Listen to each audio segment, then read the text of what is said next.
Hello everyone and welcome back to the Horror Hut. Before you drift off, I thought it would be a nice idea if you could leave a comment to let me know where you are listening from. Right, let's get comfy and relax and let's begin. I used to think of myself as a rational person. I worked long hours, came home late, and lived in a modest but decent apartment on the 5th floor of a converted Victorian building. The kind of place that creaked when the wind blew but otherwise offered silence and solitude. I told myself it was perfect. That was before the footsteps started. It began innocuously enough. One night, around 3 in the morning, I woke to the sound of shuffling outside my apartment door. It was faint, muffled by the thick wood, but distinct. A slow, steady rhythm, heel, toe, traveling past my door, then returning, as though someone were pacing the corridor. I lay there in the dark, half asleep, assuming it was one of my neighbors restless or drunk. The building was old, sounds carry oddly. I turned over and drifted back to sleep. The next night, the same thing. At exactly 3 a.m. the footsteps began again, perfectly measured, slow but purposeful. They didn't stop until nearly half an hour later. By the third night, it was impossible to ignore. I sat upright in bed, staring at the faint glow of the clock digits on my bedside table. 3 a.m. sharp. Then the sound began pacing back and forth, always stopping just in front of my apartment for a beat too long. I tried to explain it away. Maybe an insomniac neighbor. Maybe someone walking their baby to sleep. But at that hour? And every night, with the same precision? On the 4th night I rose quietly, tiptoed across the carpet, and pressed my ear to the door. The footsteps were right there. Just inches from me. Slow, deliberate, pausing directly outside. I held my breath, praying they would move on. But they didn't. For nearly a full minute they stood, motionless, only the faint rasp of breath audible through the wood. Then the pacing resumed. I backed away from the door, heart hammering. I didn't sleep again until dawn. During the day, things seemed normal. I saw my neighbors in the stairwell, a young couple on the 3rd floor, an older woman with a dachshund on the 2nd. They were friendly enough. I considered asking if anyone else had heard the footsteps, but stopped myself. What would I say? "Excuse me, do you also hear someone pacing our hall at exactly 3 a.m.? I told myself it was stress, my mind exaggerating noises. But each night, it came back. Always at 3. Always the same pattern, pacing back and forth, lingering outside my door, as if whoever it was knew I was awake, listening. I began leaving lights on, as though brightness could ward off unease. I played the radio softly, pretending the noise drowned out the steps, but still I heard them. On the 7th night I snapped. At 3:05 a.m., when the footsteps returned, I yanked the door open. The hallway was empty. I stared up and down the corridor, my breath frosting in the cold air. The lights were dim, buzzing faintly, casting shadows that reached across the peeling wallpaper. Nothing. I shut the door quickly, bolting it twice. But even as I returned to bed, the footsteps resumed exactly as before, right outside, though I had seen no one. Days bled into nights. My work suffered. I snapped at colleagues, eyes gritty from lack of sleep.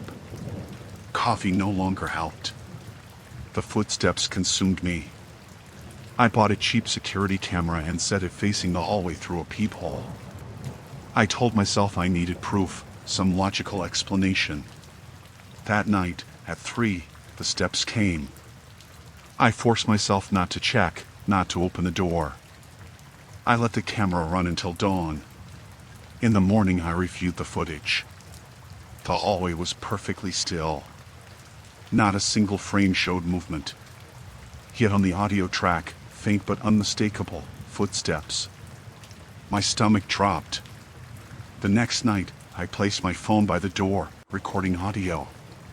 Same result, hours of silence, until precisely 3. Then the measured tread of footsteps. Pacing. Pausing. Breathing. It was real. And it was directed at me. I considered moving, but the lease tied me down for months and I had nowhere else to go. Besides, some part of me needed to know why. I decided to confront it directly. On the 12th night, I stayed by the door with the chain latched, clutching a heavy wrench. At exactly 3, the steps began. My palms slicked with sweat. Slowly, I cracked the door open on the chain, just an inch. Cold air spilled in, unnaturally cold, as though the corridor were a freezer. I whispered, "Who's there?" The pacing stopped. Silence. Then, so close I felt the vibrations in the doorframe, came 3 slow knocks. Not from a fist. The sound was raw and hollow, like knuckles rapping on wood from inside the crane itself. I slammed the door and shoved the bolt home, my heart pounding against my ribs. The knocking didn't repeat. Instead, the pacing resumed. Hours later, as dawn lightened the blinds, it finally stopped. I didn't open the door again until afternoon. A dark smear marred the floor just outside, a long, thin mark, like something dragged. The building manager insisted it was a scuff from moving furniture. But I knew better. The final night came 2 weeks after it began. By then I was barely functioning, mind unraveled from exhaustion. I sat awake at my kitchen table, every light blazing, wrench in hand. At 3 sharp, the pacing began. Louder than ever, shaking the walls. I pressed my hands over my ears, but it grew, reverberating inside my skull. Then came the breathing. Not muffled anymore, but close, impossibly close, as though someone were inhaling right behind me. I spun around. The kitchen was empty. But the footsteps had moved inside. They circled the table. Deliberate, measured. I couldn't see anyone, but the floorboards groaned with each step.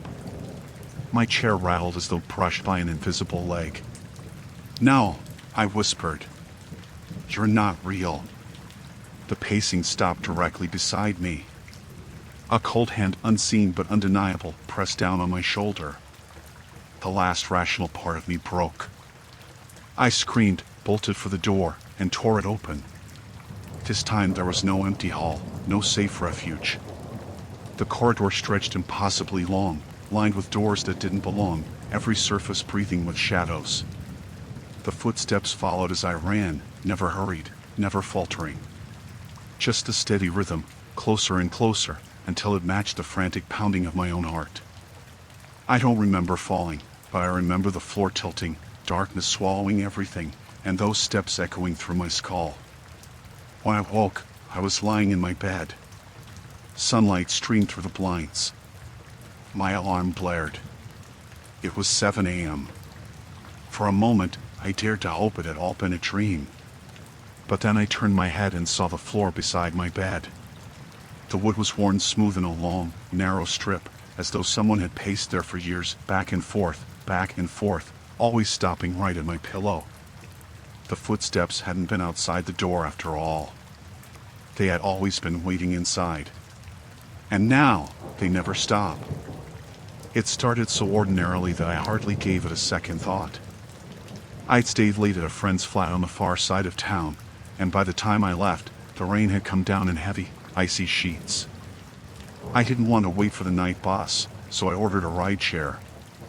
The app showed a black sedan pulling up in 3 minutes. When it arrived, the driver leaned over and popped the passenger lock. He was in his late 30s, maybe early 40s, trim beard, plain black cap pulled low. He gave a quick nod as I slid into the back seat. "Evening," I said, pushing wet hair from my face. He muttered something like evening in return, though I wasn't sure if he spoke at all or if the rain muffled it. The heater hummed to life, and I was grateful for the warmth as we pulled away. At first, everything was normal. He followed the GPS directions, silent except for the occasional cough. My phone buzzed with a message from my friend, "Let me know when you get in safe." I typed back, "On the way." Should be 20 minutes. But 20 minutes stretched. The first odd thing was the route. I knew the city reasonably well, and I recognized we weren't on the motorway I usually took home. Instead, he veered off onto a narrow road lined with old warehouses. I assumed traffic was heavy and he was avoiding it. Still, I checked the app, ETA 19 minutes. Normal. I relaxed again. But then the GPS voice on his phone clearly said, in 300 feet, turn left, and he didn't. He kept straight, past the glowing blue arrow. I think you missed a turn, I said. He didn't answer. His hands tightened slightly on the wheel, the leather creaking. After a long pause, he said flatly, this way's quicker. Don't worry. That phrase, don't worry, made something cold stir at the base of my spine. I forced a laugh, trying to sound casual. Oh, okay. As long as we get there. The road narrowed, the streetlights fewer and farther between. My phone lost signal bars one by one. When we passed beneath the last lamp, and darkness swallowed the car, I reached discreetly for the door handle. The click of metal moving was soft but unmistakable, and then came the sharp clunk of the central lock. The driver had locked the doors. I froze. Maybe it was automatic, I thought. Some cars lock after a certain speed. But we weren't going fast. And he hadn't done it until I touched the handle. I tried to steady my breathing. So, how much faster is this way? His eyes in the mirror caught mine. Dark. Unblinking. Depends how you behave. My chest tightened as though the air had been vacuumed out. I laughed again, too high-pitched. Sorry? What do you mean? He didn't answer. The rain thinned into mist, leaving the world outside ghostly and gray. The road we traveled wound deeper into countryside. No houses. No signs. Only hedgerows that leaned inward like grasping hands. I tapped at my phone, praying for a signal.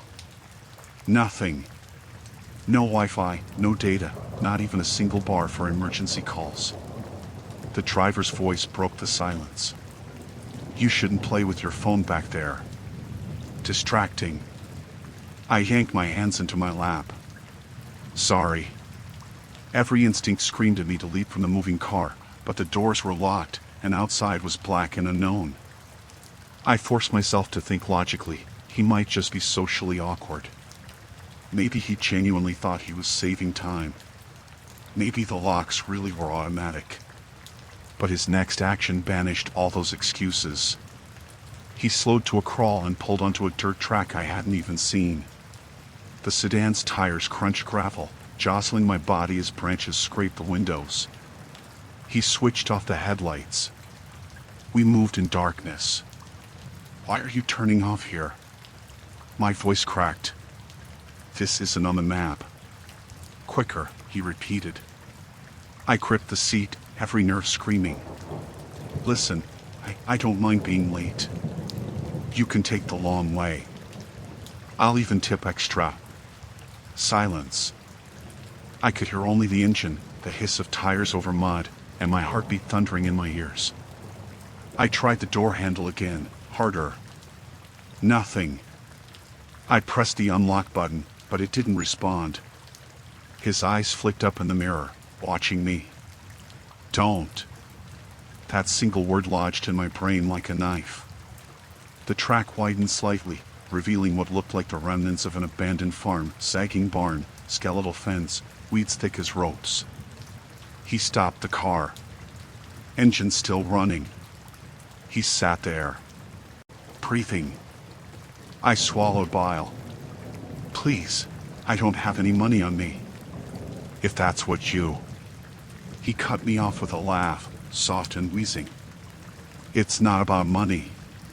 Panic finally snapped me into action. I fumbled with my bag, searching blindly. My fingers found the metal cylinder of my umbrella. Clutching it like a weapon, I pressed myself against the door, waiting. He opened his door and stepped out. Gravel crunched under his boots as he walked around to my side. I knew what was coming. Before he could yank my door, I raised the umbrella and jammed it against the lock button on the window control panel. Somehow, mercifully, the child lock must not have engaged. The rear window rolled down just enough. Without thinking, I shoved the umbrella through the gap and used it as leverage to smash at the glass. The second strike spiderwebbed it. The third shattered it outward. Rain and cold air rushed in. He lunged for the handle. I screamed and wriggled through the jagged hole, scraping my arms and thighs raw. My coat snagged, but I tore free, tumbling into the mud. I ran. Branches whipped my face. My lungs burned. Behind me, I heard him shouting, wordless, furious. The beam of a torch slashed through the trees. I didn't look back again. I sprinted until my legs threatened to buckle, until the darkness thinned and the faint orange glow of streetlights returned. A road. A real road. I stumbled into the path of an oncoming lorry, waving frantically. The driver screeched to a halt, horn blaring. When he saw my torn coat, bleeding arms, and wild eyes, he threw open the door and hauled me inside without question. I collapsed, sobbing, as the lorry pulled away. Later, when I finally regained enough composure to explain, police scoured the area. They found the abandoned farm, the smashed glass, the tire tracks. But the black sedan and its driver were gone. The rideshare account was deleted, untraceable. It took weeks before I could step into another car, and even now, months later, I still wake gasping at the memory of his eyes in the mirror, flat and predatory. The night I survived wasn't just a close call. It was proof that sometimes the horror isn't supernatural or imagined. Sometimes it's very real, and it drives a black sedan that locks its doors when you reach for escape. I always thought I lived an uneventful life. I worked from home, went to the same cafe each morning, and kept to myself. My apartment was small but cozy, perched on the fourth floor of a brick building in a quiet part of town. Nothing remarkable ever happened there, and that's how I liked it. Until the notes began. The first one came on a Tuesday. I found it as I was leaving for coffee, a single folded sheet of lined paper slid under my front door. You wore the blue jumper today. It suits you. I stared at the words for a long moment, baffled. I was indeed wearing a blue jumper. The thought crossed my mind that it might be from a neighbor, an awkward attempt at flirting, maybe? Still, the phrasing unsettled me. There was no signature. No indication of who it was from. I shrugged it off, tucking the note into my bag. The next morning, another appeared. You take your coffee with 1 sugar, not 2. Sensible. I froze. I had never discussed my coffee order with anyone in the building. Whoever wrote this had to be watching me.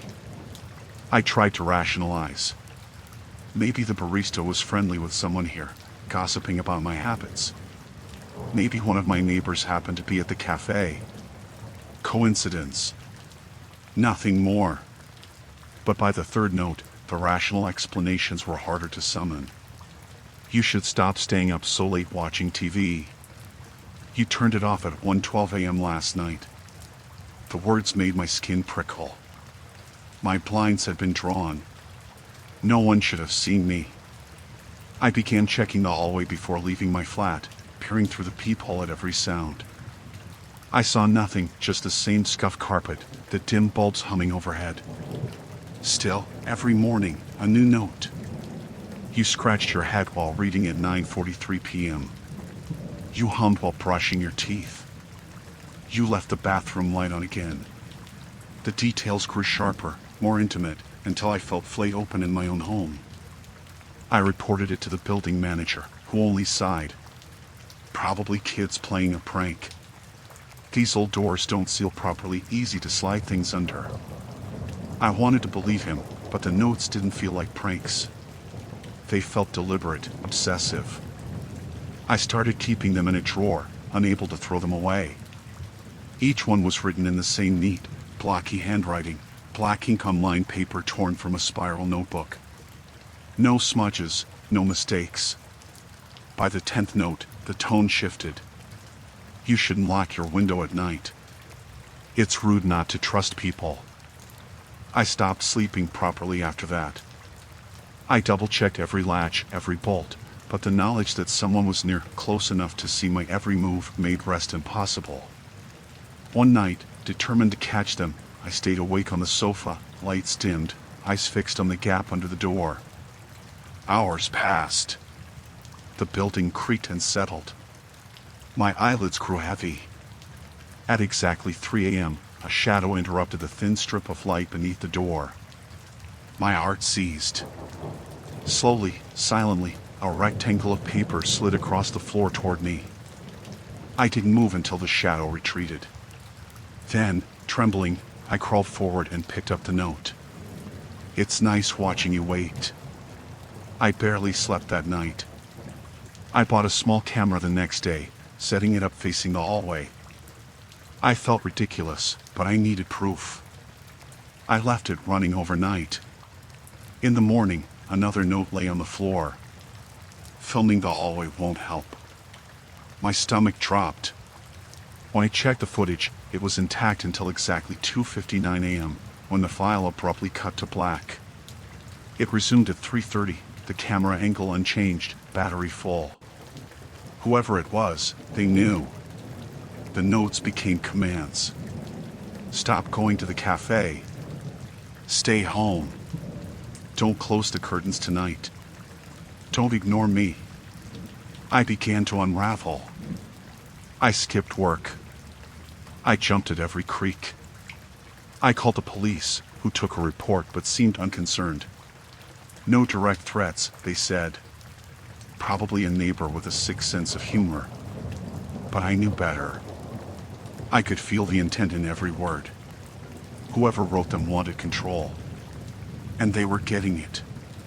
The final note came on a Sunday evening. I had locked every window, barricaded the door with a chair, sat in my kitchen clutching a knife. I hadn't left the flat in 2 days. When I heard the faint scritch of paper sliding against wood, dread curdled my stomach. I didn't want to read it.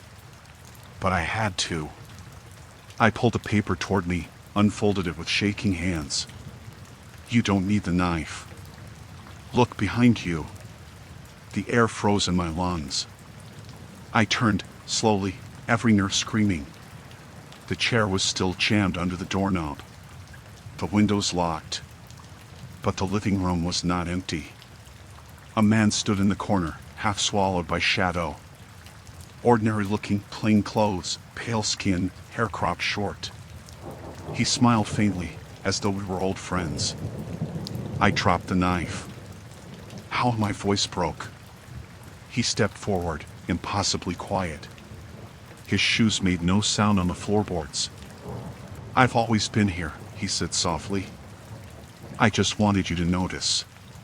The last thing I remember is the cold weight of his hand on my shoulder, and the realization that he didn't need to slide notes under the door anymore.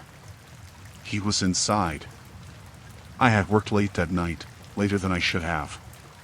The office was mostly deserted when I finally shut down my computer, the fluorescent lights buzzing overhead like tired bees. It was nearly midnight, and my body ached with the dull weight of exhaustion. The parking garage beneath the building was always unnerving after dark. Concrete levels stacked endlessly downward, the air stale with oil and damp. My footsteps echoed too loudly against the cement floor, bouncing back in a way that made me feel exposed, like I was intruding in some cavern not meant for people. I told myself to hurry. Just get to the car, get home, and sleep. The first sound I noticed was faint, almost imagined, footsteps that weren't mine. I slowed. They slowed. I sped up, heels striking harder, and the echo multiplied. Someone else was walking. A rational voice in my head suggested coincidence. Maybe another late worker heading home. Nothing sinister. This was a garage, after all, cars, people, movement. But the garage had been nearly empty when I drove in that morning, and I hadn't seen another soul on my way down. I adjusted my bag on my shoulder and turned down the next row. My car was close now, Just a few more aisles. The footsteps followed. Steady, deliberate, never rushing, never lagging. Always the same distance behind me. The fine hairs on my arms prickled. I glanced over my shoulder. A figure stood 2 aisles back, partly hidden in shadow. A man, tall, broad-shouldered, his face obscured by the brim of a cap. He didn't seem to be carrying anything, didn't seem hurried. Just standing, waiting for me to move again. I swallowed hard, forcing calm. Maybe he was heading the same way.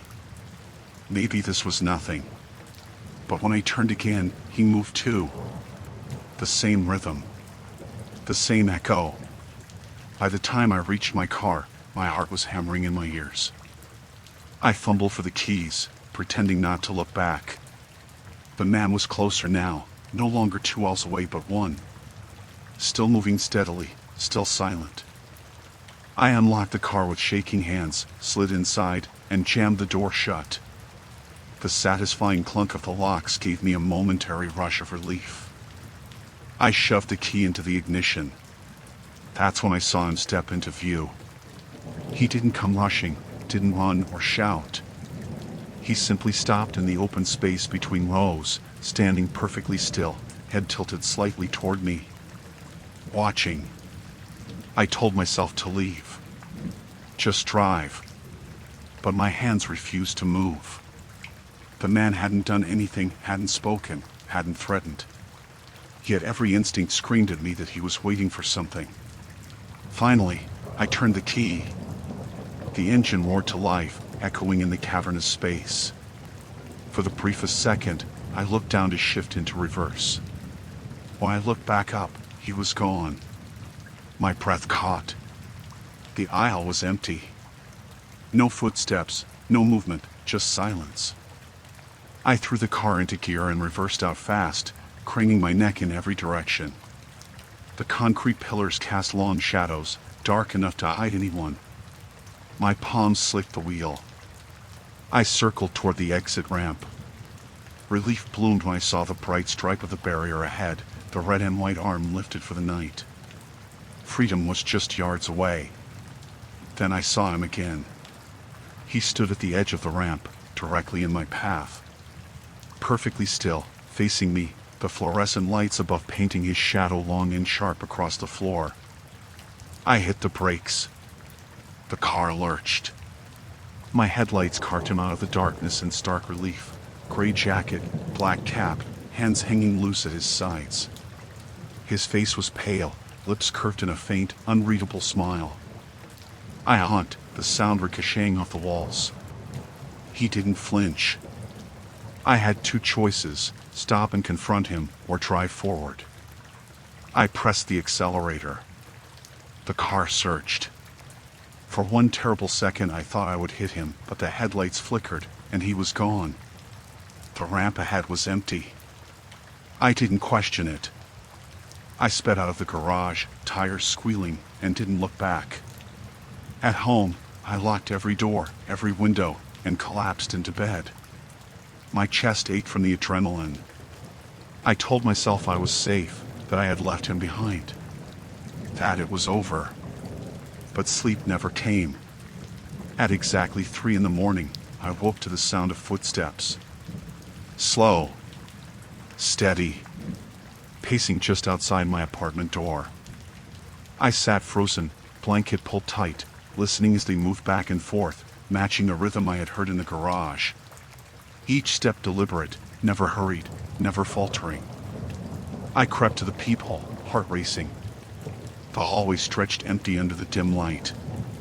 But the footsteps continued. I backed away, trembling. My phone sat useless in my hand. I couldn't bring myself to dial. What would I say? That invisible footsteps were pacing outside my flat. Hours passed before they stopped. The next night, the same.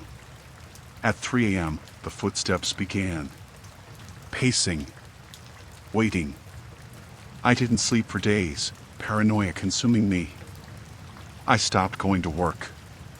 I taped over the peephole. I pressed furniture against the door. None of it helped. The final night, I decided to end it. Knife in hand, I sat by the door, waiting for the sound. At 3 sharp, it came. The familiar tread, slow and patient. I yanked the door open. The corridor was empty. Relief surged, foolish and brief, until I turned back. He was inside. Standing in the middle of my living room, cap pulled low, that same faint smile on his lips. I dropped the knife. My body wouldn't move, wouldn't scream. He took 1 step forward, and the sound of his shoe striking my floor was the same rhythm I had heard all along. Heel. Toe. Heel. Toe. The echo of it filled my apartment as the door swung shut behind me, sealing us both inside.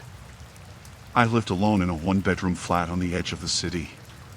It wasn't glamorous, but it was mind-peeling paint, rattling pipes, and all. I'd chosen it for the quiet.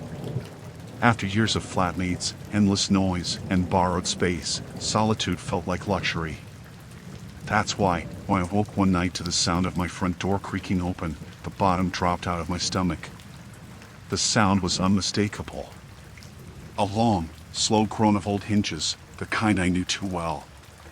The door had always dragged across the warped floorboards with that particular whine, and it never opened without force.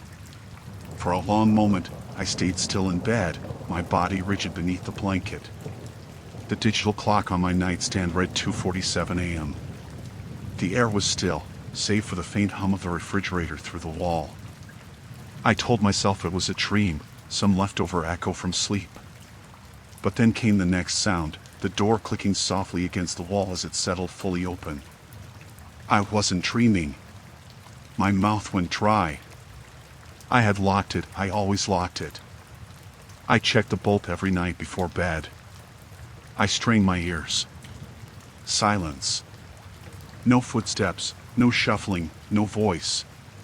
Just the low hiss of blood rushing in my ears. After a minute that felt like an hour, I slid from bed as quietly as I could and reached for the cricket bat I kept propped against the wardrobe. It had always been a joke with friends, you live alone, you need a weapon, but my hand trembled as I gripped the worn handle.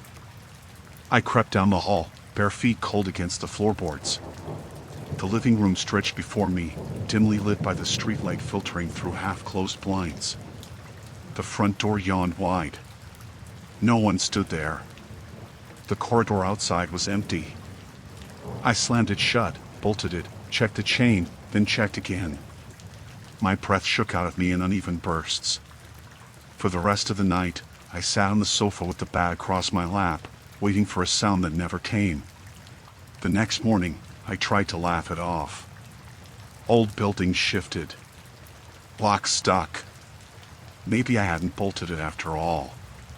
Still, I couldn't shake the unease, the certainty that I'd heard the door move. I bought a cheap motion sensor alarm on my lunch break and installed it that evening. A little white box by the door, shrill enough to wake the dead. That night, sleep came fitful and shallow. At some point, I drifted off until the alarm screamed. I bolted upright, heart slamming. The sound came from the front room, piercing and relentless. I grabbed the bat and ran, flicking on lights as I went. The door was open again. The alarm sat silent on the floor, battery pack removed, cover unscrewed. I stood rooted in place, staring at the doorframe, the wires exposed, the plastic casing neatly set aside. No force break, no damage. As though someone had calmly disassembled it while I slept. I slammed the door again, bolted it, shoved a chair under the handle for good measure, and didn't sleep at all. Over the next week, it became a ritual. I would lock the door, check the chain, wedge furniture against it, and still I'd wake in the small hours to find it open. Never with noise, never with signs of a break-in. Just open, as if it belonged that way. Sometimes I woke to it half ajar, a sliver of hallway light cutting into the dark. Other nights it was wide open, corridor yawning black beyond. I stopped inviting friends over. I couldn't explain the fatigue in my eyes, the jump in my voice. I searched for rational answers, faulty lock, sleepwalking. But the lock wasn't broken, and I'd never sleepwalked in my life. What finally broke me was the night I left my phone recording on the coffee table. I wanted proof. The recording lasted 6 hours. At 2:46 a.m., the camera showed the door handle twitching. Slowly, deliberately, it pressed down. The door eased open, inch by inch, until it hung wide. But no one entered. The hallway beyond was empty, still. And yet the handle had moved. When I replayed the footage, a detail made my stomach turn. Just before the door opened, the audio picked up breathing. Heavy, deliberate, right next to the microphone. I smashed the phone after that. I couldn't bear the thought of keeping the evidence. The final night began like the others. Locks checked, bolts slid home, chair wedged. I curled up on the sofa with the back clutched tight, every muscle straining. At 2:47, I heard it. The creak. The groan. The door opening. I didn't move. I thought irrationally that if I didn't acknowledge it, it might stop. That I could pretend it was nothing. But then I heard footsteps. Slow, careful, padding across the floorboards. I gripped the bat so tightly my knuckles ached. My breath hitched in shallow gasps. The footsteps stopped in the doorway of the living room. I couldn't see anyone. Just a patch of deeper shadow against the wall, as if the darkness had thickened into shape. A whisper came from it. Low, rasping, impossibly close. You should have left it open. The lights flickered. The air grew cold. My body refused to move, my mind screaming but limbs locked. The shadow stretched, reaching long fingers across the floor toward me. I swung the bat wildly, but it passed through nothing, slicing only air. The shadow rose, enveloping the walls, the ceiling, drowning the streetlight glow. The last thing I saw was the door swinging shut behind it, sealing me inside. And then there was only the sound of hinges, creaking, opening again from the inside. When I first moved into the flat, I barely noticed the neighbors. It was a squat red brick block built in the 1970s, with identical doors lined up like teeth along a narrow corridor. People kept to themselves. Sometimes I heard muffled television through the walls, or the clatter of someone's washing machine. Otherwise, it was quiet, which suited me fine. I had nodded politely at a few residents in passing, but I couldn't have told you their names. There was one man, though tall, wiry, with thinning blonde hair, who lived somewhere on my floor. I had only glimpsed him a couple of times, usually shuffling with shopping bags. His eyes never lingered long enough for a conversation. So when I came home one Tuesday evening, balancing groceries, and found him holding the lift door for me, I was almost startled. He gave me a small, stiff smile, but said nothing. I thanked him, he nodded, and we rode the lift in silence. Nothing unusual, but something about the way he kept staring at the numbers instead of me lodged in my head. That night, I cooked dinner, streamed a film, and fell asleep on the sofa. I woke past midnight, groggy, with the credits still rolling.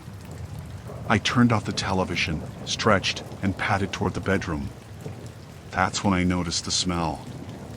It was faint but unmistakable, stale tobacco. I didn't smoke, and the scent hadn't been there earlier.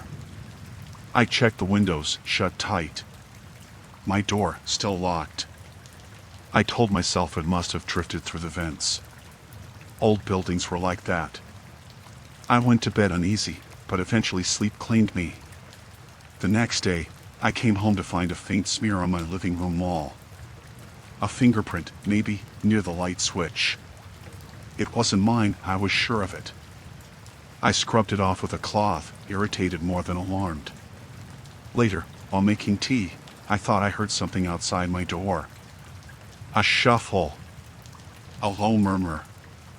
I pressed my ear to the wood. Nothing.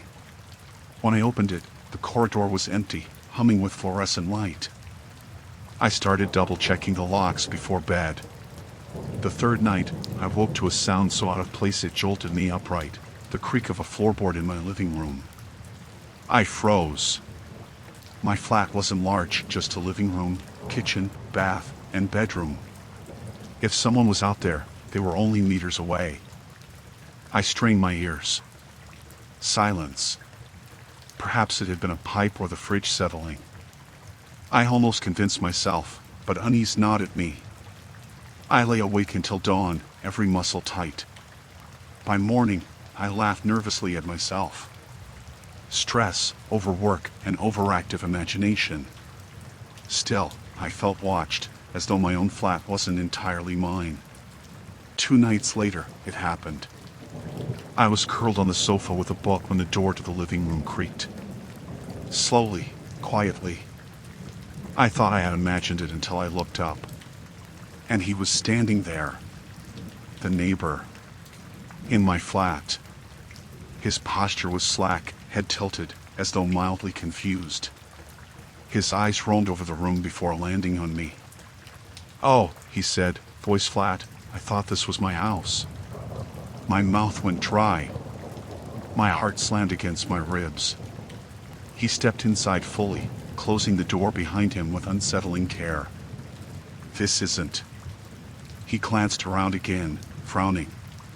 "Strange. They all look the same, don't they?" I gripped the book in my lap so tightly its spine cracked. You're in the wrong flat." My voice shook. He blinked slowly. "Am I?" "Yes," I snapped, trying to sound firm. "Get out. Now." For a long moment, he didn't move. His eyes wandered over my belongings, the coat on the chair, the mug on the table, as though memorizing them. Then he smiled. It didn't reach his eyes. "Sorry about that," he murmured. "Won't happen again." He slipped out, closing the door behind him. I locked it, bolted it, and shoved a chair under the handle. My hands trembled so badly I could barely turn the key. I didn't sleep that night. Every creak of the building set me on edge. I rehearsed what I'd say to the landlord, to the police, but what had he done, really? Claimed a mistake? Without proof, it was just a strange encounter. The next day, I forced myself through work, then came home early, checking every corner of the flat before settling in. Nothing was out of place. Until midnight. The smell of smoke again. Stronger this time. My eyes watered. I followed it to the living room and froze. A cigarette butt sat smoldering in my ash-free tray. I hadn't left it there. I grabbed my phone with shaking hands, ready to call the police, when a knock came at the door. 3 slow raps. I backed away, heart hammering. The knock came again, louder. Then his voice, muffled through the door. "Sorry. Wrong flat again." I choked on a breath. My phone slipped from my grip. The handle rattled. The bolt held, but he tried again, harder this time. The chair juddered against the wood. "Let me in," he said softly. I stumbled backward, nearly tripping over the rug. My eyes darted to the window, 3rd floor, no escape. The handle rattled again, then stopped. Silence pressed in. I stood frozen for what felt like hours. Finally, gathering courage, I edged closer to the door. Through the peephole, the corridor stretched empty. Relief made my knees weak. I turned back and saw him in the living room, standing by the sofa, a thin smile splitting his face. "You left the window unlatched," he whispered. My scream caught in my throat as he lunged. The police report described the struggle, though I barely remembered it. My neighbors heard the commotion and called them. By the time they arrived, I was pinned to the floor, gasping, his hands tight around my throat. They dragged him off me, kicking and spitting, muttering that I'd stolen his house. That it should have been his. He wasn't a neighbor at all, they told me later. He didn't live in the building. He'd been squatting in the basement storage rooms, slipping through unlocked windows, watching us. Watching me. I moved out 2 days later, leaving the flat half-packed, belongings abandoned. Even now, in a different city, in a different building, I still bolt the doors and check the windows twice before bed. Because sometimes, late at night, I catch the faint smell of tobacco. And I wonder if he's still looking for his house. I lived alone in a quiet cul-de-sac, the kind of place where nothing ever seemed to happen. My neighbors were elderly, the street lights worked, and the loudest noise was the occasional bark of a dog. It was the kind of setting where people left their doors unlocked by habit, though I never did. That Tuesday evening was unremarkable. I cooked a frozen dinner, washed up, and curled on the sofa with a book. The television murmured in the background. I was halfway through a chapter when the doorbell rang. The sound startled me. It was nearly 9 o'clock. I wasn't expecting anyone. When I opened the door, a man stood on my step in a dark uniform. He carried a large cardboard box in his arms, unmarked except for a strip of heavy tape. His cap shadowed his eyes, but I could see the curve of a polite, practiced smile. "Delivery for you," he said. "I didn't order anything," I replied, frowning. "Needs a signature." He held out a battered electronic pad with one gloved hand, balancing the box against his hip with the other. I hesitated. "Maybe you've got the wrong address." He shook his head. "Name and number match. Just sign here, please." I peered at the label. My name. My address. No sender listed. Unease prickled my skin. "Who's it from?" He shrugged. "Doesn't say. Happens all the time." I almost closed the door, but politeness won out.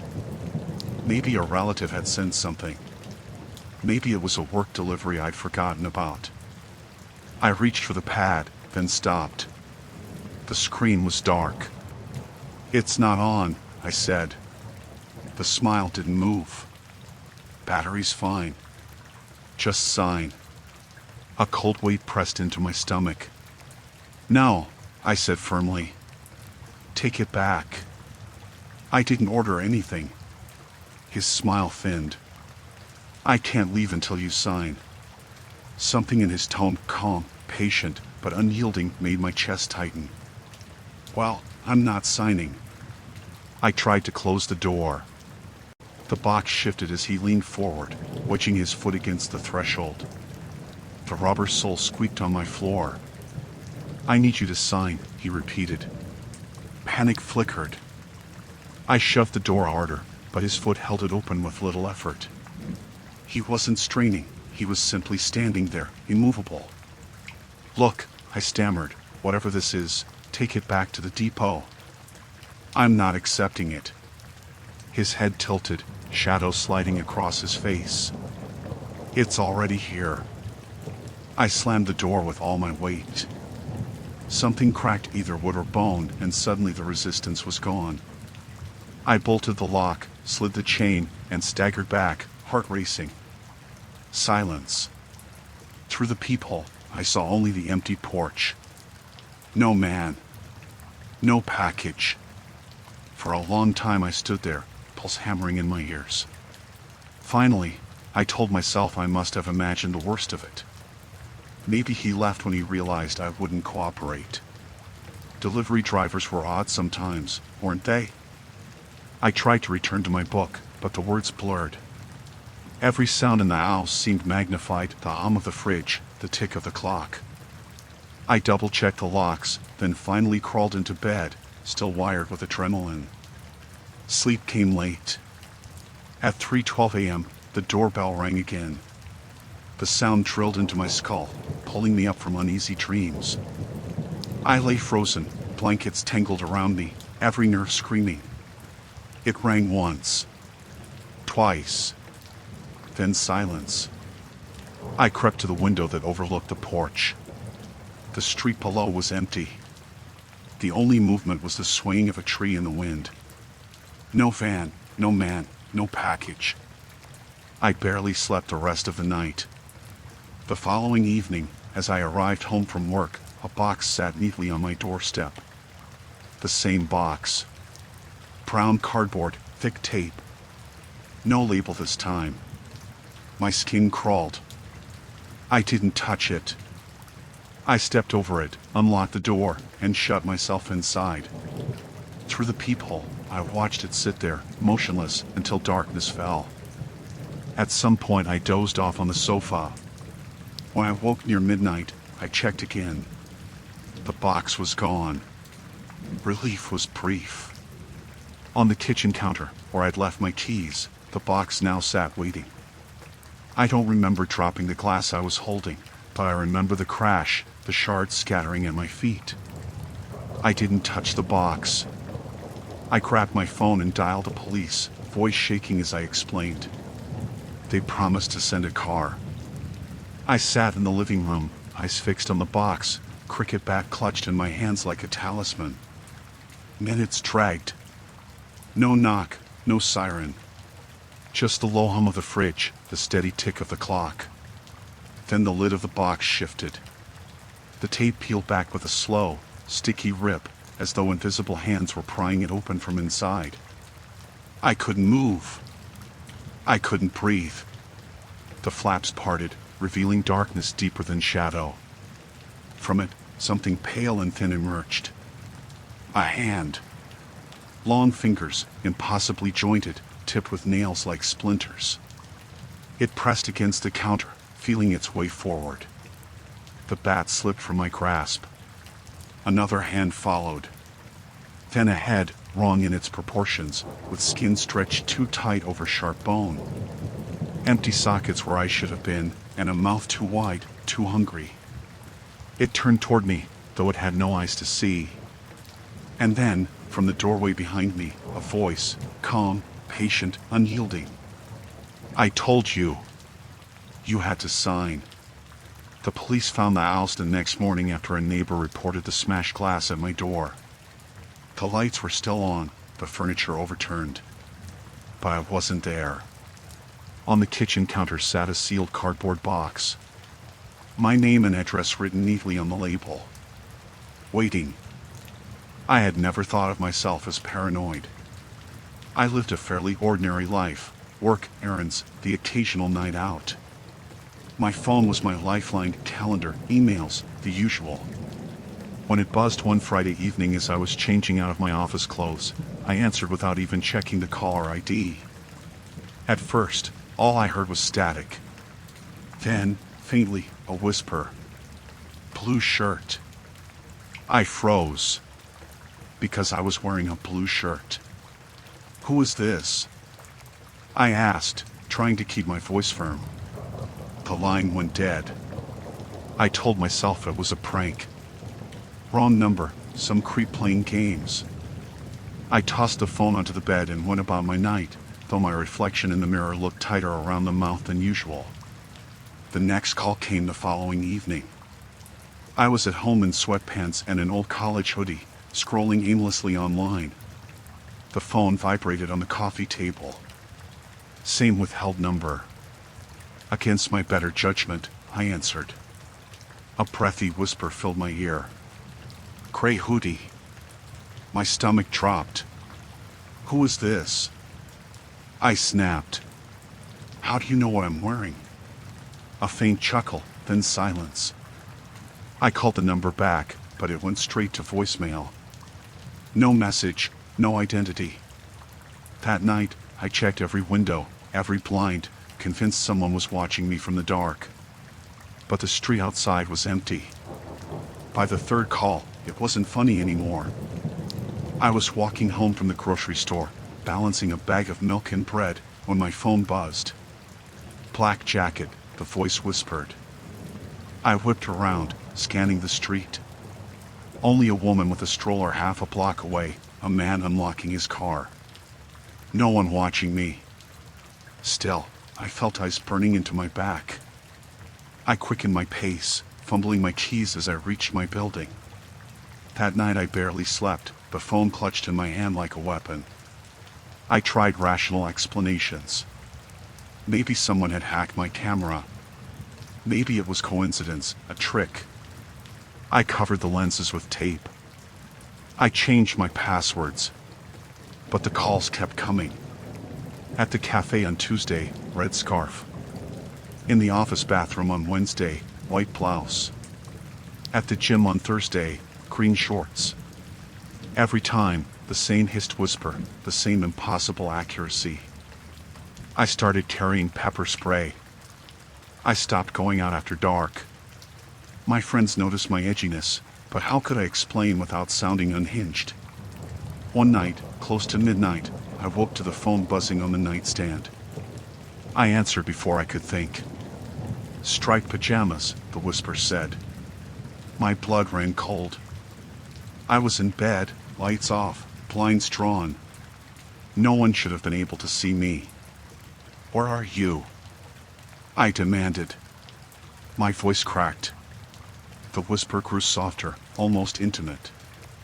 "Here." I flung on the light. My room was empty, of course.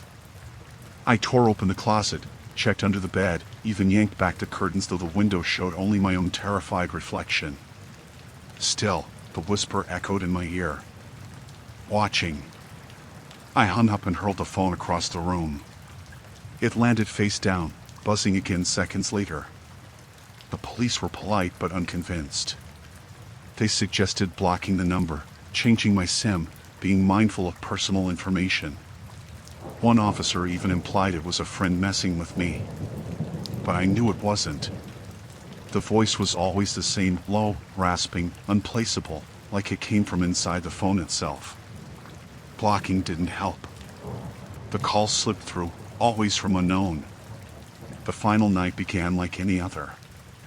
I locked the doors twice, checked the windows, left a light on in every room. I curled on the sofa with a blanket, trying to drown myself in mindless television. The phone buzzed. Against reason, I answered. Black leggings. White t-shirt. My breath stopped. That was exactly what I was wearing. But this time, the whisper didn't hang up. This time, it continued. Feet on the coffee table. Blanket over your knees. Remote in your right hand. I dropped the remote, heart hammering. "Stop it." I shouted. "How are you seeing me?" A pause. Then, softly, turn around. Every hair on my body stood on end. My neck locked. I didn't move. The whisper again, firmer this time. "Turn. Around." I bolted. I grabbed my keys and ran barefoot out the door, down the stairs, into the night air. My lungs burned, but I didn't stop until I reached the corner shop, fluorescent lights buzzing overhead, cashier staring as I gasped for breath. The phone rang again in my pocket. Hands trembling, I answered. The whisper was gone. The voice was calm, clear. "Mail. You shouldn't have run." Click. I didn't go back home. Not that night, not ever. The police found nothing, no signs of forced entry, no hidden cameras, no fingerprints. Just my phone, buzzing endlessly with calls from nowhere. I moved cities, changed numbers, changed everything. But sometimes, late at night, the phone still rings. And though I never answer, I know what I would hear if I did. A breath. A whisper. And the sound of my own clothes, described back to me. I had always considered my neighborhood quiet. The kind of place where the loudest sound at night was the wind through the trees or the occasional car passing by. I lived alone, a small two-story house on the corner of Maple Street. Everything about it felt safe, or at least it had, until the car appeared. I first noticed it on a Tuesday. I was folding laundry, the hum of the washing machine punctuating the silence of the house, when I glanced out the window at the driveway. At first, I thought it was a trick of the shadows, the way the streetlight hit the old oak across the road. But then I saw it, a dark sedan, parked across from my house, headlights off, engine silent. The kind of car that shouldn't have been there. I froze, staring. The windows were tinted, but I could just make out a man sitting inside, perfectly still. He didn't move. He didn't wave or honk or make any gesture. Just sat, watching.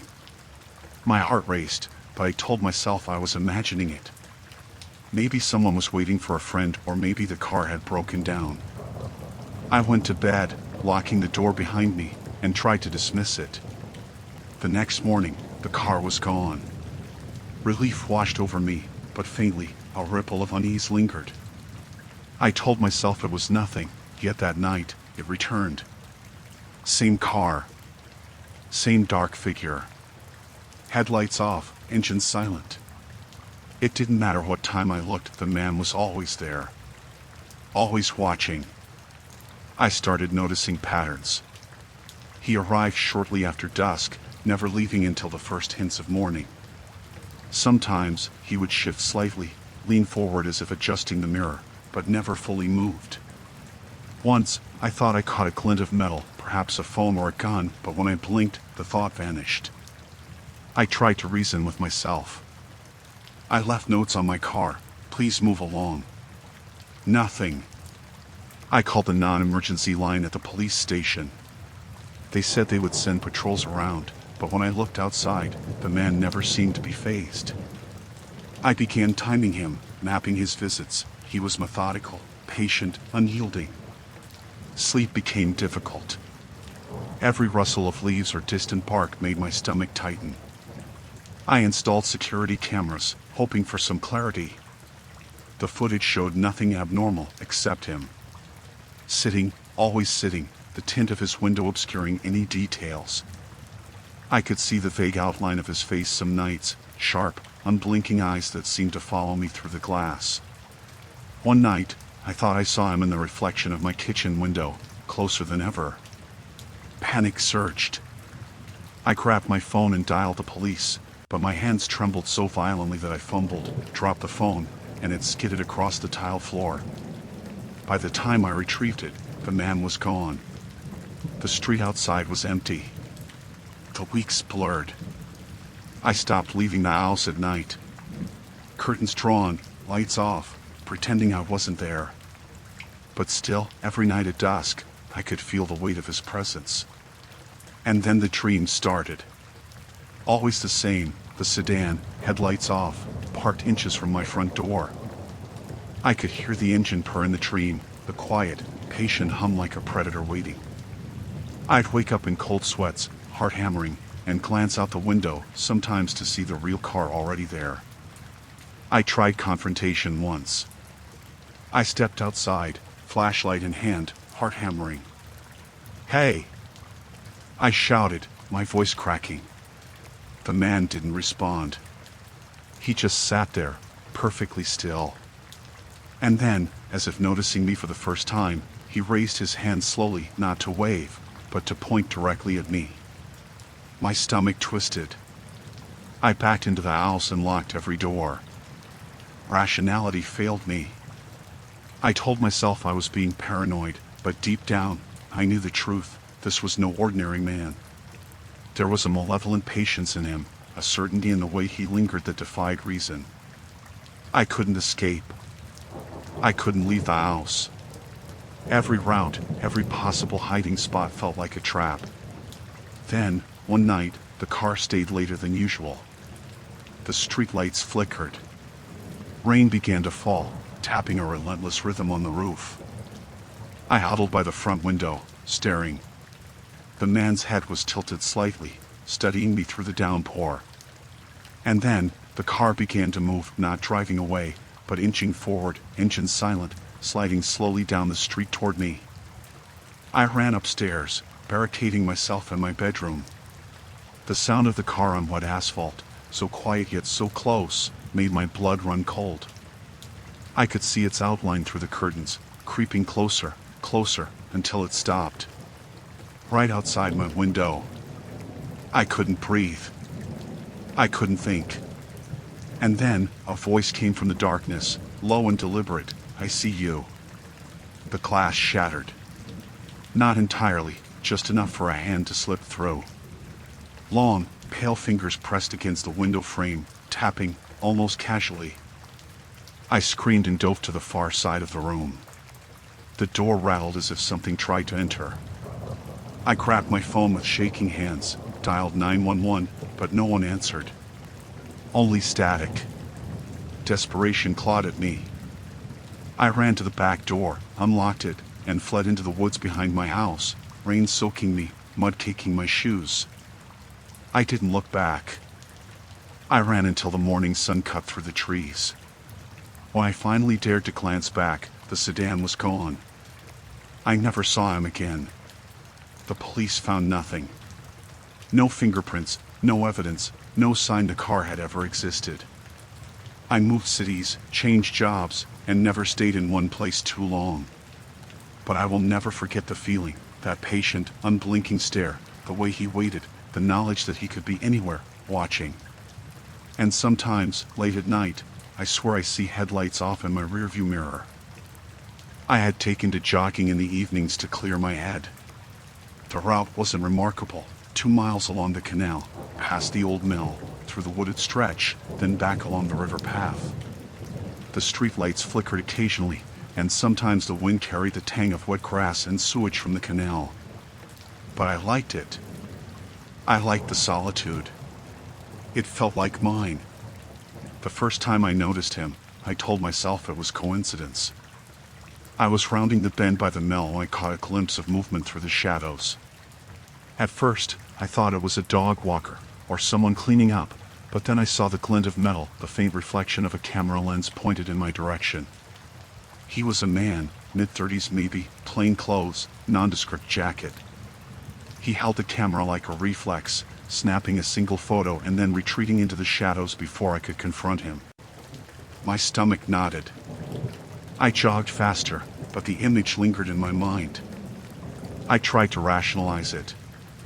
Maybe he was a hobbyist photographer, maybe someone snapping pictures of the canal for a project. I shook it off, but the unease lingered. The next day, I ran the same route again, and there he was, farther along, near the wooded stretch, camera raised again. He didn't acknowledge me, didn't move, just observed through the lens.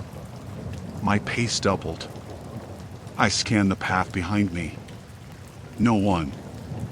I avoided eye contact, tried not to make it obvious I had seen him. I told myself it was coincidence. But deep down, a pulse of fear quickened every time I passed the same spot. By the third day, I was sweating for reasons beyond the run itself. I kept a careful watch, but the man appeared in a new location, nearer to the canal's edge, snapping photos as I ran past. The angle suggested he was tracking me deliberately. I felt my chest tighten, lungs burning, not from exertion but from dread. I debated calling the police. Maybe it was nothing, maybe it was me imagining a pattern. But every time I slowed down to confront him, he vanished before I could reach him. The shadows swallowed him like he was part of them. I started varying my route, changing times, running past different streets. But he always appeared. Sometimes behind a hedge, sometimes crouched on a bridge railing, always photographing, always tracking, always silent. My anxiety escalated. I stopped sleeping properly, replaying the images in my mind, imagining him reviewing them in a dark room somewhere, zooming in, cataloging me. One evening, I tried something different. I carried my phone in one hand, recording video as I ran, hoping to catch him in the act. The wind tore at my hair, my lungs ached, and sweat ran into my eyes. Near the wooded stretch, I heard the faint click of a shutter. I spun the phone toward the sound but saw nothing, only the dark blur of trees swaying, the path empty. I slowed, heart hammering, scanning the shadows. And then he appeared at the bend ahead, half hidden behind the trunk of a tree. The camera clicked again, catching the orange glow of my sweat-streaked face. I froze. He didn't move. He didn't speak. He just stood, his gaze fixed on me through the lens. Panic clawed at my chest. My instinct screamed to run, but my legs felt leaden. I turned and sprinted, harder than I ever had. Behind me, faintly, I heard the soft, deliberate steps. He wasn't running, just keeping pace, invisible in the dark. I reached the river path and tried to increase my speed, weaving between puddles and broken branches, but every bend, every turn, I saw him again. Each time, closer. Each time, snapping photos. It was no longer coincidence. He was following me, studying me. The shadows stretched unnaturally, as though the night itself were aiding him. I debated calling someone. My fingers itched to dial 999, but I didn't want to slow down. Not for a stranger with a camera. At the edge of the canal, where the path narrowed and the water whispered against the stone, I saw him clearly for the first time without the camouflage of trees. His eyes, pale in the dim light, flicked up to mine, and he smiled, slow, deliberate, calm. Not friendly. Hungry. I ran faster, skidding on wet leaves, my lungs screaming, my heart thundering. Behind me, the camera clicked again. I risked a glance back. He was no longer crouched or hidden. He was walking upright, calm, keeping pace as if the path had been laid out for him to shadow me.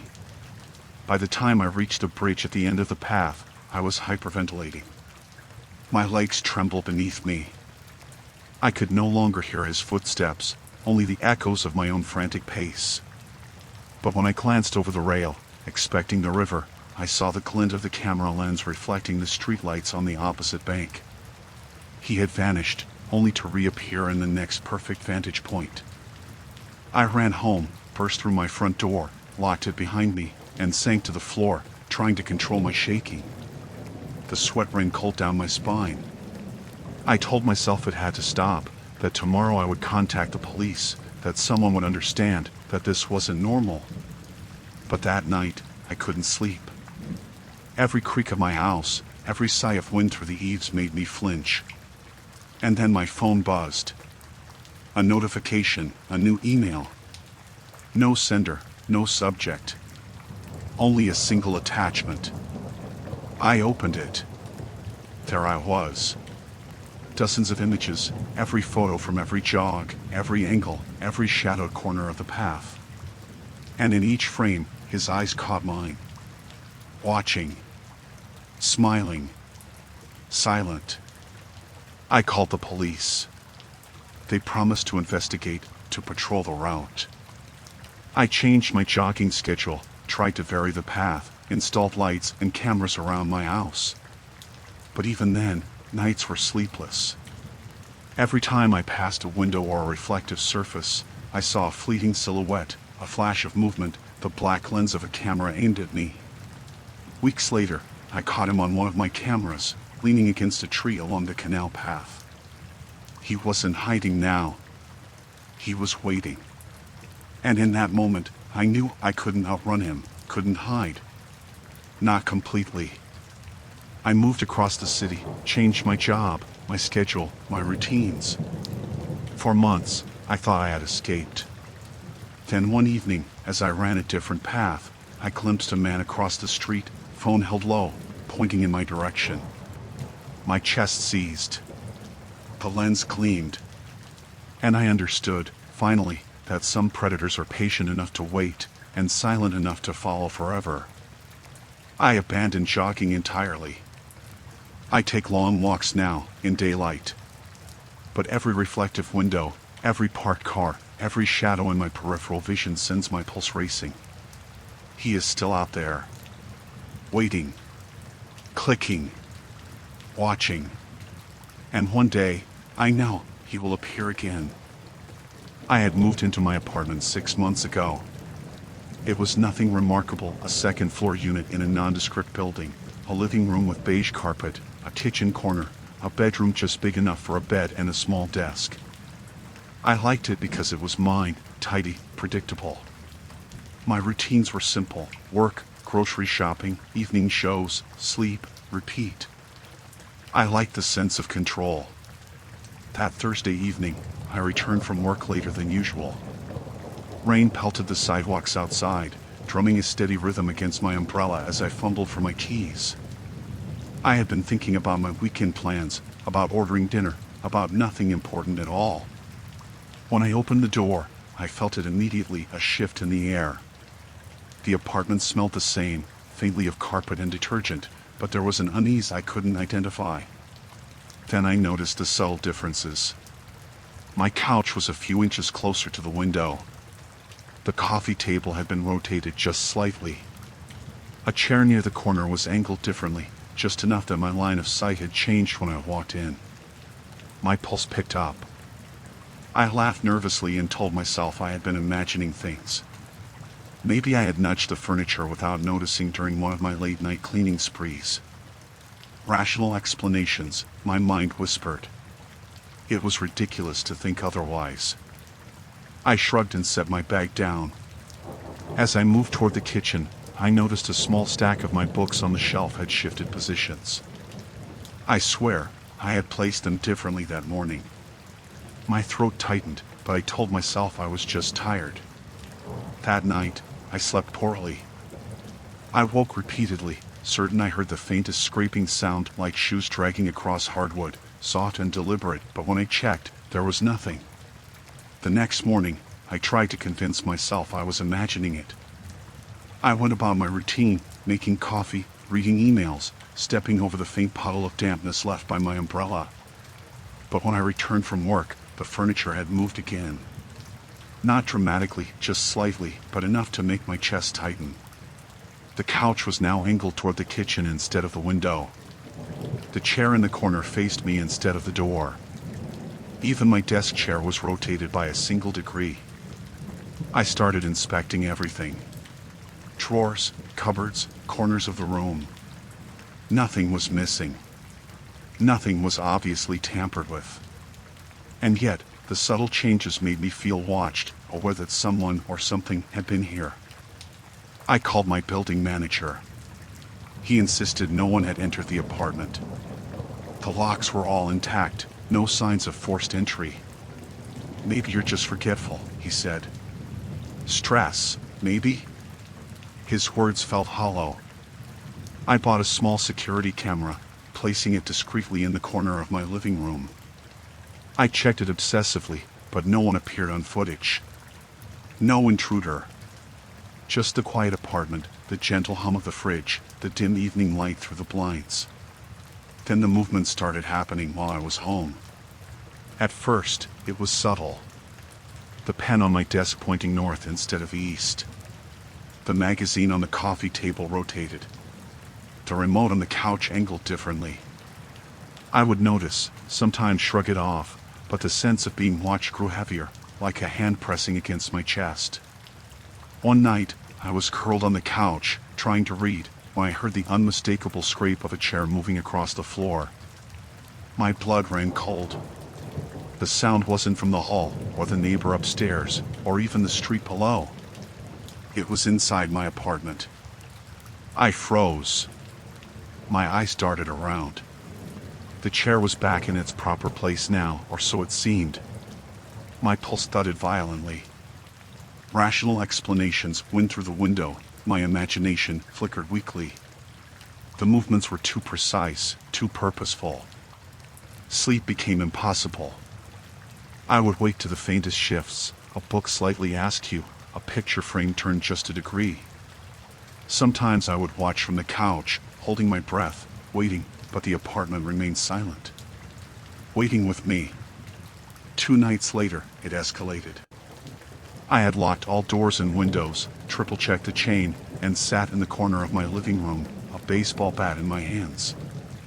I was exhausted, terrified, and increasingly certain that whatever was in my apartment was not human, or at least not visible to me. At 2:13 a.m., the air in the room seemed to thicken. I felt it, more than heard it, the subtle drag of movement across the carpet. My hand tightened on the bat. My eyes scanned the shadows. Then I saw it. Or rather, I sensed it. A shape darker than shadow, pooling near the corner where my couch had been hours earlier. It moved, just enough to nudge the chair into the middle of the room. My heart nearly stopped. I swung the bat blindly toward the shape. It vanished instantly. I screamed, ran for the door, and found it locked. I hadn't locked it again after checking. My hands trembled as I banged on it, shouting. Then I realized the light from the hallway flickered oddly, and when I turned back, the furniture had rearranged itself again. The couch was angled to face me, the chair closer, my desk chair rotated to block the path to the door. I sank to the floor, sobbing, every rational thought abandoned. I was trapped. Hours passed like days. Finally, as dawn broke, everything settled. The apartment seemed normal. The air lightened. I unlocked the door and ran, never looking back, not at the building, not at my keys, not at the faint prints in the carpet that weren't mine. I stayed with a friend for 2 weeks.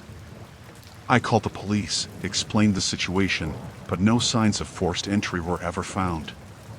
I never returned. The apartment was sold to someone else. I moved across the city, found a small flat, and for months, the memories receded into nightmares. But sometimes, when I returned from work late at night, I pause at the threshold of my new apartment, and for a split second, I feel the floor beneath me shift, the chair angle itself toward me, the couch whisper a subtle invitation. I know, in that moment, that something lingers in corners like patience, like gravity. Something that doesn't leave. Something that waits until you're alone, until you forget, until you believe you are safe. I don't rearrange my furniture anymore. It was late on a Thursday when I spotted him. I had been driving the back roads between towns, headlights cutting through fog that rolled in thick from the fields. My car hummed along the asphalt, music low, mind elsewhere, thinking about bills, deadlines, nothing of consequence. And then he appeared, thumb out, coated up, standing at the edge of the lane like a question mark in the mist. I slowed instinctively, eased the car to the shoulder. Need a lift? I asked. He looked up at me, face hidden in shadow. Yeah, he said, voice low, calm. Just down the next stretch. About 15 miles. I shrugged. Empty road, late hour, thought I could use the company. He got in without a word, sitting in the back, but still up, backpack on his knees. The smell hit me first, damp earth, faintly metallic, like wet soil after a storm. Name's Sam, I said, trying to break the silence. He didn't respond. Just nodded once. That was enough. I shifted gears and pulled back onto the road. The ride started normally enough. I made small talk, questions about school, work, travel.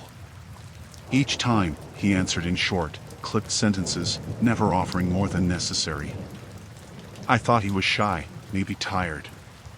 The fog thickened, clinging to the headlights like gauze, and I felt an odd prickle along my spine.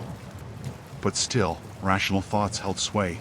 Late night ride, empty road, just a kid trying to get home. It wasn't until we reached the first set of country lights that the unease deepened. I pulled up near a cluster of houses. Here we are, I said. Your stop. He didn't move. Just sat there, hood drawn low, eyes on the dashboard, silent. This is it, I repeated, a little sharper. You said 15 miles. This is. I know, he said. Voice calm, almost amused. Just keep going a little farther. I'll tell you when. I laughed nervously. Maybe a prank. Maybe the fog was playing tricks on me. Right. Sure. I pressed the accelerator. He didn't offer a destination, only directions that seemed vague at first. Turn left at the old mill. Keep straight past the creek, follow the road until the trees thin. The sun had set hours ago, streetlights were sparse. Headlights illuminated the trees in short bursts, white fingers brushing against darkness. I followed his instructions, uneasy.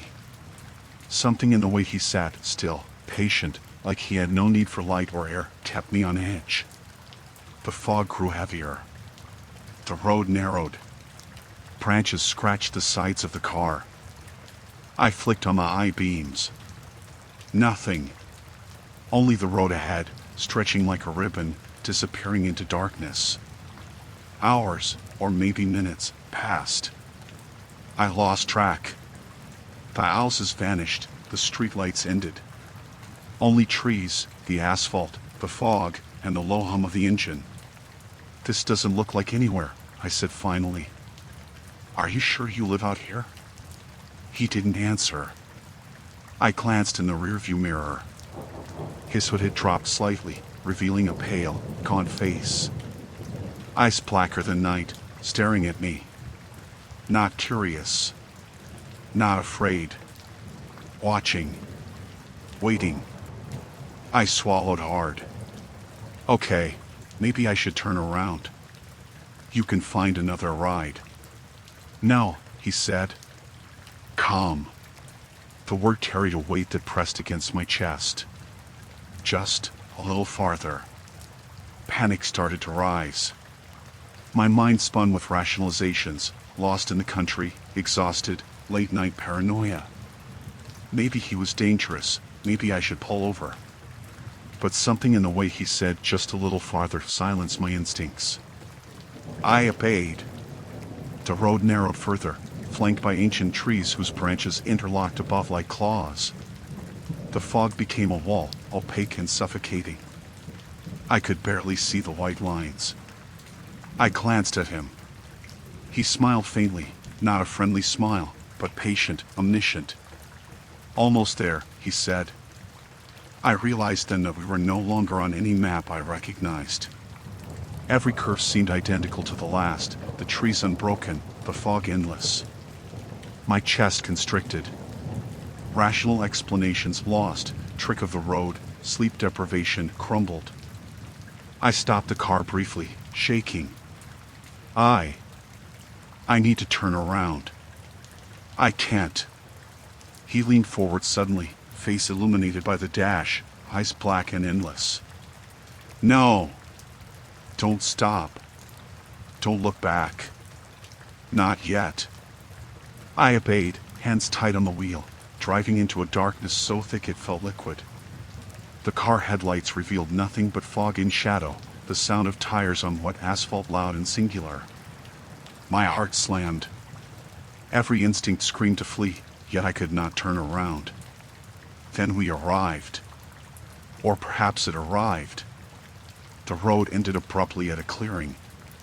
The fog thinned, revealing a circle of trees, bare branches like skeletal hands. There was no house, no light, nothing but shadows. I realized my headlights illuminated a perfect circle around us, but beyond it, the darkness seemed infinite. Get out, he said. Not softly. Not calmly. The word echoed as if the trees themselves had spoken. I froze. My pulse pounded in my ears. This isn't safe. I don't know where we are. It doesn't matter, he said. Calm. Patient. Certain. You brought me here. That's all that matters. The car door opened before I could react. A cold wind swept inside, carrying the scent of wet earth and something fouler like iron and rot. He stepped out, and the air seemed to follow him, as if the fog itself bent to his will. I tried to follow, to speak, to stop him, but my legs were led. Then he turned, a faint smile, eyes glinting black, and said, "Thank you." And he vanished into the fog, leaving me alone in the circle of trees. I didn't move for what felt like hours. Eventually, I found the road again, one of the loops back to civilization. But when I reached the nearest town, hours later, the memory of his words pressed like a stone in my chest. I never saw him again. I never picked up another hitchhiker. I don't drive that back road anymore. But sometimes, late at night, when the fog rolls in and the headlights cut through nothing, I swear I see a figure at the edge of the road, hood up, waiting patiently for someone foolish enough to stop. I never used to sleep with my phone near my bed. It was a habit I dropped years ago, blue light, late night scrolling, the way it made my thoughts linger on trivial worries until they multiplied. But the apartment was quiet, my evenings empty, and lately I had this impulse to keep it close, just in case. Just in case what? I didn't know. The first morning it happened, I was groggy, half dreaming, and reached for my phone to check the time. The screen unlocked automatically, as it always did, and that's when I saw it, a single photo, a dark, blurry image of my bedroom. My heart stuttered. It was taken from the doorway. From the angle, it could only have been while I was asleep. I froze, staring. The room looked ordinary, my comforter crumpled, my alarm clock blinking 6:42 a.m., nothing out of place. But I had taken no photos, never even touched the camera since I had gone to bed. I deleted it, blaming a glitch or random misfire.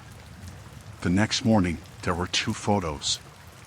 Same angle, same bed, same room, but this time, the images were sharper. I could see the indentation of my pillow where my head had been, the curl of my hair against the sheets. My stomach churned. I tried to convince myself it was a bug, something weird with iCloud, maybe even a late-night dream saved by some accidental app feature. But the unease in my chest refused to settle. By the 3rd morning, the gallery had grown. 5 photos.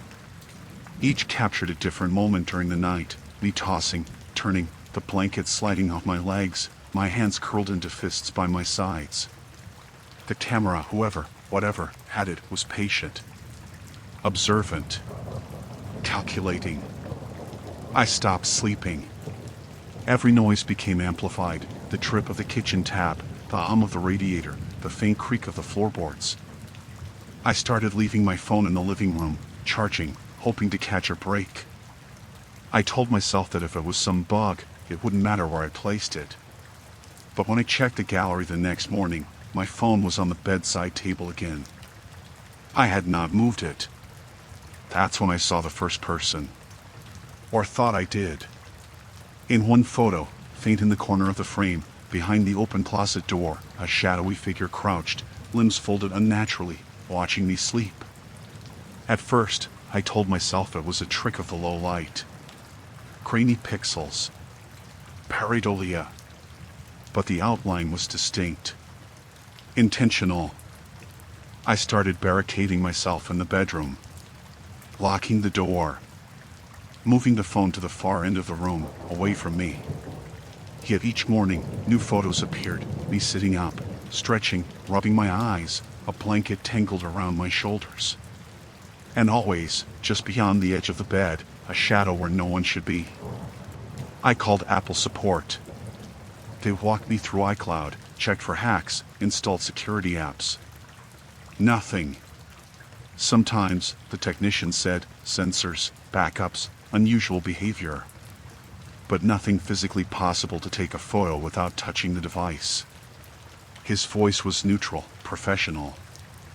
I didn't sleep that night. I installed a camera in the corner of the room, pointed at the bed. Infrared, night vision, all angles. I watched the footage, heart hammering.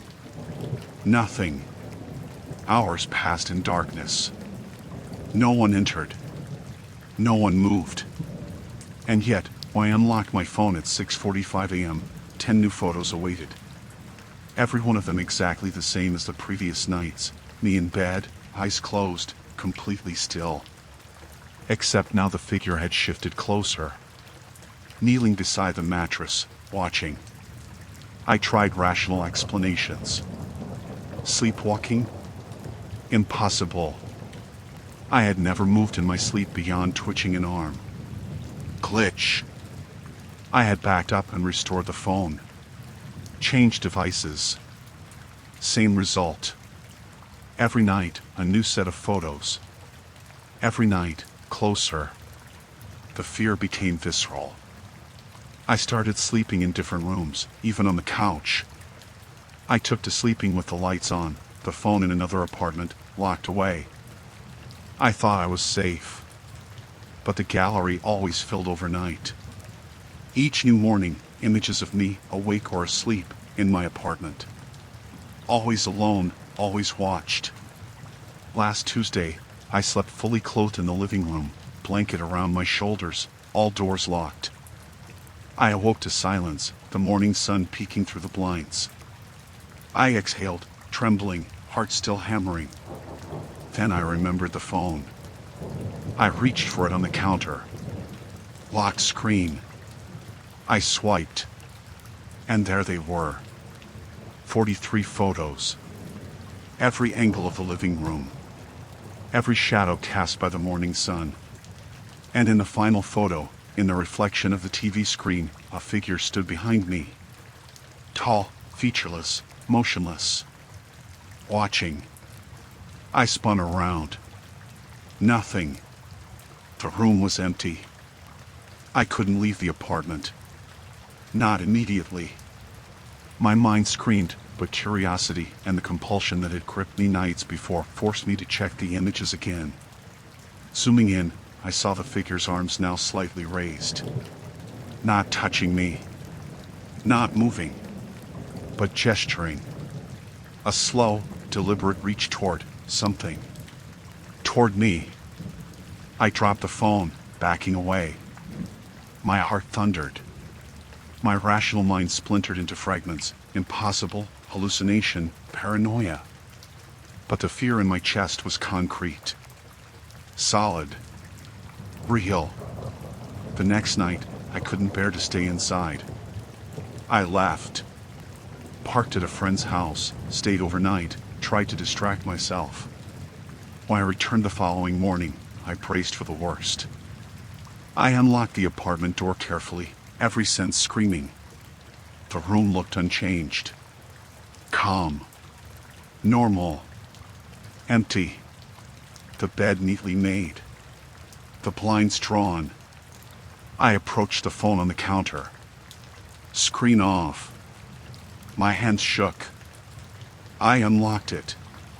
The gallery was empty. Every photo gone. Relief should have been immediate. But as I swiped through my files, my stomach dropped. There was a single image, saved somewhere outside the gallery, in a folder I had never seen before. It was me, lying in bed. And beside me, crouched on the mattress edge, face just barely visible in the shadows, looking directly at the camera. I had slept alone. I never slept with a phone near me again. I had been wandering through the aisles of the small grocery store, aimless, picking up milk and bread, when I noticed him. At first, I didn't pay much attention. A man in his 40s, casually dressed, standing near the spices. But the moment he looked at me, my chest constricted. There was a familiarity in the way he stared, a certainty in his gaze that unsettled me in a way I couldn't place. "Good evening, Jonathan Markham," he said. His voice was smooth, calm, but carried a strange weight. I froze mid-step, the carton of milk trembling slightly in my hands. I had never met him in my life. My pulse spiked, and I turned slowly, trying to meet his eyes. "Excuse me?" He smiled, a slight tilt of the head, like someone confident in a truth I hadn't discovered yet. Jonathan Markham. I've been looking for you." I glanced around the aisle. Empty shelves, a cashier ringing up an elderly woman at the register. No one else seemed to notice.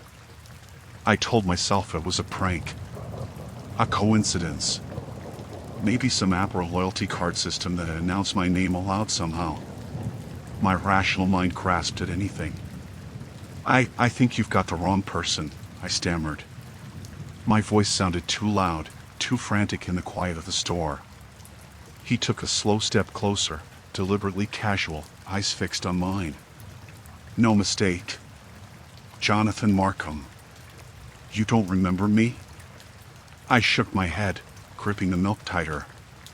My skin prickled with fear. I could feel every muscle in my body tightening, my instinct screaming to move, to run, to escape.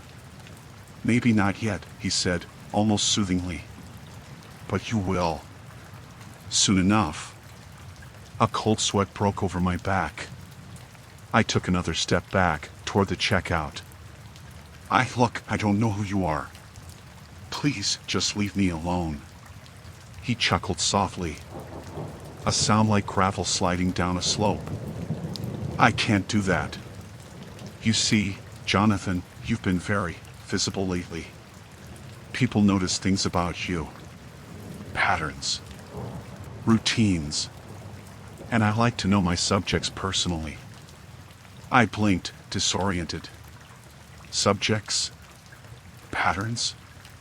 I glanced down at my phone in my pocket, checked the time, 7:30. Nothing seemed out of place.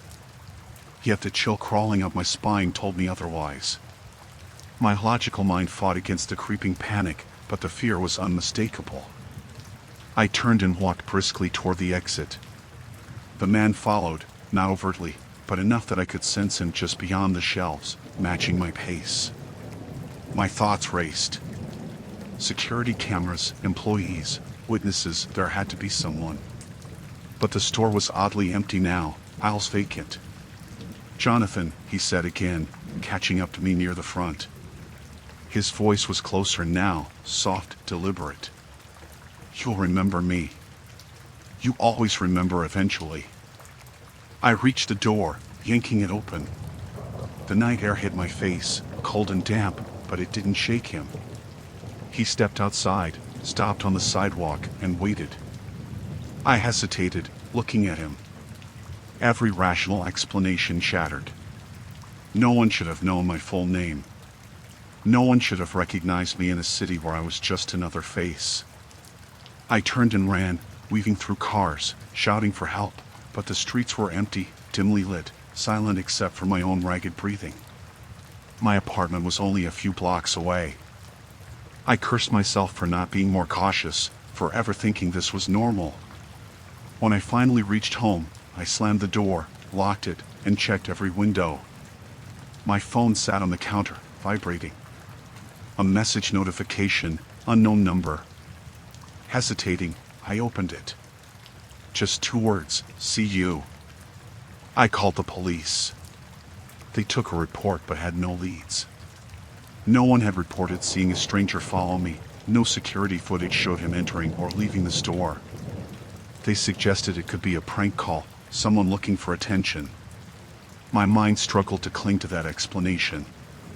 But then, every night after that, I began noticing small signs. A shadow at the corner of my street. A car idling across from my apartment. Sometimes, a fleeting glimpse of a figure watching from the park down the road. Always distant. Always patient. Always just far enough away to be ignored. Sleep became shallow, restless. I triple-locked the door, set alarms, avoided unnecessary trips outside. Yet every time I left my apartment, my stomach clenched as if the man was already there, somewhere, waiting to say my name again. 2 weeks later, I returned to the grocery store. I needed to see if I could trace anything, security footage, employees, anyone who might have noticed. The store was ordinary, bustling now with evening shoppers. I asked the manager if they had cameras. "They did," he said. "Standard, facing the aisles and registers." I described him, every detail. The manager's eyes narrowed. He checked the footage. "Nothing. No one matching your description came in tonight," he said. "Are you sure?" I nodded, trembling. The footage was blank. I felt relief, shallow and temporary. That night, I locked my doors as usual. I sat in the living room, lights on, phone in hand. And then it happened. My phone buzzed. Unknown number. Text, "I'm closer than you think." I dropped it, fumbling, heart hammering. A shadow fell across my doorway. I turned. No light. Nothing visible. But I knew. I knew he was there, and I knew, somehow, he had always been. The next day, I moved. Changed cities, changed numbers, changed routines. I hoped distance would help. For a while, it did. Months later, I received a package. No return address. Inside, a small note, written in perfect, familiar handwriting.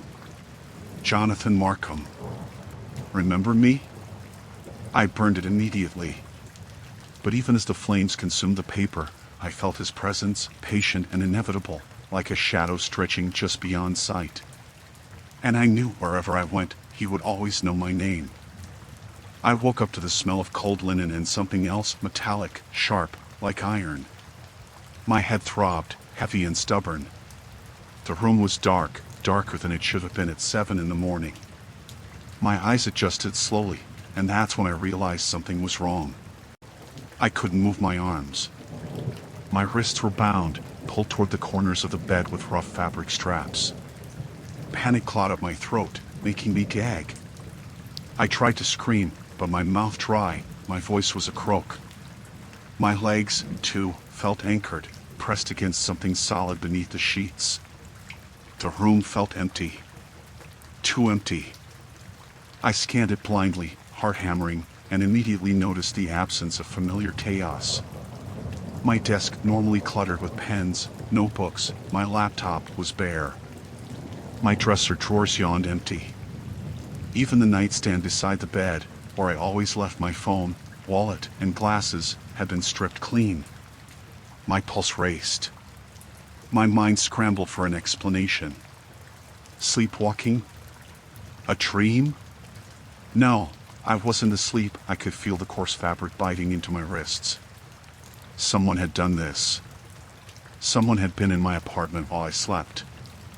I tested the bindings, tugging against them with every ounce of strength, but they held. Strong, precise knots. Whoever had done this had planned it, knew what they were doing. A sound drew my attention, the faintest creak of a floorboard, deliberate and slow. Someone was moving in the apartment. My stomach twisted into knots. Rational thought fled. The terror was raw and immediate. "Hello?" I croaked. My voice sounded alien in my own ears. No answer. Just the soft scrape of footsteps across the hardwood. Whoever it was wasn't trying to hide. They were making me wait. I swallowed against the dry lump in my throat and forced myself to stay still, listening. The footsteps stopped. Then, a soft, deliberate cough. "I see you're awake," a voice said, calm, almost conversational. I froze, straining to locate it in the darkness. The voice was male, measured, and somehow entirely familiar, though I knew I had never heard it before. What do you want?" My voice broke. "To wake up," he said simply, "and to know you understand the rules." I swallowed, bile rising. The rules? My pulse thundered in my ears. I tried to speak again. Why are you here?" There was a pause, then a soft chuckle, low and deliberate. "Because I can. Because I needed to see you at the beginning of your day, and you weren't awake yet. You like routines, don't you?"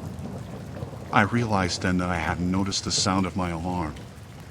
My phone wasn't on the nightstand. My clock was missing too. All traces of my usual morning routine were gone. Every anchor to the familiar had been removed. I don't understand," I said, voice shaking. "You will," he said. The sound of fabric brushing against wood. He was moving closer, though I couldn't see him. "First, let's see if you can remember the last time you really felt safe." I tried to shift, to pull my arms free, but the restraints cut deep into my skin. The roughness scraped my wrists raw. Panic pushed me to thrash, but every movement was met with the same suffocating resistance. The lights flickered on suddenly. Bright, harsh, illuminating the room fully. My stomach dropped. There he was. A man, tall, lean, face obscured by a dark hood. He stood near my dresser, hands in his pockets. He looked like he belonged in the shadows, but the light made every detail sharper, the careful way he observed me, the patience in his posture. "Everything you own is gone," he said, gesturing vaguely toward the empty surfaces. "I thought we'd start fresh." I tried to shout. Tried to scream. My voice failed. I realized then how utterly powerless I was. "Why?" I croaked. "Why are you doing this?" His smile was faint, a thin line that made my stomach turn. Because some people need to see the fragility of life, to understand what it feels like to be entirely at someone else's mercy. I felt my vision narrow, heart hammering against my ribs. The rational part of my mind fought against terror. This couldn't be happening. He couldn't have entered undetected. My apartment was secure. I live alone. Locks. Alarms. Cameras. Nothing. And yet, here he was. The man stepped closer. I caught the faint smell of his cologne, earthy, metallic, like damp soil and rust. He crouched slightly to meet my gaze. Don't struggle too much. It only makes it harder. I shivered, nauseous. He was calm, in control, and that made the horror all the sharper. He moved to the nightstand, or where it had been, and pulled out a thin black folder. He opened it, flipping through pages. I couldn't see what was inside, but he paused on one and held it aloft. Look at this. Your life. Every detail, every little habit, every mundane thought. I know it all. I shook my head. You don't know me. I do, he said. And now you know how small you really are. I realized then that my survival depended on compliance. My rage, my panic, could not help me. But as he reached toward me, I noticed something, a slight slack in the knot on my right wrist, a mistake in his careful restraint. My fingers fumbled at the edge of the fabric. One careful twist, one desperate tug, and my hand slipped free. I didn't hesitate. I swung it at his face, hitting him squarely. He stumbled back, startled, hiss escaping his lips. I grabbed the blanket, threw it over his head, and kicked my legs free. He recovered quickly, lunging toward me, but I had leverage now. I scrambled off the bed, grabbed the lamp from the nightstand, barely more than a metal cylinder, and swung with every ounce of strength I had left. The first blow connected. The second, and then I bolted for the door, adrenaline burning in my veins. I ran through the apartment, yanking the locks, flinging the door open. Outside, the morning sun hit me like a revelation. I didn't look back. I didn't pause. I ran until the building was a blur, until my lungs burned, until I was certain I was safe. Later, the police found him. Not inside the apartment, not near it. Just gone. They took my statement, dusted for prints, checked cameras. Nothing. No trace. My belongings were never recovered. My sense of safety shattered. I moved immediately, changed locks, changed city, changed everything. But sometimes, late at night, when the wind presses against my windows and I lie in bed, I still feel the weight of his gaze, calm and patient, somewhere beyond the shadows, waiting for the next mistake. And I know, if he ever finds me again, I won't get up from the bed.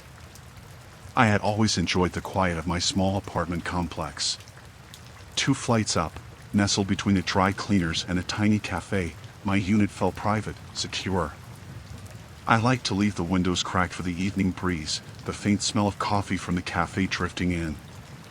Life was ordinary, repetitive, and comforting. That's why the first thing I noticed when I walked to the mailbox that Thursday evening was so unsettling, a small, plain envelope lying against the edge of the box. At first, I thought it was a utility notice or an advertisement. But when I picked it up, it was heavier than I expected. Inside was a disposable camera. No note. No return address. My stomach tightened. I turned it over in my hands, felt the weight of it, heard the faint click as I pressed the little lever on the side. Someone had left this here deliberately. I told myself it was a prank. A neighbor goofing around. The building had a few eccentric residents. I smiled nervously and set the camera on the counter, intending to forget it. That night, I made sure the windows were fully closed. But sleep was uneasy. Every creak of the radiator, every distant footstep in the hall, set my nerves on edge. I woke several times, heart racing, convinced I saw shadows moving beyond my bedroom door. Eventually, exhaustion pulled me under. The next morning, curiosity won. I had the camera developed at the local drugstore. When I picked it up, I laughed nervously at my own tension. It was probably nothing. Just blurry images, maybe a picture of a mailbox or a random hallway. I shouldn't have laughed. The first photo made my stomach drop. It was my bedroom. My bed. The sheets twisted from sleep. My nightstand. Every detail precisely captured. I remembered leaving the blinds half open. The light from the street lamp outside was just enough to illuminate the room. I flipped the next frame. Same room, slightly different angle. Someone had taken these while I slept. My heart hammered in my chest. The images grew more detailed. The third photo showed my pillow creased from my head, a hand curled beside it. The fourth, a blurry shadow at the corner of the frame. I backed away from the counter, hands shaking. "This isn't real," I whispered. I told myself I had left the camera somewhere, that it had been an old roll someone redeveloped by mistake. But rationalizations fell apart with each new photo. Every image captured something that could only have happened in my apartment, in my bed, at night. The remaining frames escalated the horror. Someone was patient, deliberate. The fifth photo showed me tossing in sleep, the sixth, the shadow closer, looming near the edge of the bed. The final frame, a face, featureless in the dim light, peering down at me from the corner of the room. I hadn't noticed anyone in the dark. I bolted upright, nearly dropping the photos. Every logical explanation collapsed. My apartment had locks, cameras in the hallway, a neighbor 2 doors down who was never awake at night. No one could have entered undetected. Yet the evidence stared back at me. I called the police, hands trembling. They came quickly, took the photos, dusted for prints, checked the building. Nothing. No signs of forced entry. No evidence of someone in my apartment. Just me. I tried to sleep that night with the lights on, a baseball bat across the bed. Every noise, the creak of a floorboard, the hum of the refrigerator, set my nerves on edge. At 2:47 a.m., I woke to a thump against the window. My heart stopped. I leapt out of bed, flipped on the light, and saw nothing. Just the curtains swaying slightly in the breeze. Morning offered no relief. My mailbox had something new. I hesitated before opening it. Inside was another disposable camera. No envelope this time, just the camera, unmarked. I didn't want to see it. But curiosity, dread, and an almost compulsive need to know pulled me to the counter. I developed the second camera. The first frames were worse than I expected. Someone had been watching all night again. One photo showed me sitting up in bed, eyes wide, bat across my chest. Another showed the shadows moving across the room in the faint morning light I hadn't remembered leaving.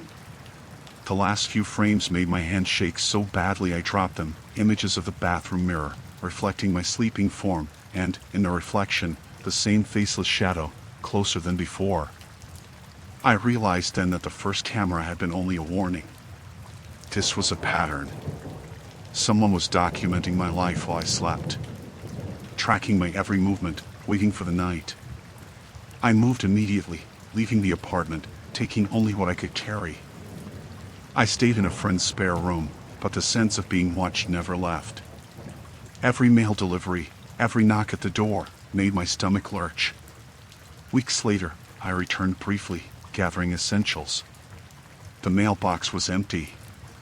But in the corner of the hall, a small package rested against the wall. A camera. One last roll inside. No photos yet. But I didn't need to develop it. I knew what it contained. I left the city that day, changed my locks, my phone, my routines. I've moved twice since then. I check every mailbox, every window, every corner. And I know, somewhere, he still has another camera ready. Waiting. Watching. Patient. Even in daylight, even in another apartment, I sleep with one eye open. Because he knows where I am. And I can't escape the lens. It was a Saturday morning, the kind where the sunlight slanted lazily through the blinds, and the apartment smelled faintly of last night's coffee. I had spent the week working from home, the rhythm of my life predictable and comfortable. Laundry, dishes, emails, the occasional run to the corner store. Nothing exciting, nothing dangerous. I was vacuuming the living room when my hand struck something hard beneath the sofa. Frowning, I crouched, peering into the shadowed gap. My fingers found a small, black object. At first, I thought it was a piece of a broken remote or perhaps a misplaced phone charger. I pulled it out.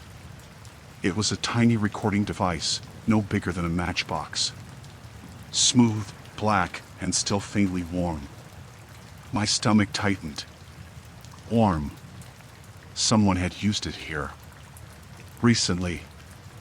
I set it on the coffee table, my pulse quickening. Rational thoughts raced to the forefront. Maybe a repairman? A friend's kid playing a prank? But no one had been here while I was gone.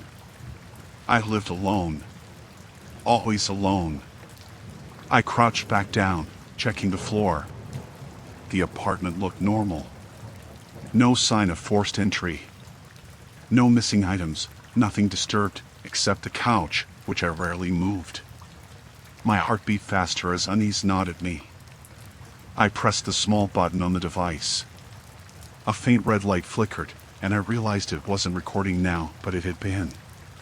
Someone had been listening. Watching. A cold sweat broke out across my forehead. I remembered the faint creak in the hallway last night, something subtle that I had ignored. My neighbor's footsteps, perhaps. But that didn't explain the warmth. The immediacy. I rifled through the device's tiny compartment, searching for memory, wires, anything. Inside, a small card held dozens of files. Hesitating, I plugged it into my laptop. The first playback made my blood run cold. It was me. Not in any cinematic or staged way, but ordinary, mundane, sitting on my couch, scrolling through my phone, my hair falling into my eyes. The next file captured me making coffee. The following, me reading on the sofa, dozing lightly. Each one a snapshot of intimacy, of vulnerability.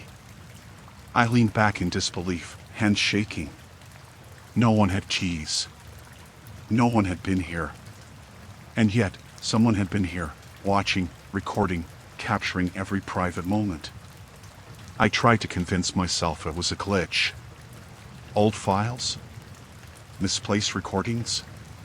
But the timestamps were precise: last night, then the night before, then the one before that. Fresh. Recent. I couldn't sleep that night. Every sound, the faint hum of the fridge, the tick of the wall clock, even the wind brushing against the windows, made me tense. I checked the couch repeatedly. No more devices, as far as I could see, but the warmth, the very thought of someone having been in my living room while I slept, gnawed at my nerves. The next day, I attempted normalcy.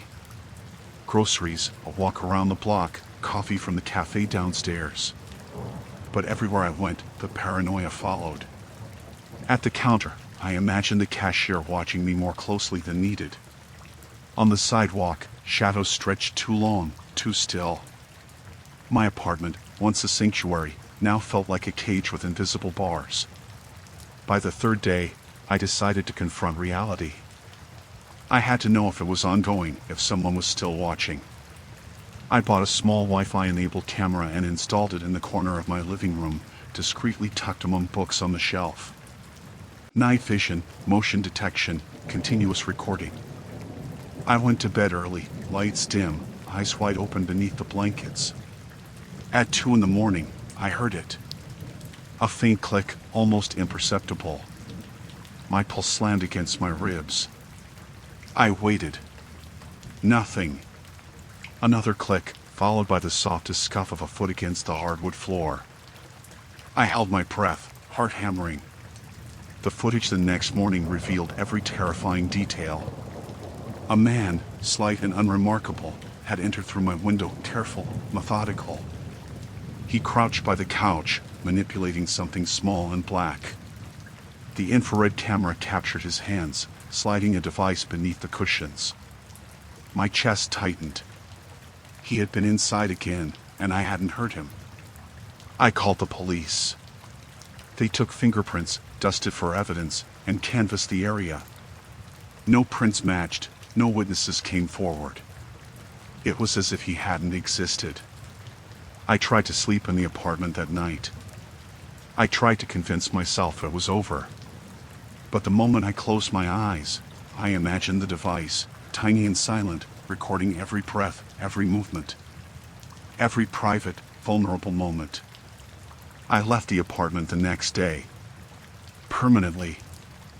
I changed cities, changed my locks, changed my routines. I assumed or hoped that distance would offer safety. A week later, a package arrived at my new place. Plain, unmarked.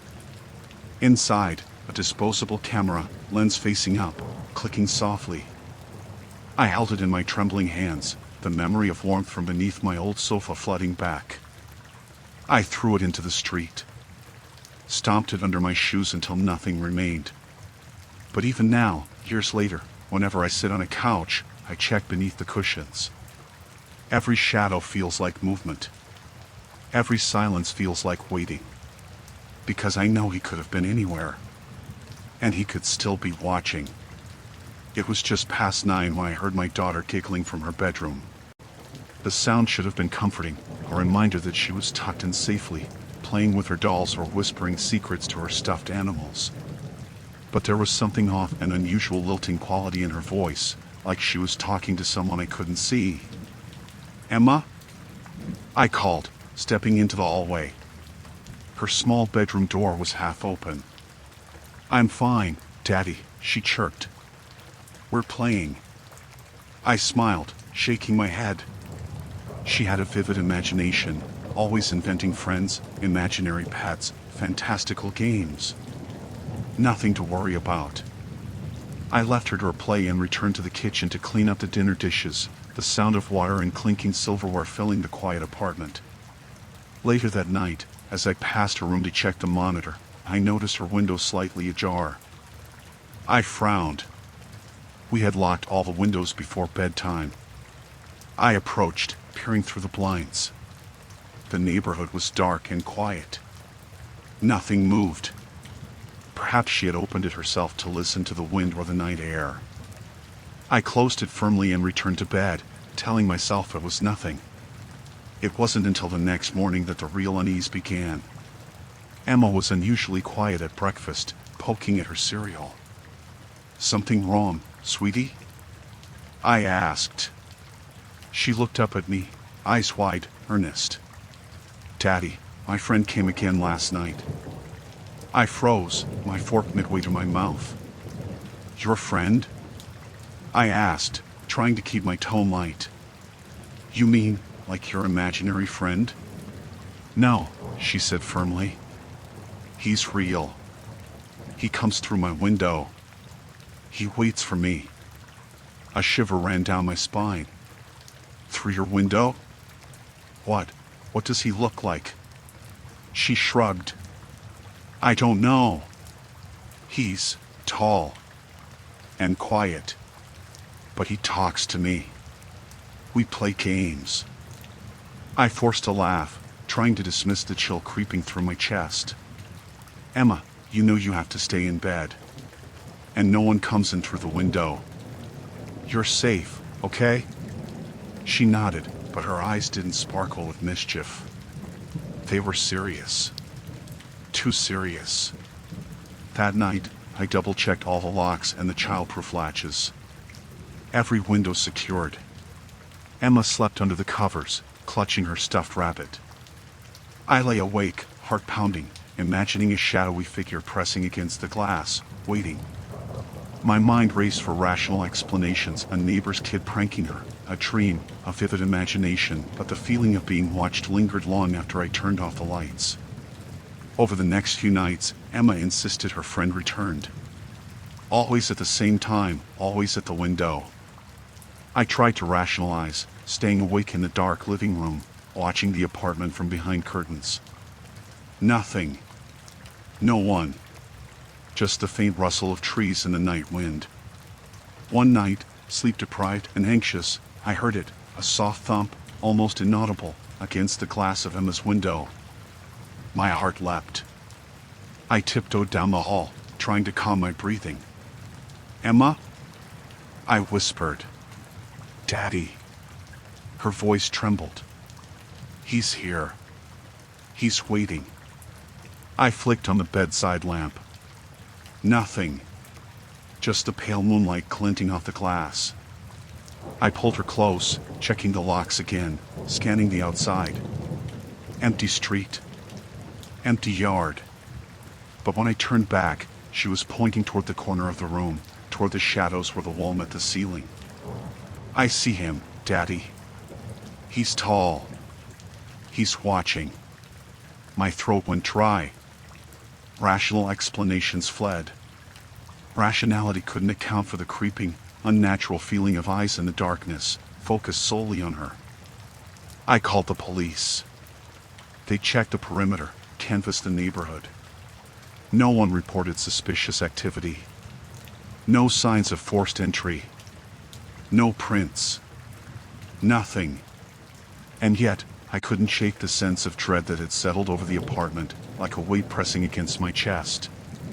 The following night, I decided to sit in her room until she fell asleep, staying close, lights on, every sense alert. Emma's eyes grew heavy, and eventually, her breathing evened out. I leaned back in the chair by her bed, exhausted. Then I heard it, the softest scrape, like a finger against glass. My eyes snapped to the window. A shadow flickered across the pane. I froze, heart hammering, throat dry. I flicked on the lamp. Empty. But the chill didn't fade. I approached slowly, hand on the curtain. The window was locked. The glass intact. I stepped back, shaking, telling myself it was my imagination, exhaustion, stress. And then I noticed it, tiny, wet footprints on the sill. Not from a cat or bird. Small, humanoid, leading toward the edge, as if someone had crouched there minutes ago. My hands shook uncontrollably. I scooped up Emma and drove to my sister's house. That night, I didn't sleep. I didn't blink. Every noise, the distant hum of a car, the wind brushing leaves against the house, felt like a threat. The next morning, I returned with a locksmith.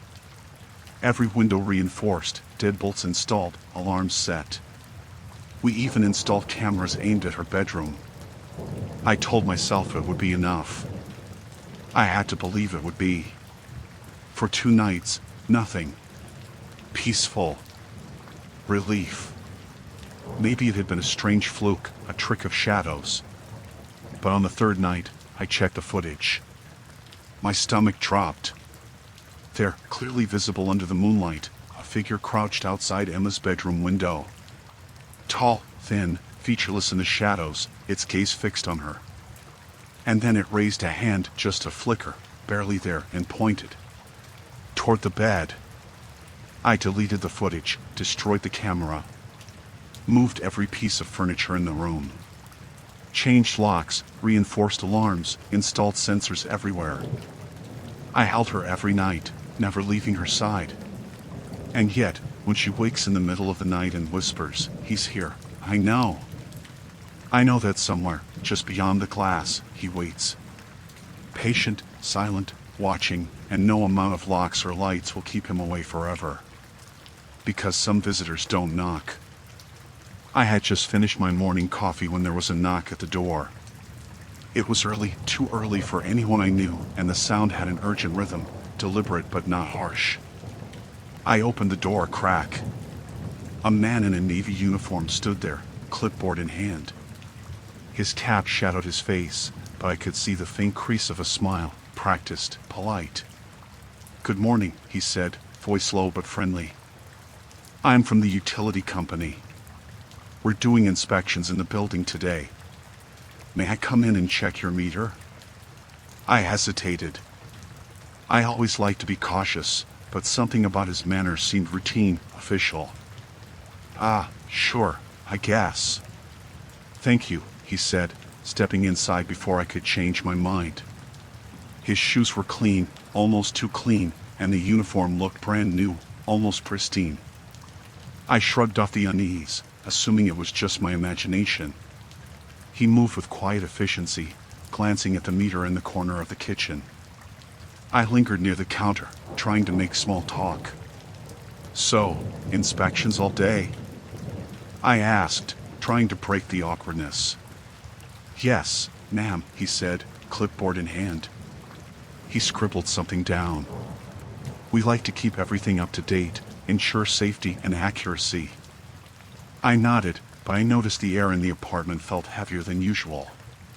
He moved slowly, almost deliberately, as though he were studying every inch of the room, not just the meter. The smile never faltered. When he finished, he straightened, adjusted his cap, and said, "All done. Thank you for your cooperation." I exhaled, a mixture of relief and lingering unease, and reached for my phone. Just a routine call. I wanted to confirm the schedule. "Hello, this is City Utilities," the automated voice answered. I hesitated for a moment, then said, "Yes, hi. I just had a meter inspection in my apartment. Can you confirm it was scheduled?" There was a pause, then the operator's voice.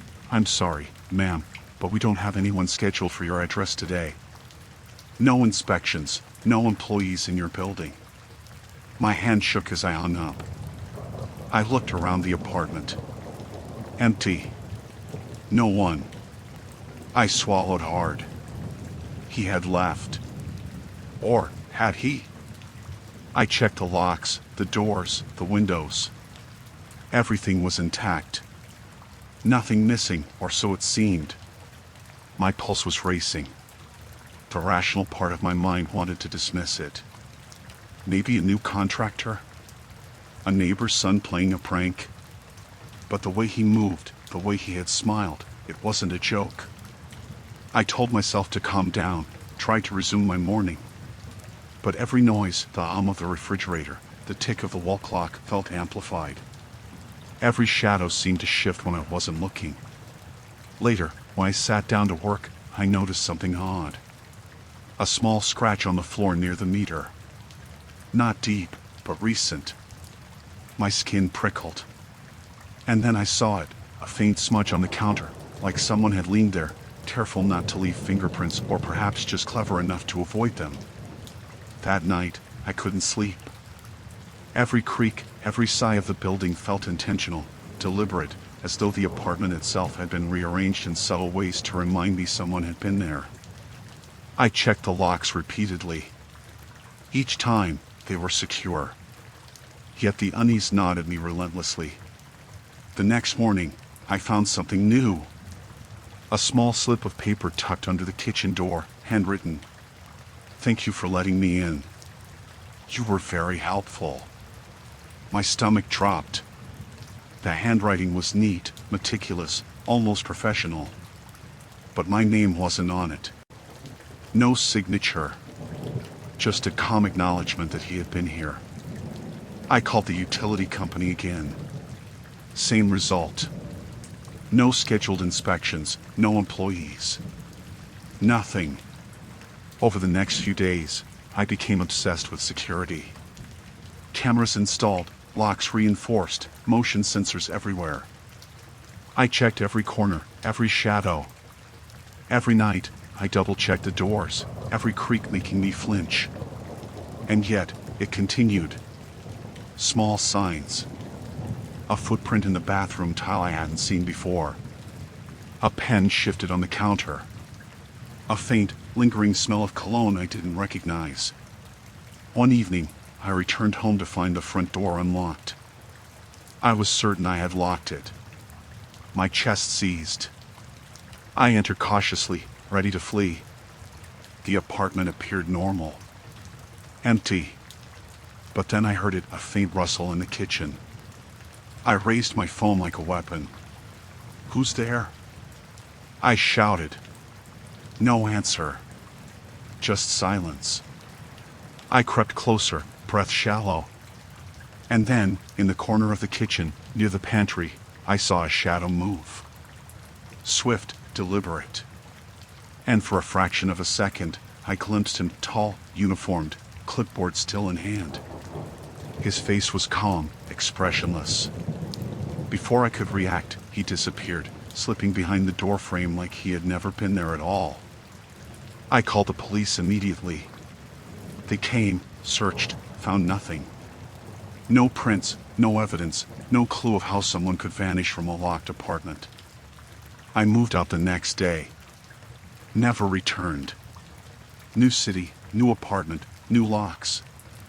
But I still see him in my mind sometimes, the polite smile, the cap shadowing his face, the clipboard tucked under his arm, standing quietly in my kitchen. And I know, wherever I go, he will always be a step ahead. Waiting. Patient. Professional.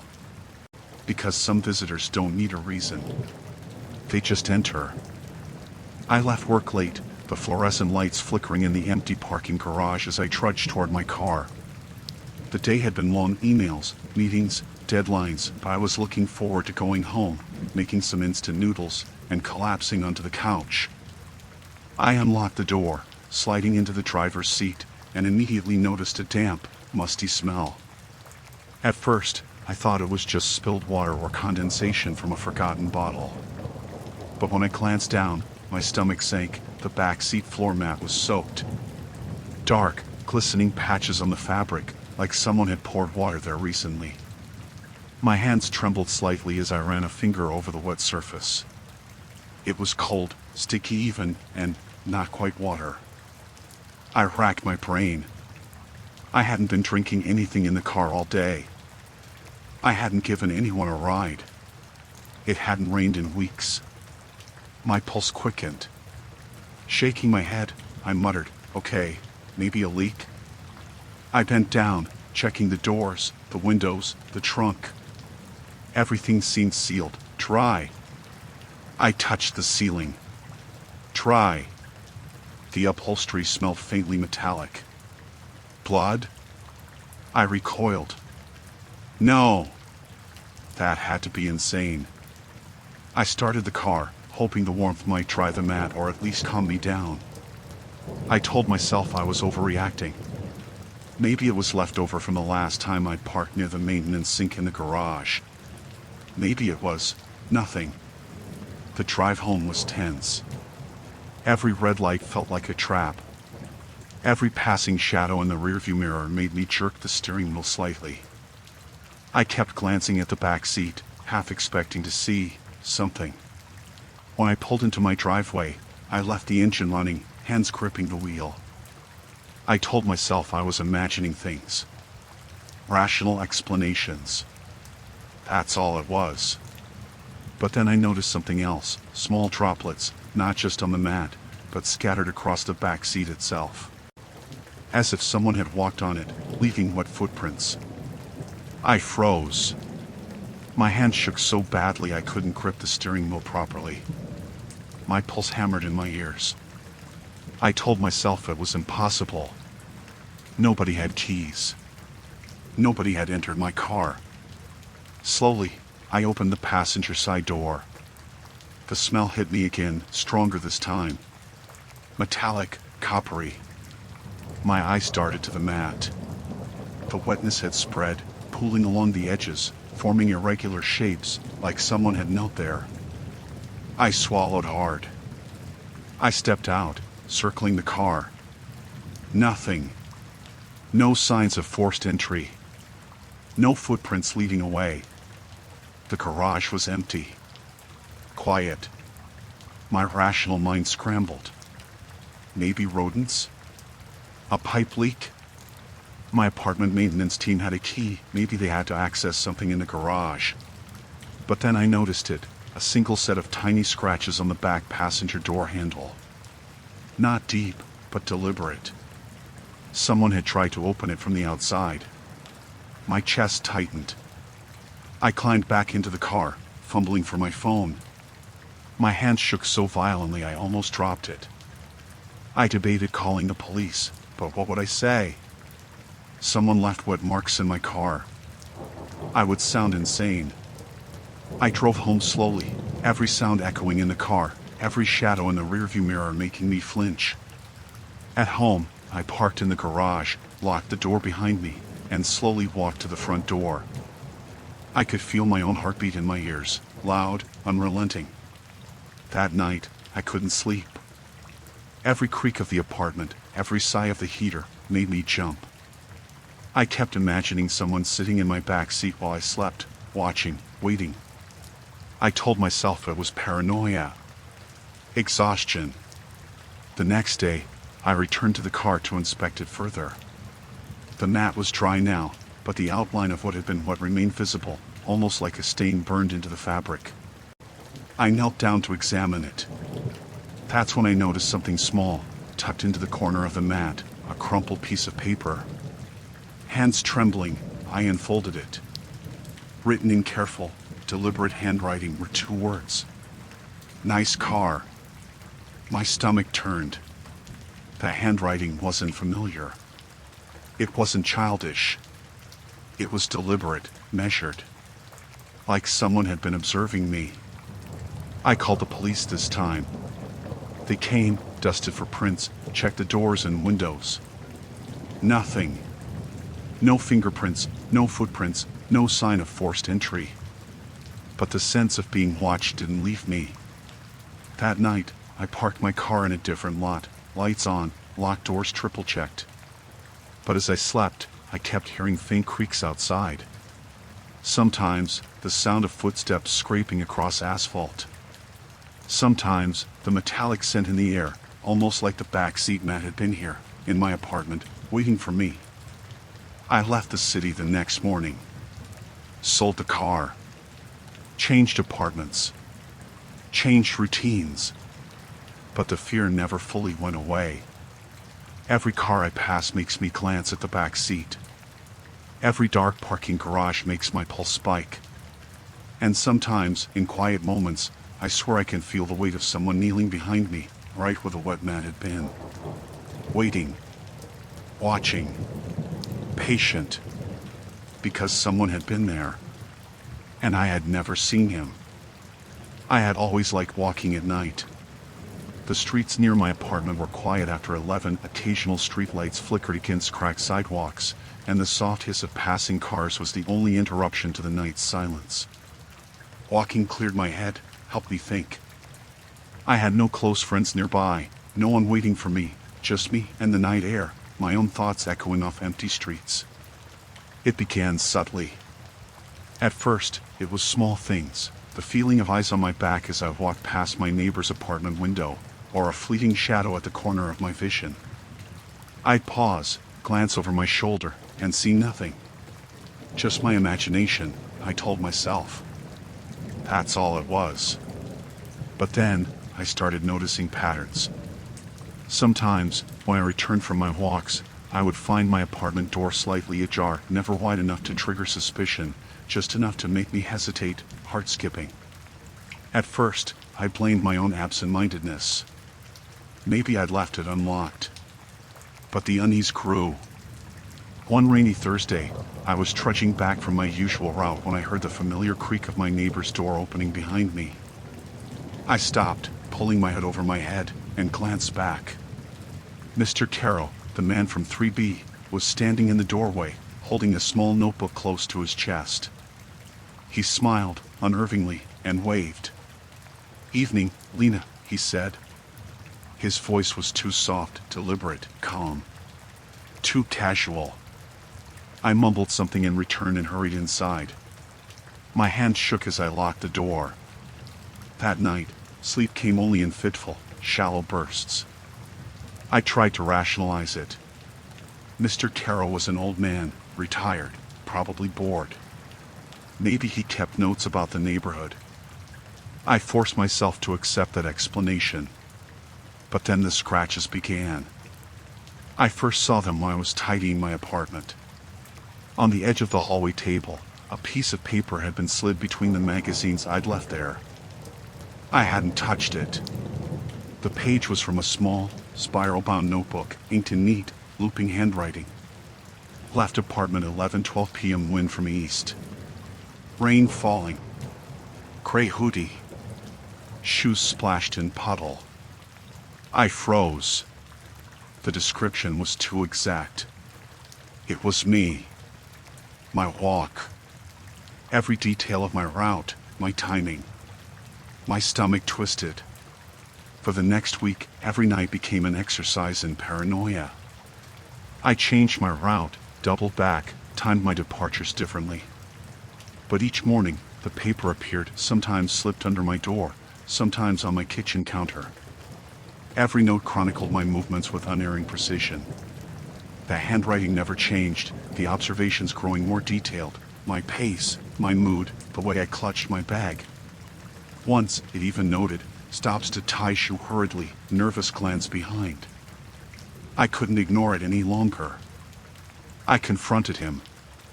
I knocked on Mr. Tarot's door, my palms damp, my breath shallow. I know you've been leaving notes about me, I said. He opened the door slowly, as if expecting me, holding a steaming cup of tea. His smile was calm, soothing, unnervingly patient. I see you noticed, he said. I like to keep a journal. Why me? I demanded, my voice trembling. Why track my walks? My life? Because you fascinate me, he said simply. His eyes were sharp, too aware, watching me as if he could read my thoughts. I like to observe. People are interesting. I wanted to laugh, to call him insane, but the rational part of me floundered in the dark. His calmness, the way he stood there, made me want to retreat. Instead, I said, this has to stop. Leave me alone. He tilted his head, studying me. I can't. It's part of the pattern now. Part of the rhythm. You see, once you notice, once you react, that's when it becomes meaningful. I fled. Back to my apartment, heart hammering, shaking as I locked every door. I tried to sleep, tried to block it out, but I couldn't. Every shadow seemed to move. Every creak in the floorboards became him. Then, the next night, I made a decision. I would walk, but I would confront the situation head on. I carried a flashlight, fully aware of the risk. As I stepped into the street, rain-slick pavement under my boots, I noticed him waiting in the shadows near the corner. Notebook in hand. Calm, collected. Stop. I shouted. Leave me alone. He didn't flinch. Instead, he wrote something down in the notebook, slowly, deliberately, like I was part of some cruel experiment. Then he closed it, looked up, and spoke with a clarity that cut through the rain. You can't leave the pattern, Lena. It's too late. Something in his tone, the inevitability in his voice, made my chest tighten. My mind raced. I needed a way out. I turned and ran down the street, flashlight swinging wildly, heart hammering. I didn't look back until I reached the main road. And then I saw the car. Black, unmarked, headlights off, parked just ahead. The engine never started, yet it was there. Waiting. I ran past it, ignoring the sloshing puddles, ignoring the sense of him watching me. I didn't stop until I reached the police station. Breathless, soaked, shaking, I told them everything. They searched the neighborhood, combed through apartments, asked about black notebooks, dark cars. They found nothing. No car, no notebook, no evidence. Only my trembling testimony. I moved that week. I changed cities, changed jobs, deleted my usual walking routes from memory. I bought an apartment with no close neighbors, with security cameras I could monitor day and night. I tried to convince myself I was safe, that I had escaped. But sometimes, late at night, when the wind rattles the blinds and the street outside is empty, I swear I see a figure in the shadows. notebook in hand, waiting. Patient. Observing. I know he hasn't stopped. And somewhere, he's writing. Always writing. I had always relied on taxis when I needed to get around late at night. My own car had been in the shop for repairs, and the streets of the city had a way of turning unfamiliar once the sun went down. That Thursday evening, I called one from my phone outside the office building, expecting the ride to be routine. The driver arrived promptly, a nondescript man with a pale face, thinning hair, and eyes that lingered too long on me as I slid into the back seat. I told him my address, and he nodded once, muttering under his breath something I didn't catch. The ride started normally enough. The cab smelled faintly of air freshener and cigarette smoke, a scent that made my stomach tighten for reasons I didn't understand. The streets were wet from earlier rain, neon signs reflecting in puddles, the hum of the city distant behind the shield of the car.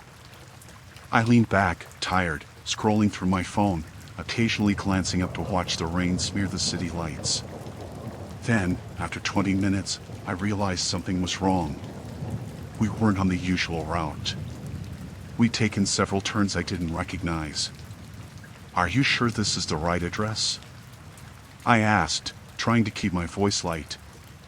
He didn't answer. Not immediately. I turned to look at him. In the rearview mirror, his face was calm, expressionless, but his eyes were sharp, almost calculating. "Yeah," he said finally, his voice low and deliberate. "This is it." I checked my phone again. The GPS said otherwise. We were 3 blocks past my building, in a part of the city I had never seen at night. I suggested he turn back. He shook his head slowly, his knuckles tightening on the steering wheel. "Don't worry," he said. "We're almost there." I laughed nervously, trying to dismiss the unease rising in my chest. Maybe I had misread the numbers, maybe the street names had changed. But instinct nodded me. Something was off. When he finally stopped, I recognized the area instantly, or rather, I didn't. It was an abandoned stretch of warehouses and boarded-up storefronts. The air smelled damp and sour, with a faint hint of decay. I opened the door to get out, intending to insist on walking the remaining distance. He grabbed my arm firmly, his grip like iron. "You're not leaving," he said. I jerked back, heart hammering. "Excuse me?" "You heard me," he said, voice calm, almost conversational. "Sit back down. It's safer this way." I laughed, more out of panic than amusement. "Safer? You drove me to the wrong place." "That's irrelevant," he said. He leaned closer, the faint smell of alcohol and cigarette smoke mixing in a way that made my stomach churn. "You're here now. And now, you stay." I struggled, yanking my arm free, but his hands were too strong, too deliberate. I tried the door again. It wouldn't budge. He had locked it electronically, I realized with a cold jolt. My phone was on the seat beside me, but when I reached for it, he pressed his hand down, stilling mine. "You can call for help later," he said, his tone casual. "But right now, it's just you and me." My mind raced. Rational explanations fled as fear clawed at my chest. Maybe he had misheard my address, I thought desperately. Maybe he was just eccentric, paranoid. But deep down, I knew better. Something inside me screamed that this was deliberate. The interior of the cab seemed smaller suddenly, shadows thickening against the dim glow of the dashboard lights. I could hear the faint hum of the engine, the ticking of the heater, the scratch of his pen against a notebook as he wrote something. I froze. He was recording everything, my reactions, my attempts to escape, the panic in my voice. I tried to reason with him. "I don't understand why you're doing this. You could get in trouble." He shook his head, smiling slightly, a twitch in the corner of his mouth. "I don't think about trouble. I think about patterns." "Patterns?" My voice trembled. "Yes," he said, leaning back, crossing his arms. People leave patterns behind, and I just observe. You made it easy tonight. You left a trail, you came alone, you reacted exactly as expected. I couldn't breathe. Every nerve screamed to run, to scream, to fight, but I was trapped. Minutes dragged like hours. I kept my hands visible, speaking in measured tones, trying to buy time, trying to keep him from getting more involved. The notebook never left his lap. His pen moved steadily, writing down my every flinch, every glance at the door handle. Then he said, casually, "It's funny. Most people panic and lash out. But you're thoughtful. You're perfect for this little experiment." I don't know what came over me. Adrenaline, terror, some last spark of instinct. I saw my chance when he leaned forward slightly to write another line. I shoved the seat back with all my weight, grabbing the notebook in a desperate lunge. He cursed, grabbed my arm, and we struggled. I bit him, hard. He recoiled, momentarily stunned. I slammed the car into gear, yanking at the door again. It finally gave. Rain drenched me instantly as I flung myself out, skidding on the wet asphalt. I didn't stop running, didn't look back, just ran until I reached a gas station, pounding on the door, screaming for help. The attendant let me in. I called the police, shivering, soaked, trembling. They took my statement, drove me back to the area, but the cab was gone. No sign of him, no sign of the car. Just the notebook, soaked and torn where I had thrown it aside in the rain. I never used a taxi again at night. I moved cities, changed numbers, and never looked back. But sometimes, when I'm alone and hear the faint hum of an engine outside my window, I remember the grip of his hands, the steady scratch of his pen, and the calm certainty in his voice. You're here now. And now, you stay. I escaped that night, but I will never forget the way he had studied me like prey, like a puzzle completed. And somewhere, I know, he is still observing. Always observing. It was a Tuesday evening when the package arrived. I had been expecting a delivery from an online retailer, a few office supplies and some books, but nothing could have prepared me for what I found. The knock at the door had been soft, almost hesitant. I had been working late, the hum of my laptop and the faint drip of my kitchen tap the only sounds. I opened the door to find a plain cardboard box, taped neatly, no return address, no label except my name written in familiar handwriting. My name. I brought it inside, set it on the counter, and stared at it. My hands were unsteady. Part of me wanted to leave it there, unopened, but curiosity, or something darker, pushed me forward. I cut the tape with my scissors, peeling the flaps back slowly. Inside, cushioned by crumpled brown paper, was my old diary. The leather cover was scratched in the way only mine could be, the faint smell of ink and paper unmistakable. My heart skipped. I hadn't kept that diary in years. It had been in a locked drawer in my bedroom. I was certain of it.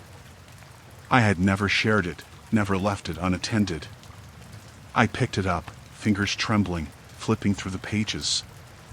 The entries were my own, from years ago, mundane observations, personal thoughts, half-finished musings. Everything familiar.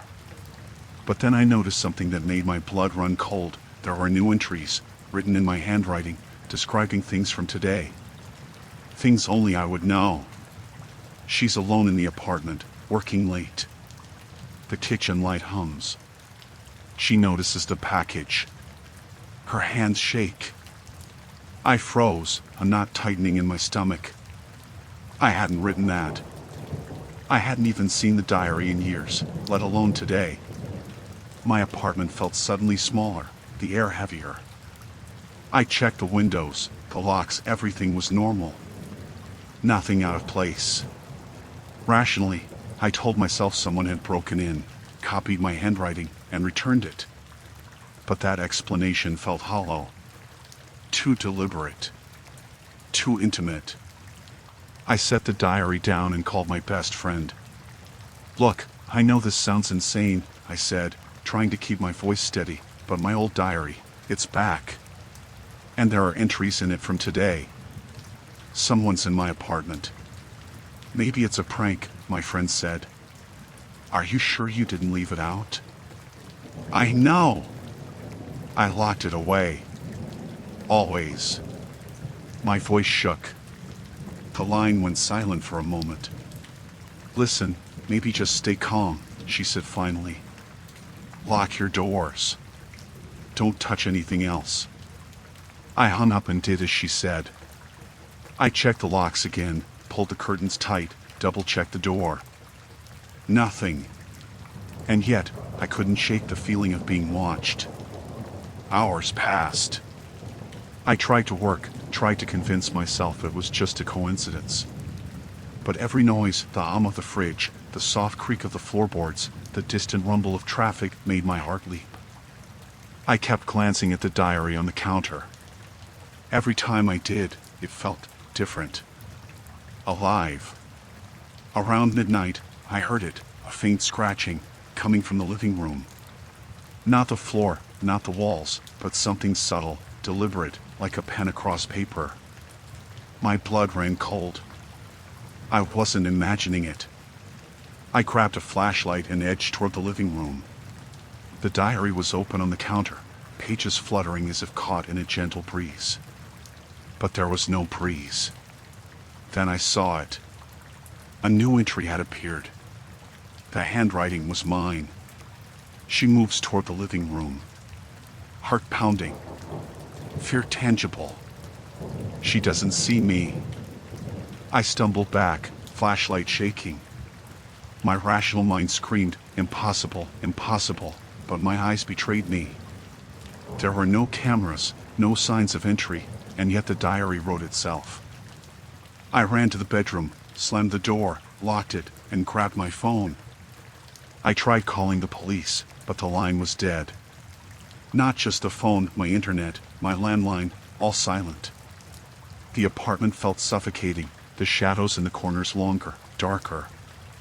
I could hear it, the scratching, the whisper of turning pages, almost like breathing. I realized then that this was no prank, no coincidence. Whoever or whatever was doing this was inside my apartment, or perhaps inside my mind.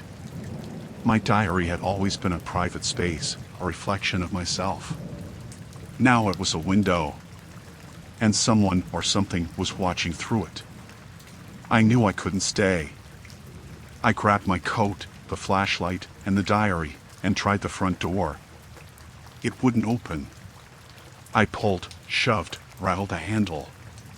Locked. I tried the windows. Locked. Every exit was sealed. Panic surged.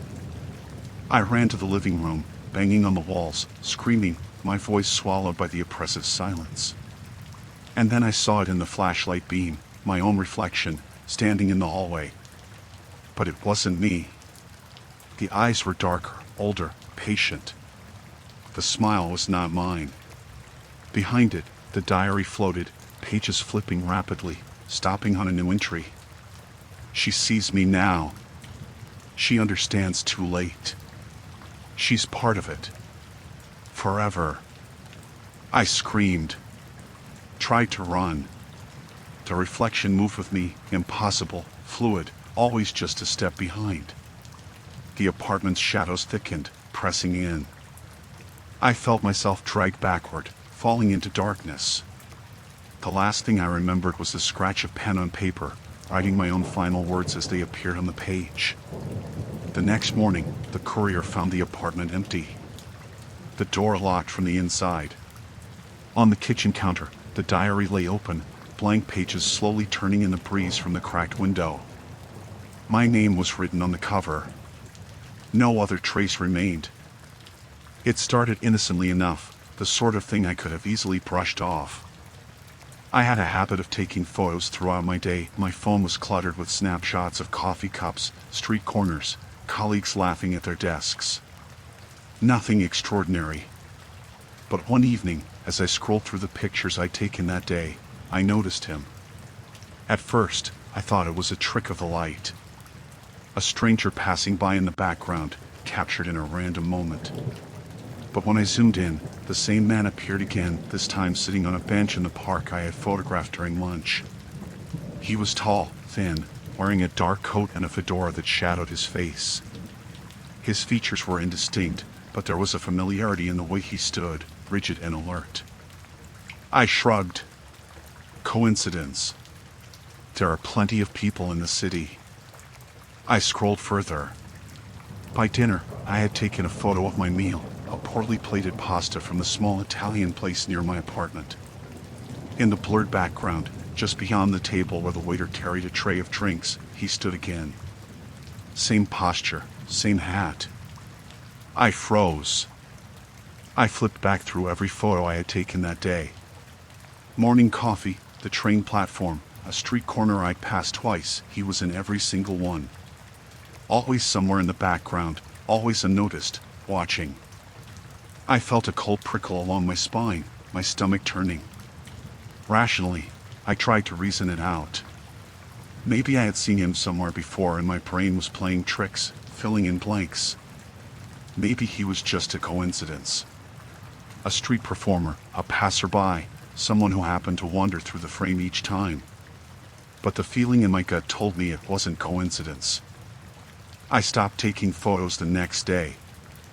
I tried to ignore him, to go about my normal routine, but my paranoia grew. Every reflection in a shop window, every shadow moving across the sidewalk, I thought I saw him. The way people turned their heads in passing, sometimes I swore he was there, watching. By midweek, the dread had started to seep into every corner of my life. I noticed it first on my commute. On the train, I caught a glimpse of someone sitting across the carriage, head tilted, hat low, and my stomach knotted. When I looked again, the seat was empty. I told myself I was imagining things. That my obsession with the photos had twisted reality. But the photos hadn't lied. And the photos didn't care about rational explanations. That evening, I broke my usual routine and went for a long walk to clear my head.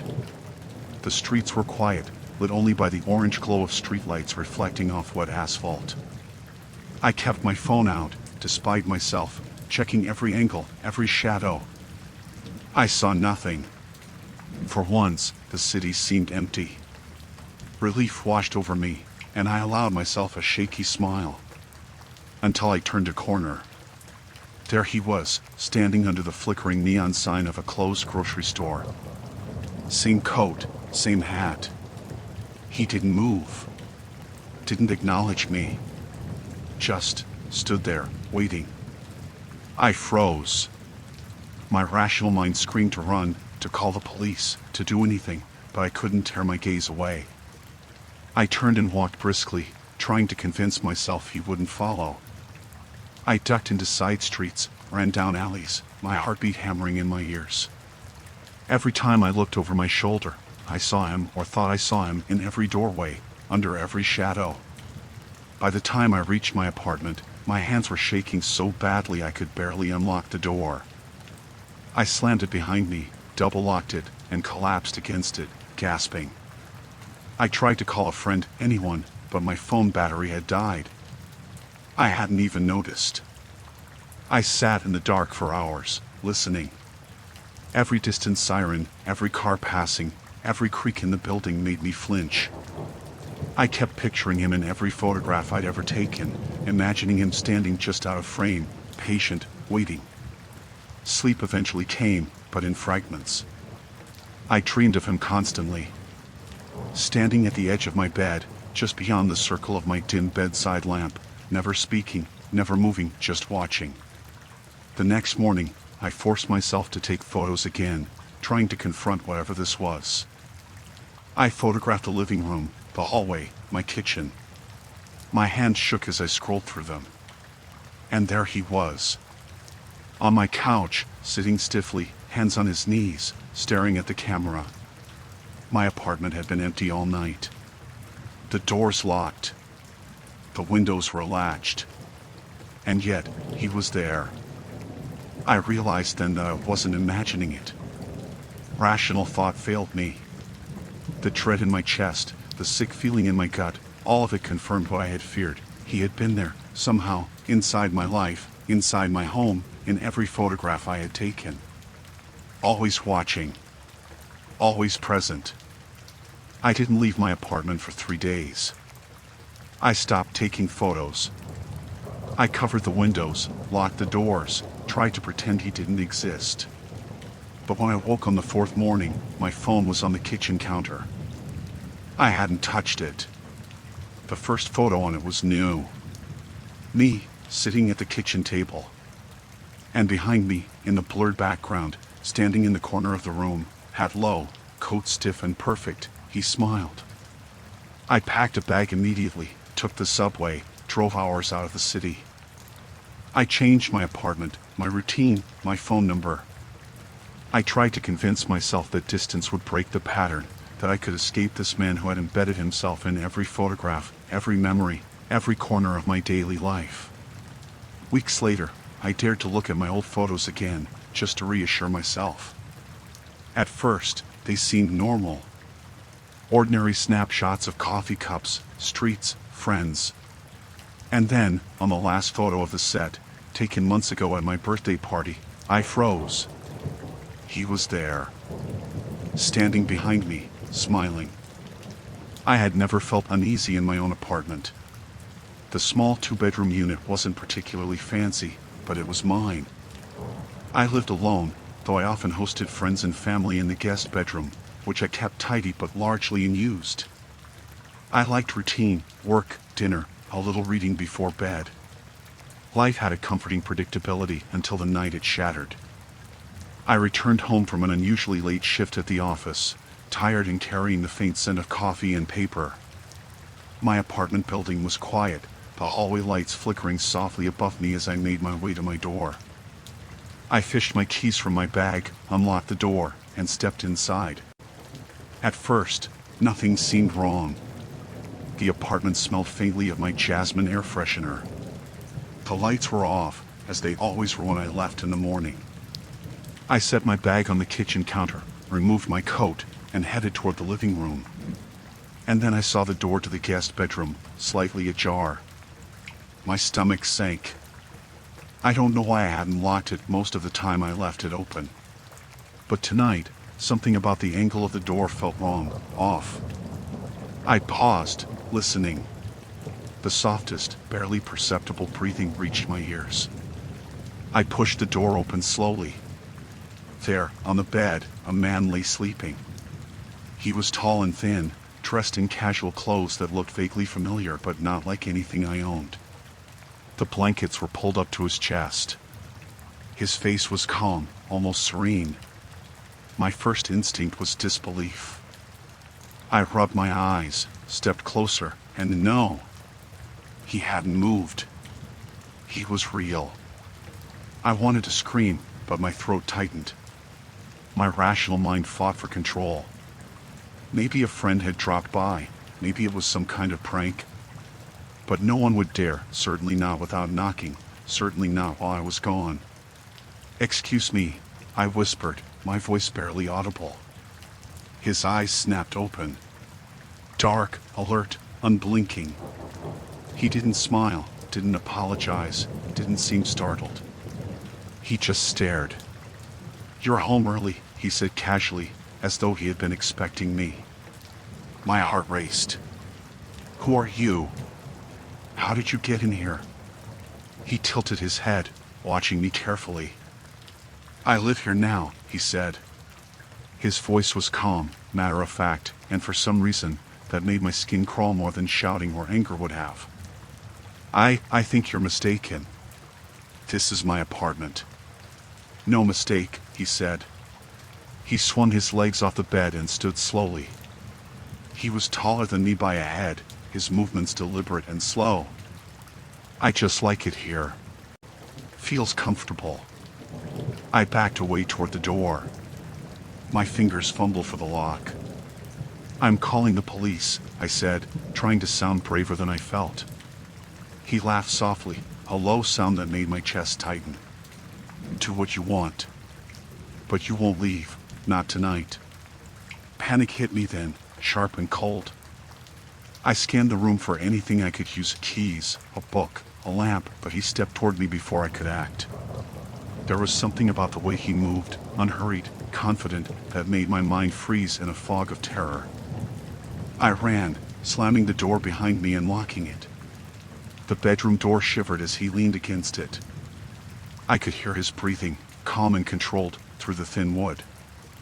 I ran to the kitchen, grabbed my phone, and dialed 911. My hands were shaking, my fingers slick with sweat. 911, what's your emergency? There's a man, he's in my apartment, I stammered. He's in the guest bedroom, he won't leave. The operator told me to stay calm, stay on the line, and wait for the police. I tried to follow instructions, but my mind was a whirlwind. I could hear faint footsteps now, moving deliberately around the apartment. He wasn't rushing, he was exploring, as though the space belonged to him. I ran to the bedroom door and pressed my ear against it. I could hear him whispering my name. My name. Not shouting, not demanding, just murmuring it over and over, soft and deliberate. I know you're there, I said into the phone, voice trembling. He's talking to me. I can hear him whispering. There was a pause on the line. Then, stay calm. Police are on their way. I backed into the living room and tried to calm my shaking hands. I kept glancing toward the bedroom, half expecting him to suddenly appear behind the door. The minutes dragged on. Every sound in the apartment felt amplified, the hum of the fridge, the distant traffic outside, the soft creak of the floor under some weight I couldn't see. Then came the knock at the front door. Not the usual tap of a visitor, but a slow, deliberate rap, heavy, rhythmic. My stomach sank. The operator's voice in my ear was distant, fading, as if I were underwater. I peeked through the peephole. A uniformed officer. Relief surged, and I unlocked the door, waving them in. We searched the apartment together. Every closet, every corner, every room, but there was no one. The guest bedroom was empty. The bed had been slept in, the blankets rumpled, but there was no sign of him. No footprints, no fingerprints, no indication he had ever been there. The officer looked at me with polite concern. Maybe you were mistaken, he said. Tired, stressed. It happens. I nodded, but deep down, I knew the truth. He had been there. He had moved freely in my space, observed me, and vanished as easily as he had appeared. I couldn't explain it. And the memory of his calm, unblinking eyes, the way he whispered my name, would haunt me forever. I moved apartments the next week, changed locks, installed cameras, even stayed elsewhere for a few nights. The footage showed nothing unusual. But sometimes, late at night, when the apartment is quiet and the shadows stretch long across the walls, I swear I hear soft breathing coming from the guest bedroom. And I know that if I ever open the door, he might still be there, waiting. It was an ordinary Monday morning when I first noticed something was off. I sat at my desk in the corner cubicle of my office, sipping lukewarm coffee, scrolling through emails and trying to ignore the dull hum of fluorescent lights overhead. My job wasn't particularly exciting, but it was steady until that morning, when the first subtle disturbance hit. I tried to log into the company database to check a report, only to find that my password no longer worked. Strange, I thought. Maybe I mistyped. I typed it again. Still nothing. At first, I blamed myself. I had changed it recently, yes, but I was careful. I double-checked every combination I could think of. Nothing.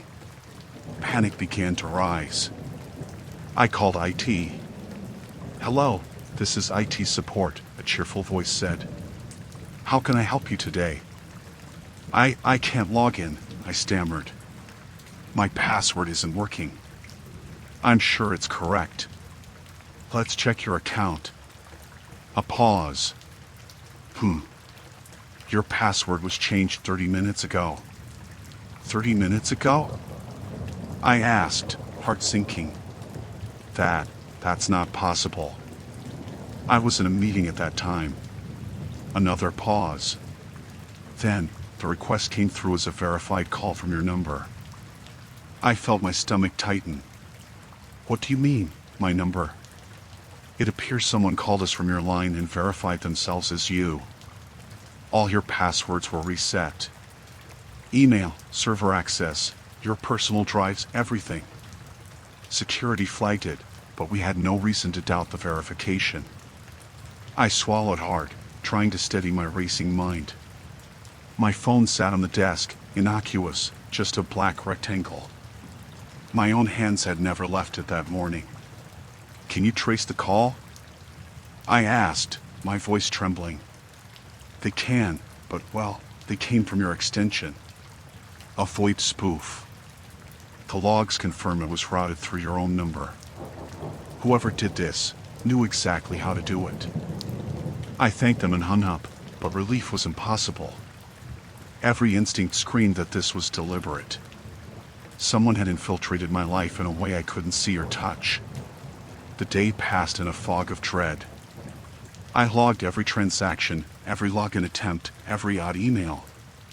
By the time I left the office, the sun had long since dipped below the horizon, and the streets were quiet and damp from a late afternoon drizzle.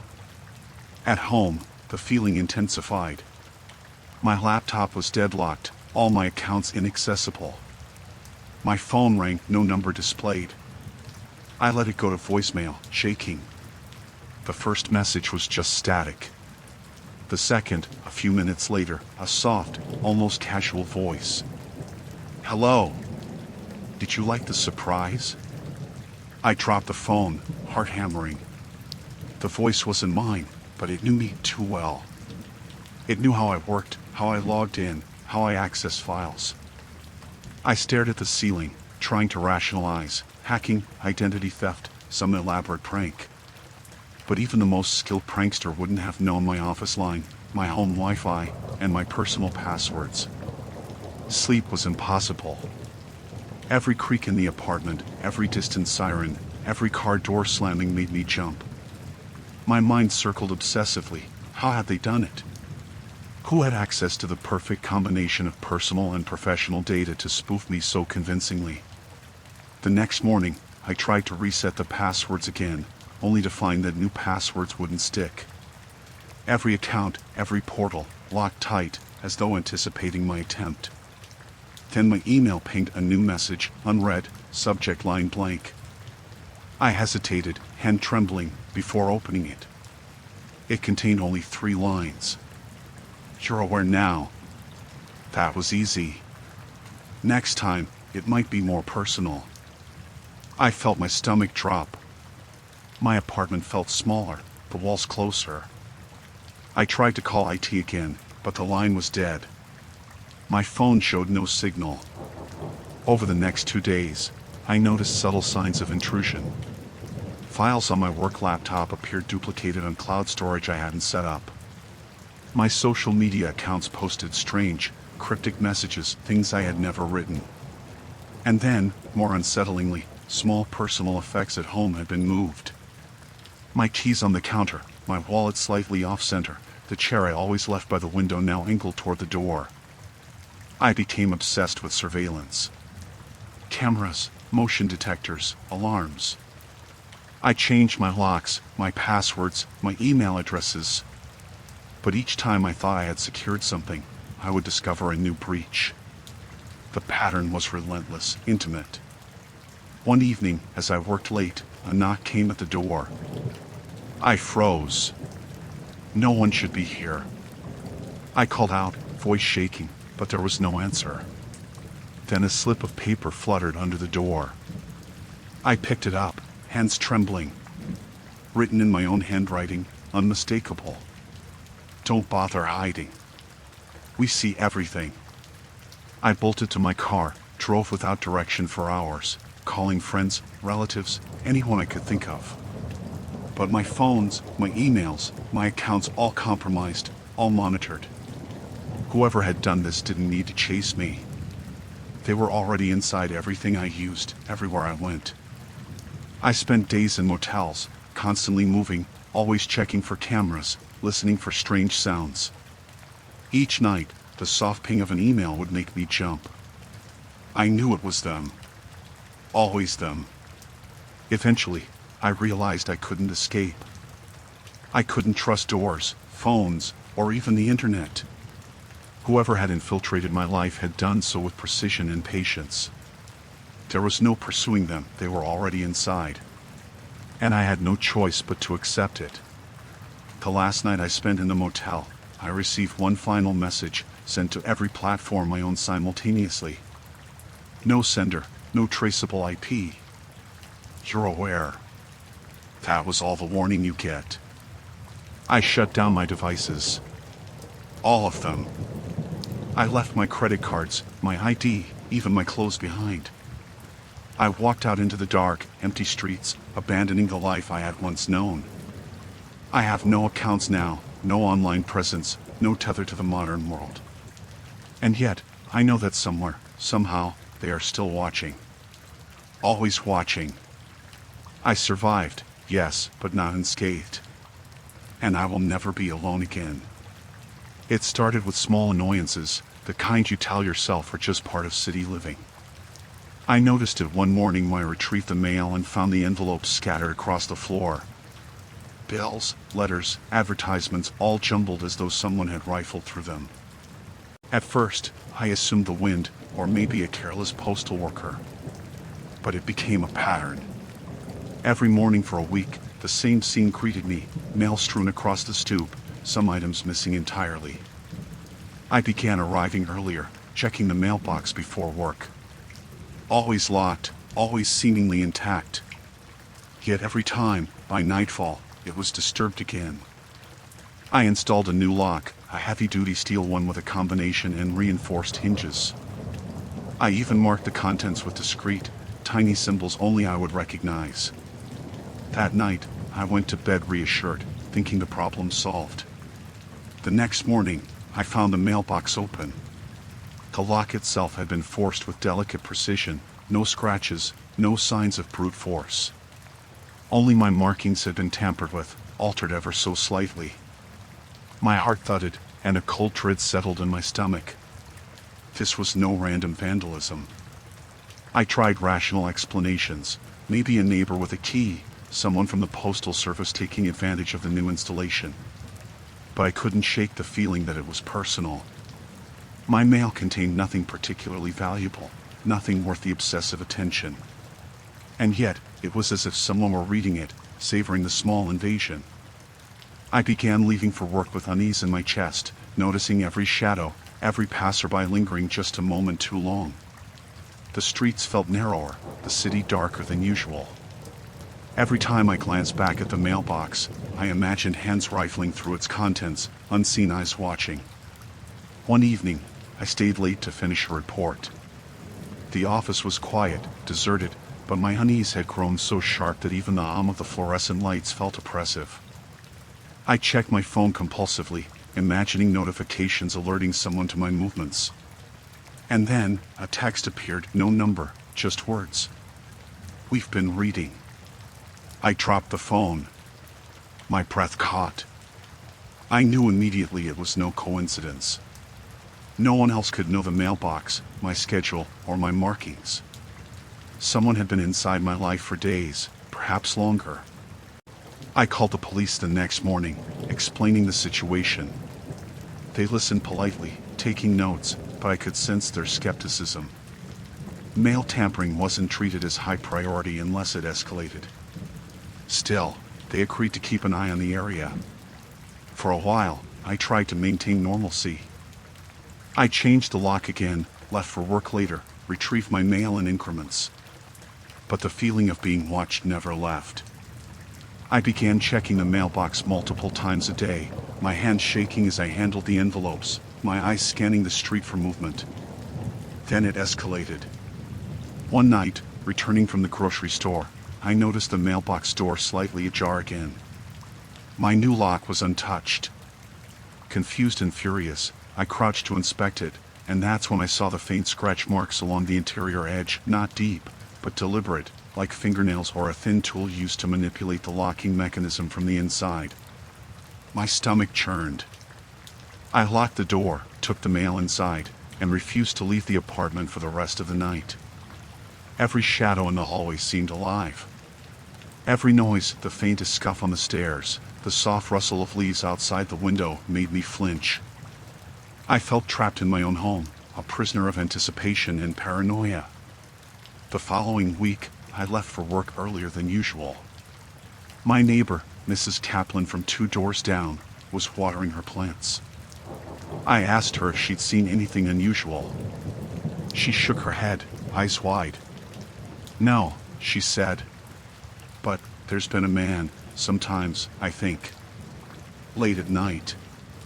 He lingers by your building." I thought he was harmless, maybe just waiting for a cab. My heart dropped. "A man?" "Yes," she said. "Always wearing a dark jacket. Never stays long. But I see him sometimes." I thanked her and went inside, a knot of terror tightening in my chest. Whoever this was, he knew my schedule. He watched. He waited. That night, I couldn't sleep. Every creak, every distant footstep felt amplified. I kept a baseball bat by my bed, a flashlight in hand, ears straining. Around 2 a.m, a faint click reached me from the window above the mailbox outside. My pulse surged. I grabbed my coat and flashlight, creeping down the stairs, trying to keep calm. The street was empty. Rain-slicked asphalt reflected the dim glow of streetlights. I crouched near the mailbox, shining my beam into the shadows. Nothing. But the door of the mailbox was open. I reached inside and froze. A small piece of paper rested at the bottom. I unfolded it, hands trembling. Written in the familiar, precise handwriting of someone who had been observing me for weeks. "We know everything now. Always." I backed away, realizing the truth. This wasn't random, it wasn't a prank. It was calculated. Someone had studied me, my routines, my movements, for days, weeks, maybe months. And I had been helpless. I didn't wait another second. I ran back inside, packed essentials into a backpack, and drove to a motel on the outskirts of the city. Every streetlight, every shadow on the road made me glance over my shoulder. My mailbox, my home, had become a beacon for someone's obsession.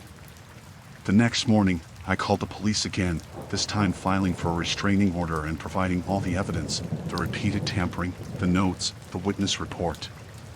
They promised patrols. I left town, renting a small apartment far away, with no mailbox in plain sight. Weeks later, I still jump at small noises, check locks obsessively, and avoid leaving anything unattended. I survived, yes, but the mailbox had marked the beginning of my life under scrutiny.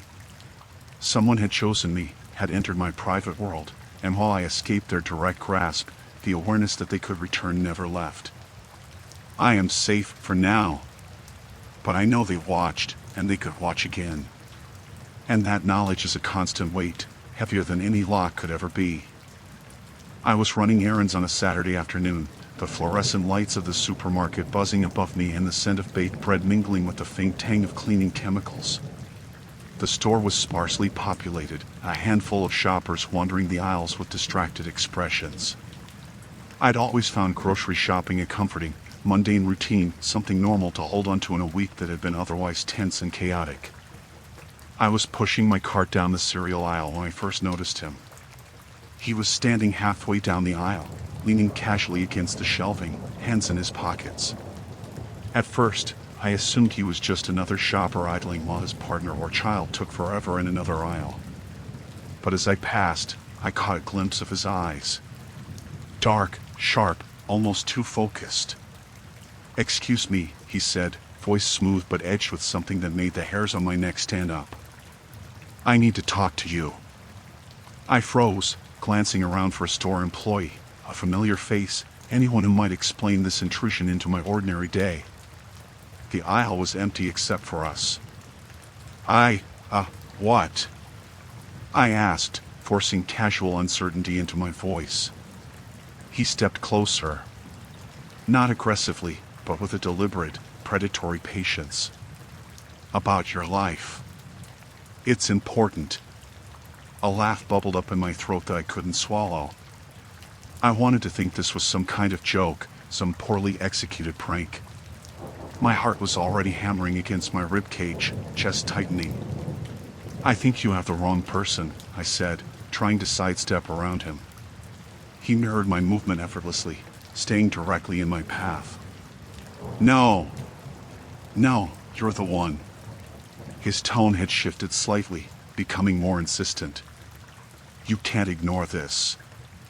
I need to talk to you. About everything. Your choices, your mistakes, everything that matters. I backed up, trying to keep a stack of cereal boxes between us. My hand shook as I gripped my cart. I don't know you, I said. Please, just leave me alone. But he didn't move back. Instead, he tilted his head, like he was studying me, measuring my fear. I know you, he said softly. I've been paying attention. I've always noticed. And now it's time we talked. I glanced around again. There was no one to call for help. The store's cameras, the employees, the other shoppers, all absent. I felt a rising tide of panic, the walls of the aisle closing in. I could hear my own breath, sharp and panicked, echoing faintly off the shelves. I tried a rational explanation. Maybe he was delusional, mentally ill, harmless but confused. But rational thought did nothing to calm the growing dread in my stomach, a twisting, icy knot that had lodged itself there the moment he cornered me. I thought about retreating toward the end of the aisle, toward the produce section where there were usually more people. But he anticipated me, stepping to block my path. No, he said, almost tenderly, you need to listen first. My mind raced.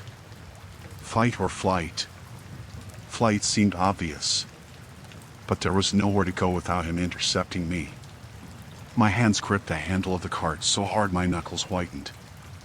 I don't understand, I said, hoping to buy time, to keep him talking while I plotted an escape. That's the thing, he said. You don't. But you will. And if you walk away now, if you try to leave, you'll regret it. I promise you that. He leaned closer, and the smell hit me, cologne, faint but sharp, and underneath it something colder, more metallic, almost like iron. I gagged slightly, stepping back, but there was no room left in the aisle to maneuver. Then, a voice from the end of the aisle. Excuse me, sir, is everything okay? He froze, turning his head slowly. It was a stock clerk, carrying a box of cans, oblivious to the tension radiating from the stranger. I saw my opportunity and bolted. I shoved the cart ahead of me and sprinted past him, ignoring the collision with a display of cereal boxes that toppled to the floor in a crash of cardboard and plastic. He didn't follow. Not immediately. I glanced back over my shoulder as I rounded the corner into the wider main aisle. He was standing there, hands in his pockets, watching me with that same calm, deliberate intensity. I didn't dare slow down, didn't dare look away until I reached the front of the store, where the automatic doors opened onto the bright sunlight outside. The relief hit me like a wave, but it was fragile, brittle. I paused on the sidewalk, heart hammering, breathing ragged. I scanned the parking lot. No sign of him. Had he simply stayed inside, waiting for someone else? Or had he followed me out, concealed in plain sight? The thought twisted my stomach. I didn't drive home. I didn't go anywhere familiar. I walked to a cafe several blocks away, my phone clutched in my hand, calling a friend and finally, shakily, describing what had happened. They reassured me, said I was probably safe, that the man was likely harmless, or at worst, a transient or mentally unstable individual. But I didn't feel reassured. Not for a second. That night, I double-checked the locks on my apartment, installed extra lighting, even set up a camera by the front door. I replayed the events over and over in my mind. Everything about him, the calmness, the insistence, the knowledge of me without ever having introduced himself, felt wrong. Unnatural. Days passed. I avoided the store, took different routes, stayed in public spaces with crowds. But the memory of his eyes, the slow, deliberate way he cornered me, lingered like a shadow in my chest. I knew, in a way I couldn't rationally explain, that the danger hadn't passed. That he had chosen me, observed me, and could return at any moment. I started sleeping with the lights on, leaving a chair by the door as if someone might appear, listening to every creak and distant sound.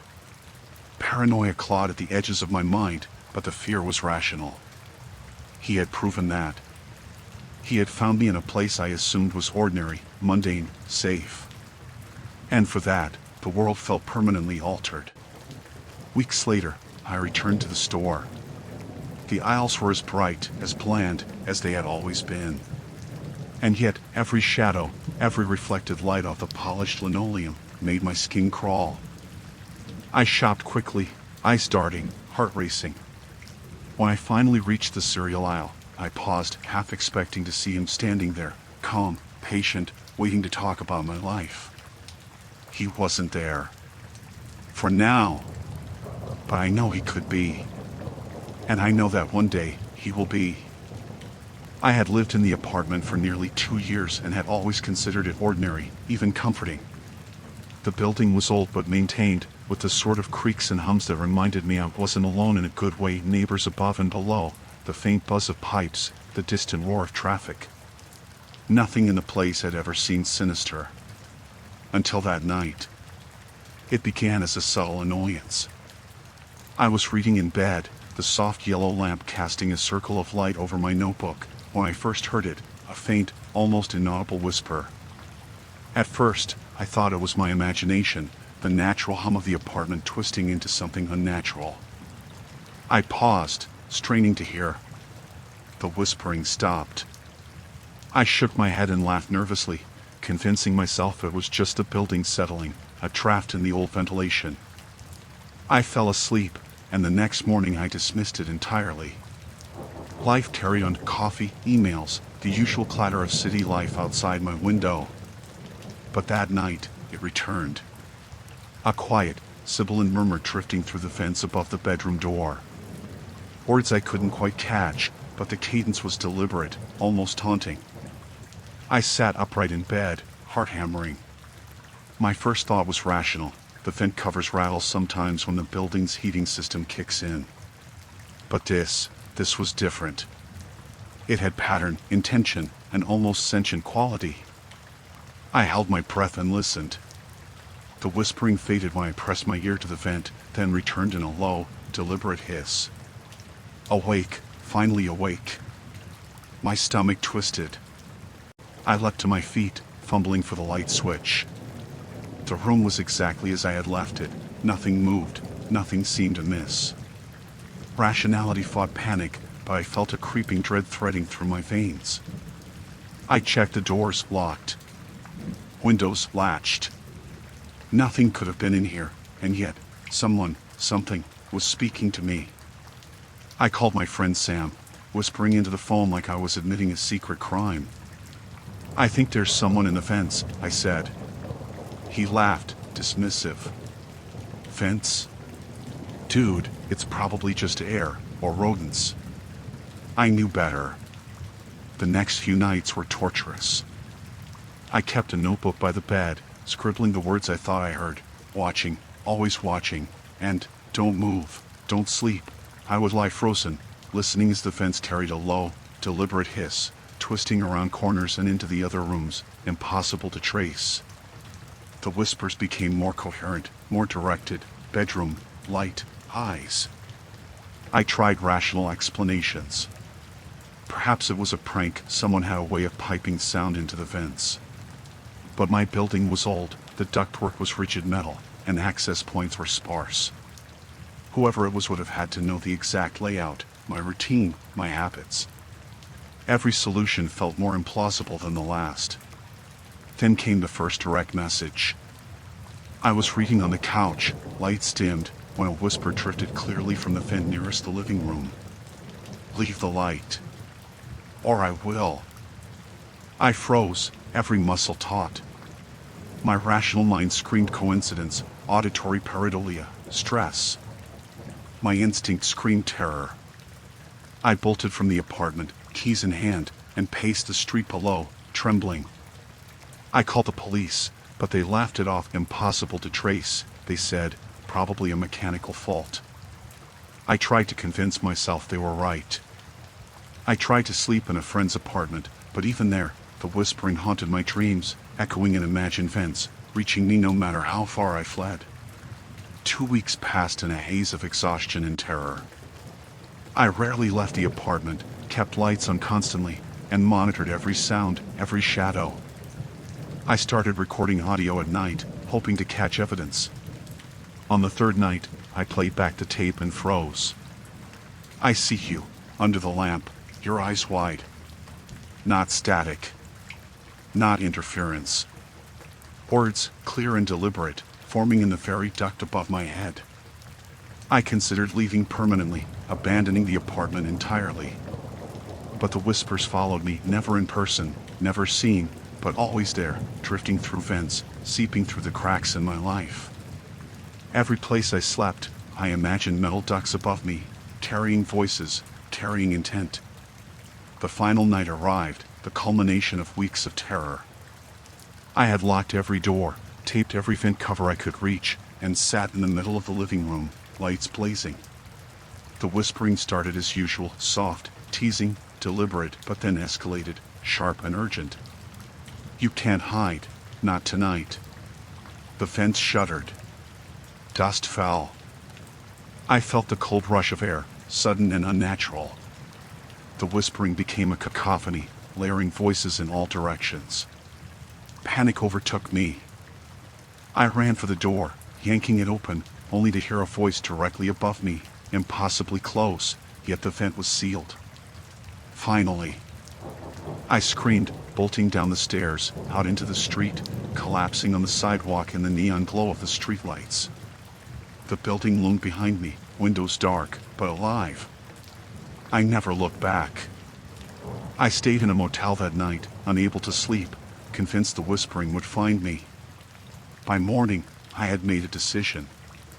I packed essentials, sold most of my belongings, and left the city entirely. Every few nights, I checked the ducts in my new apartment, imagining the whispers behind them. But they don't come. Not here. Not yet. I survived, yes. But the knowledge remains, a constant, gnawing awareness, somewhere, in the old building I left behind, something is still waiting. Something that had learned my life, my habits, my fear. And I know one day, it will speak to me again. It started small, almost imperceptibly, like the first hint of a headache you try to ignore. I parked my car outside my apartment building as usual, a nondescript sedan that had never caused me any trouble. On that Monday morning, I noticed it, a thin, jagged scratch across the passenger door. I froze, staring at it. My stomach tightened, but I convinced myself it must have been some careless neighbor or a shopping cart. I ran my fingers over the damage. Sharp, deliberate. Not accidental. I took pictures, filed a report with the building management, and told myself it was an isolated incident. Life continued, work, dinner, the mundane routines I relied on. The next night, I parked in the same spot. By morning, another scratch, this time along the rear fender. Deeper. Longer. Someone was marking the car, and I realized, with a sinking feeling, that I was the target. I scoured the lot, searching for footprints, tire marks, anything that might give me a clue. There was nothing. No one had been there. No cameras captured the lot, and no witnesses came forward. The scratches appeared as if by magic, an invisible hand etching messages I couldn't read yet. I tried rational explanations. Maybe a neighbor with a grudge. Perhaps someone from work, someone who had overheard me complain about the parking situation. But nothing fit. No disputes, no angry notes, nothing. And still, The scratches continued every night, in new places, the pattern growing more deliberate. I installed motion-sensitive lights around the parking area and even added a small camera, though the footage captured nothing unusual. No shadows, no figures, no signs of intrusion. Yet, the car was scratched every single night. My anxiety grew. I began arriving home earlier, circling the lot before pulling in, flashlight in hand, eyes darting for movement. I even slept with the living room blinds open, convinced that if I saw someone lurking, I could finally confront them. But I never did. And then, last Tuesday, I came home to find something different. The scratches had formed letters along the side of my car. I see you. My hand shook as I traced the jagged etchings with my fingers, the metal cold and rough under my skin. A chill ran down my spine. Someone was communicating, taunting me, watching me in ways I couldn't perceive. I tried ignoring it. I told myself the scratches were random, meaningless. But the dread in my chest refused to lie. Every evening, I left for work with a pit in my stomach, feeling the weight of unseen eyes on my back. Every time I parked, every time I locked the car, I imagined that figure watching, waiting. By Friday, I had begun sleeping fitfully, waking at odd hours, imagining the sound of someone crouched by my car, scraping metal into metal. My friend suggested paranoia, insomnia, stress, but deep down, I knew it was real. I could feel the intention behind each line, each slash. Saturday was worse. I parked a block away, leaving the car in a different spot entirely. When I returned hours later, there it was, exactly as I had left it, yet scratched again, this time across the hood, the words unmistakable, looking. I called the police, and for the first time, they took me seriously. Officers arrived, examining the car, the lot, interviewing neighbors. They left with vague reassurances. "We'll patrol the area," one officer said. But even as they walked away, I could feel the inevitability, a cold certainty settling in my gut. Someone or something was targeting me. That night, I couldn't sleep. I sat in my apartment, staring through the window at the lot, the car gleaming faintly under the streetlights. Every shadow looked like movement. Every gust of wind against the siding sounded like footsteps. Then I heard it, the faintest scrape, metal against metal, unmistakable. My pulse spiked. I threw on my coat and ran downstairs, flashlight shaking in my hand. The lot was empty. No one there. But as I rounded the corner, I saw it, my car. The scratches were new, deep, covering the entire siding, jagged, intersecting lines, almost like claws. My stomach churned. And then I noticed the words, "Tonight." Panic overtook me. I ran back inside, locked every door, and sat in the living room, trembling. The air felt thick, oppressive. I felt eyes on me, the kind of gaze that doesn't move, that waits patiently for you to realize your helplessness. I considered leaving, running far away, abandoning everything. But something deep in me knew that even if I did, the figure would find me, continuing the torment. I couldn't sleep. At some point in the night, I heard a subtle shift, a scraping just outside the window nearest the car. My heart leapt.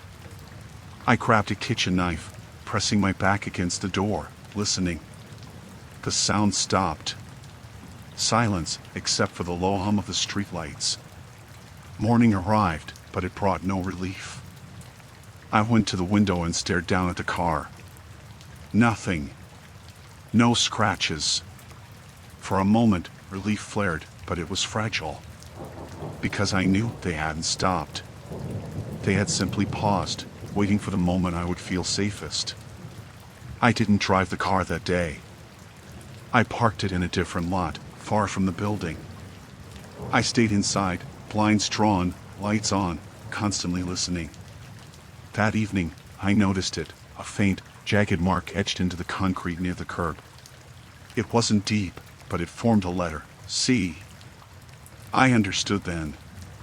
This was no prank, no random vandalism. This was obsession. A patient, deliberate, impossibly persistent intrusion into my life. And I knew with a cold certainty that it would not end. I sold the car the next day. I changed parking spots, streets, even neighborhoods. I moved far from the old apartment, leaving everything behind.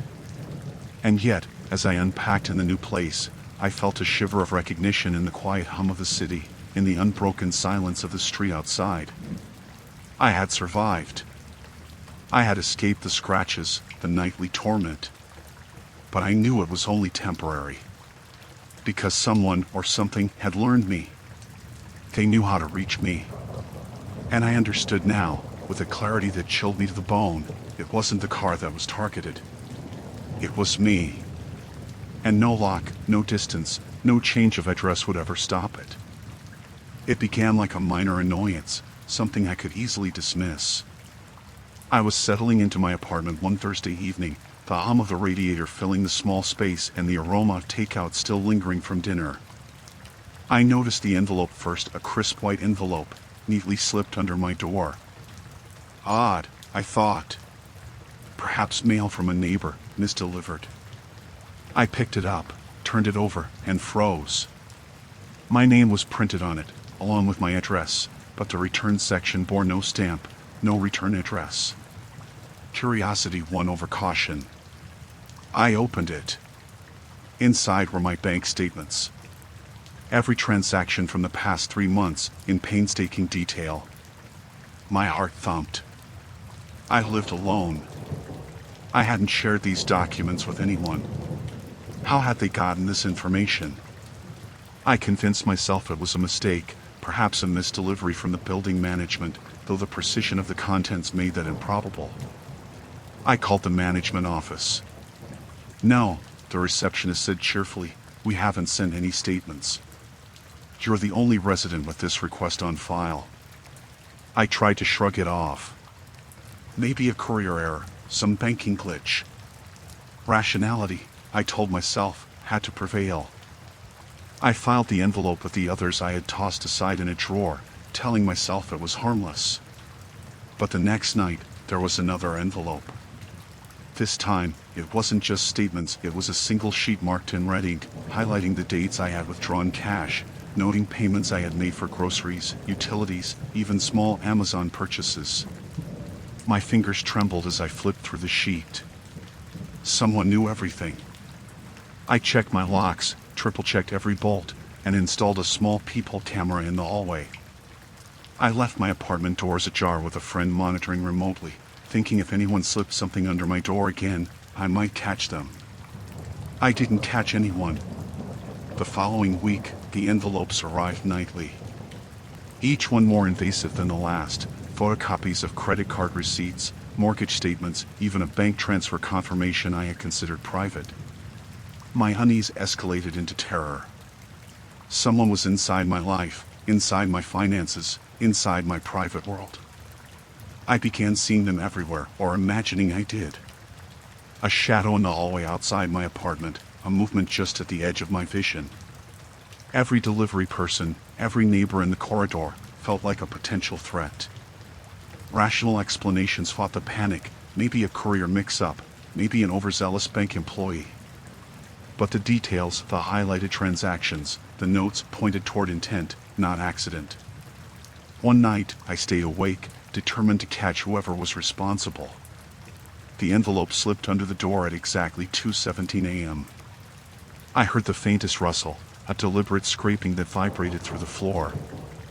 I grabbed a flashlight and a baseball bat, creeping to the door. I saw nothing. No one. But the envelope lay there, pristine, as if untouched by human hands, yet somehow placed with a precision that defied explanation. I shook, a cold sweat coating my skin, realizing I could no longer deny it. This was personal. Someone knew me.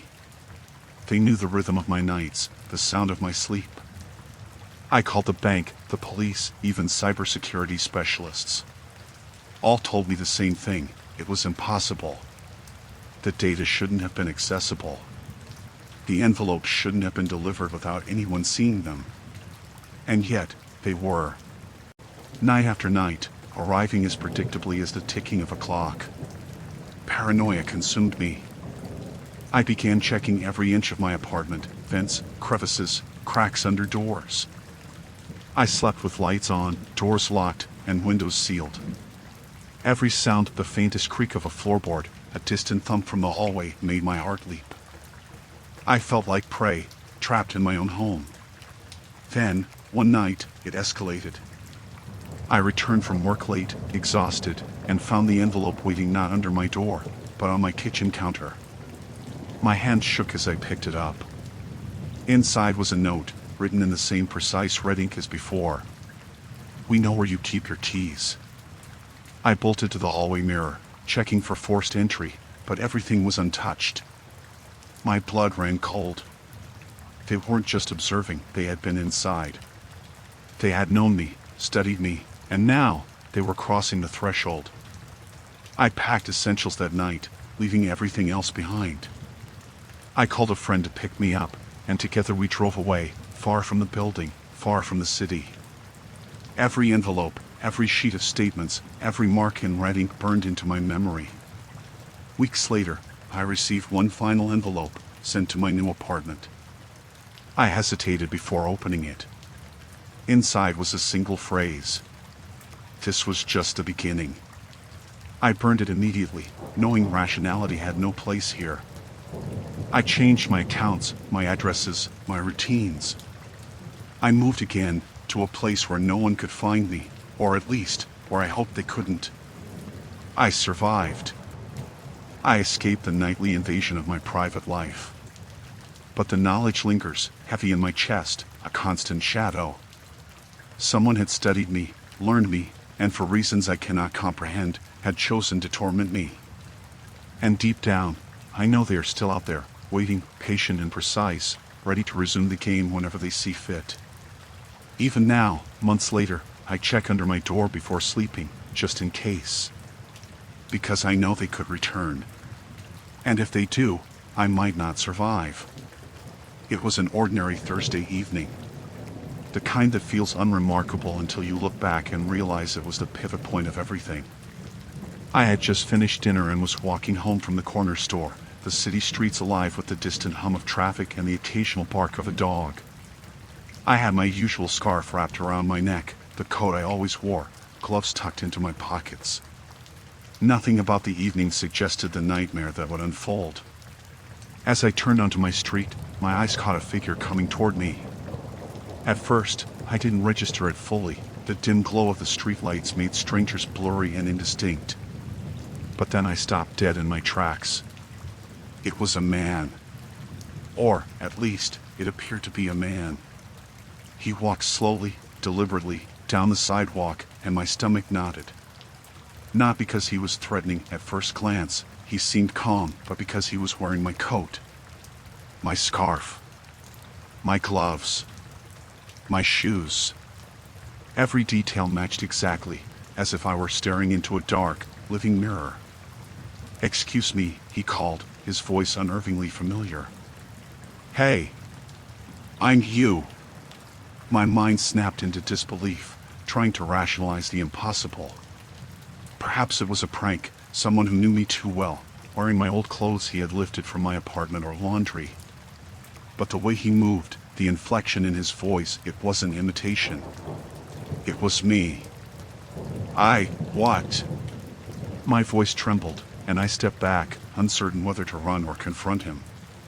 He smiled, just enough to make it horrifyingly human, horrifyingly familiar. "I've been living your life. Your routines, your habits. I'm you. Or at least, I'm going to be." I laughed nervously, a hollow, unconvincing sound. "You're joking. This is a joke." "It's not," he said simply. He lifted his hands, showing my gloves, the small ring I always wore. "Everything I need to be you, I already have. And soon, everything else will follow." My mind raced. Could this be some elaborate prank? Could someone have broken into my apartment, studied me, collected my clothing and personal items? But no, this was different. His posture, his expressions, they were not mimicry. They were identical to mine. Too identical. I turned and started to back away. What do you want? He stepped closer, and the air seemed to constrict around me, the street suddenly narrower, the streetlights dimmer. I just want what's mine, he said. My life. Which, as you know, is the one you've been living. I ran. Not in a panicked sprint, but with a careful, trembling desperation, circling back streets, looking for safety. I ducked into a convenience store, breath heaving, praying he hadn't followed. But when I glanced at the window, there he was, across the street, calm, walking in my direction. My shoes, my scarf, even my posture, every detail identical. I called the police, voice cracking. There's someone impersonating me, wearing my clothes. The dispatcher listened, skepticism clear. Sir, can you describe him? I swallowed, tears stinging my eyes.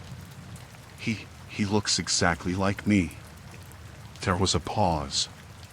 Sir, are you sure you're not, confused? I hung up.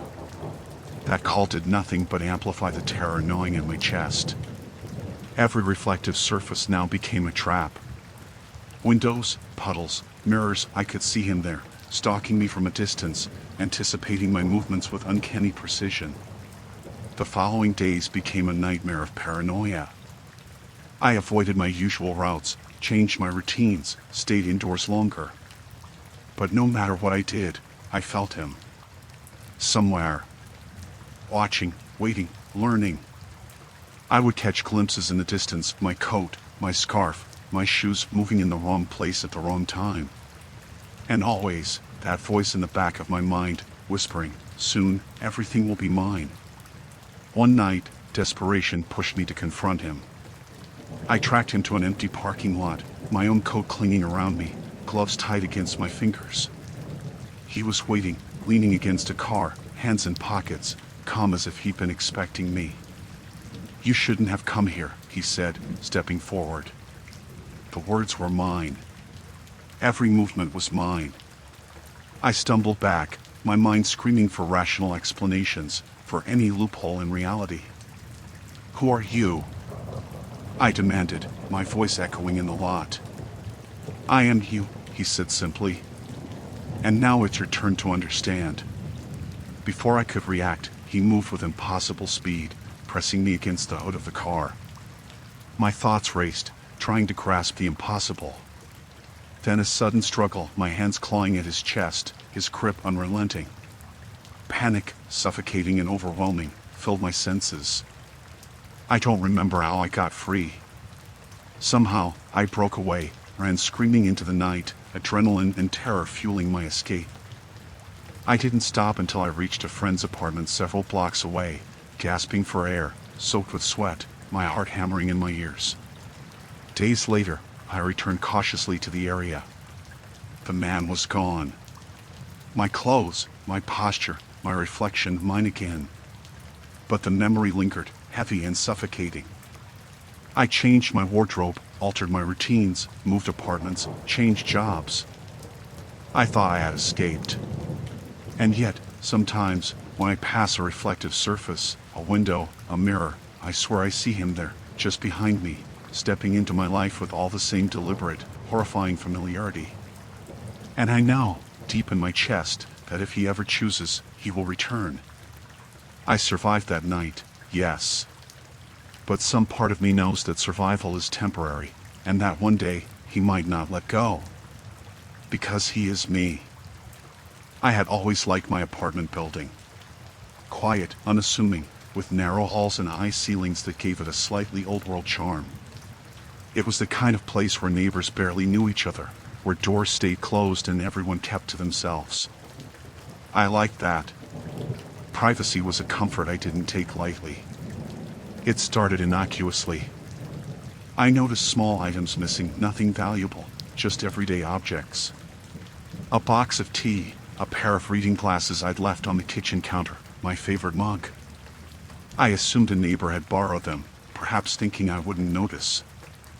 I didn't make a fuss, I put it down to forgetfulness and the quirks of communal living. Then the notes began. Small, folded pieces of paper left under my door or slipped between the mail slots. The first one was almost polite, written in neat, careful handwriting. Thanks for letting me borrow the tea. I'll return it, soon. I laughed uneasily. Polite, maybe even considerate, if a little unusual. I made a mental note to be more careful with my belongings. By the second week, the borrowing became more deliberate, more frequent. A stack of DVDs I'd left on the shelf disappeared, a sweater from my coat rack gone. But this time, the notes changed in tone. I hope you don't mind me borrowing this. It would be terrible if anything happened to it. I froze when I read it. Something in the phrasing, the way the words hovered on the edge of menace, set my nerves on edge. My rational mind scrambled for explanations, perhaps a misguided joke, a prank among neighbors. But the unease settled in, stubborn and invasive. I installed a small security camera by the hallway door, thinking I could catch whoever it was. The footage was never clear, always blurred in the moments that mattered most, someone slipping down the hall, an indistinct shadow moving with calculated patience. No faces, no identification, just a feeling that someone had perfect knowledge of my routines. Then came the escalation. One morning, I found my keys missing. Not a borrowed book or a mug, my keys. The note left in their place chilled me to the bone. I have what I need. Don't try to find me. I couldn't laugh it off anymore. My hands shook as I read the words over and over. It wasn't just borrowing. It was surveillance, and I was the subject of an experiment I hadn't agreed to. My apartment, my life, even my comings and goings, all observed, all catalogued. I confronted the neighbor once. I caught him near the laundry room, carrying one of my sweaters over his arm. "Hey," I said, trying to keep my voice steady. "These are mine. You can't just take them." He smiled, calm, almost gentle. "I'm sorry," he said, "but you don't understand. I only take what you allow. You wouldn't want anything bad to happen, would you?" I swallowed hard. The smile didn't reach his eyes. Something about the way he said it, the casual threat beneath the civility, made my stomach twist. I nodded, trying not to betray my fear, and walked away. The pattern continued. Every borrowed item was accompanied by a note, and each note edged closer to outright menace. "I hope you're careful when you sleep tonight. It would be a shame if someone misplaced your mail. You're lucky I'm considerate." I began to lose sleep, lying awake in the dark, listening to the faint creaks of the old building. Every sound, the scratch of a shoe on the hallway floor, the hum of the radiator, felt deliberate, purposeful. I checked the locks obsessively, rearranged my furniture to block sightlines, even considered moving entirely. But part of me knew it wouldn't matter. He was already inside my life, embedded in a way I couldn't escape. One night, the final straw came. I returned home from work to find my front door ajar. Panic gripped me. I had double-checked the locks before leaving. Inside, the apartment was undisturbed, almost impossibly so. Nothing stolen, nothing moved. And yet, on my kitchen counter lay a note, stark and unadorned. "You can't hide from me. Not anymore." I backed away, hands trembling. The rational part of my mind screamed that someone had been inside, waiting, testing me. My heart pounded as I scanned every shadow, every corner, every inch of my apartment. The silence was suffocating. I called the police, who arrived and found no signs of forced entry, nothing to suggest a crime had occurred. Their skepticism only amplified my terror. I knew then that no amount of locks, alarms, or vigilance could protect me. He had found a way into my world that no law, no technology, could undo. I didn't sleep that night. I packed a bag with essentials, money, documents, and fled to a hotel several blocks away. I didn't dare return to the apartment. Every hour felt like he was nearby, watching, waiting for the moment I thought I was safe. I stayed in hotels for weeks, moving from one to another, changing my routines, leaving false traces, hoping to outrun the pervasive dread. Eventually, I found a new apartment, far from the old building, far from the neighbor who had invaded my life. Months later, I received one last note, slipped under my new door. I didn't open it. I didn't need to. I could already feel its weight, the same careful, invasive precision that had haunted me for months. I survived, yes. I escaped the immediate danger. But I know he's still out there, patient and deliberate. And somewhere, he's waiting for the right moment to remind me that my life is never truly my own. Even now, I check every lock, every corner, every shadow. And I know he could be back. It started innocuously enough. I had just finished a late shift at the office and was walking home along the familiar streets I had traversed 100 times before. The night was quiet, almost serene. Streetlights stretched along the sidewalk, casting long, narrow shadows that stretched into the darkness. The rhythm of my own footsteps felt comforting, familiar, safe.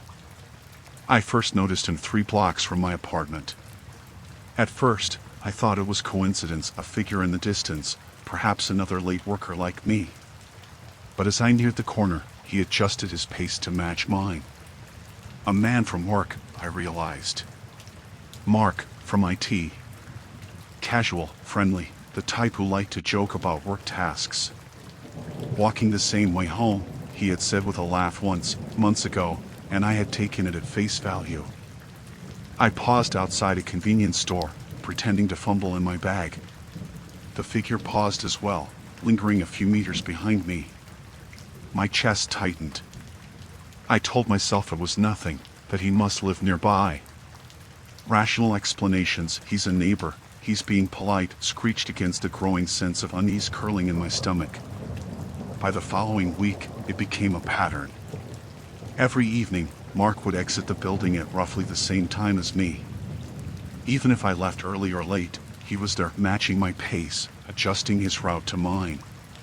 It started subtly, a glance from a window, a reflection in a shop front. I convinced myself I was imagining it. I wanted to be rational. But one night, it escalated.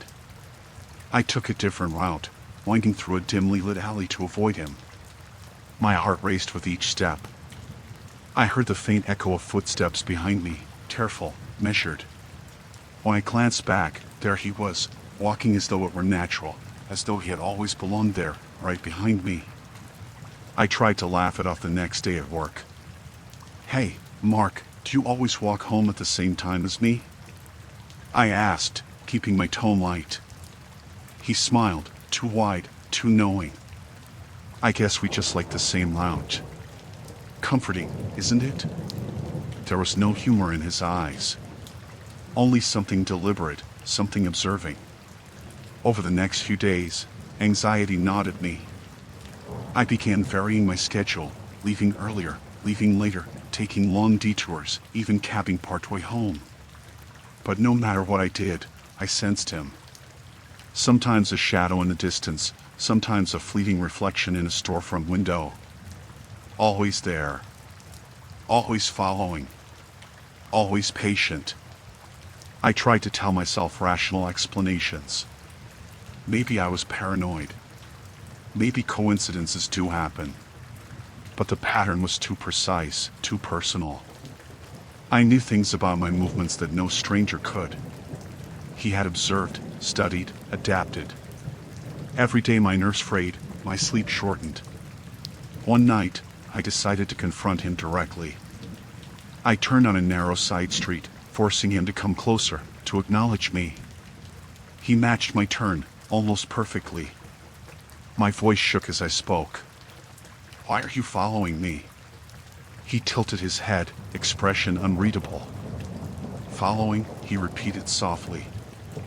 "I'm just walking the same way." But there was no denial in his eyes.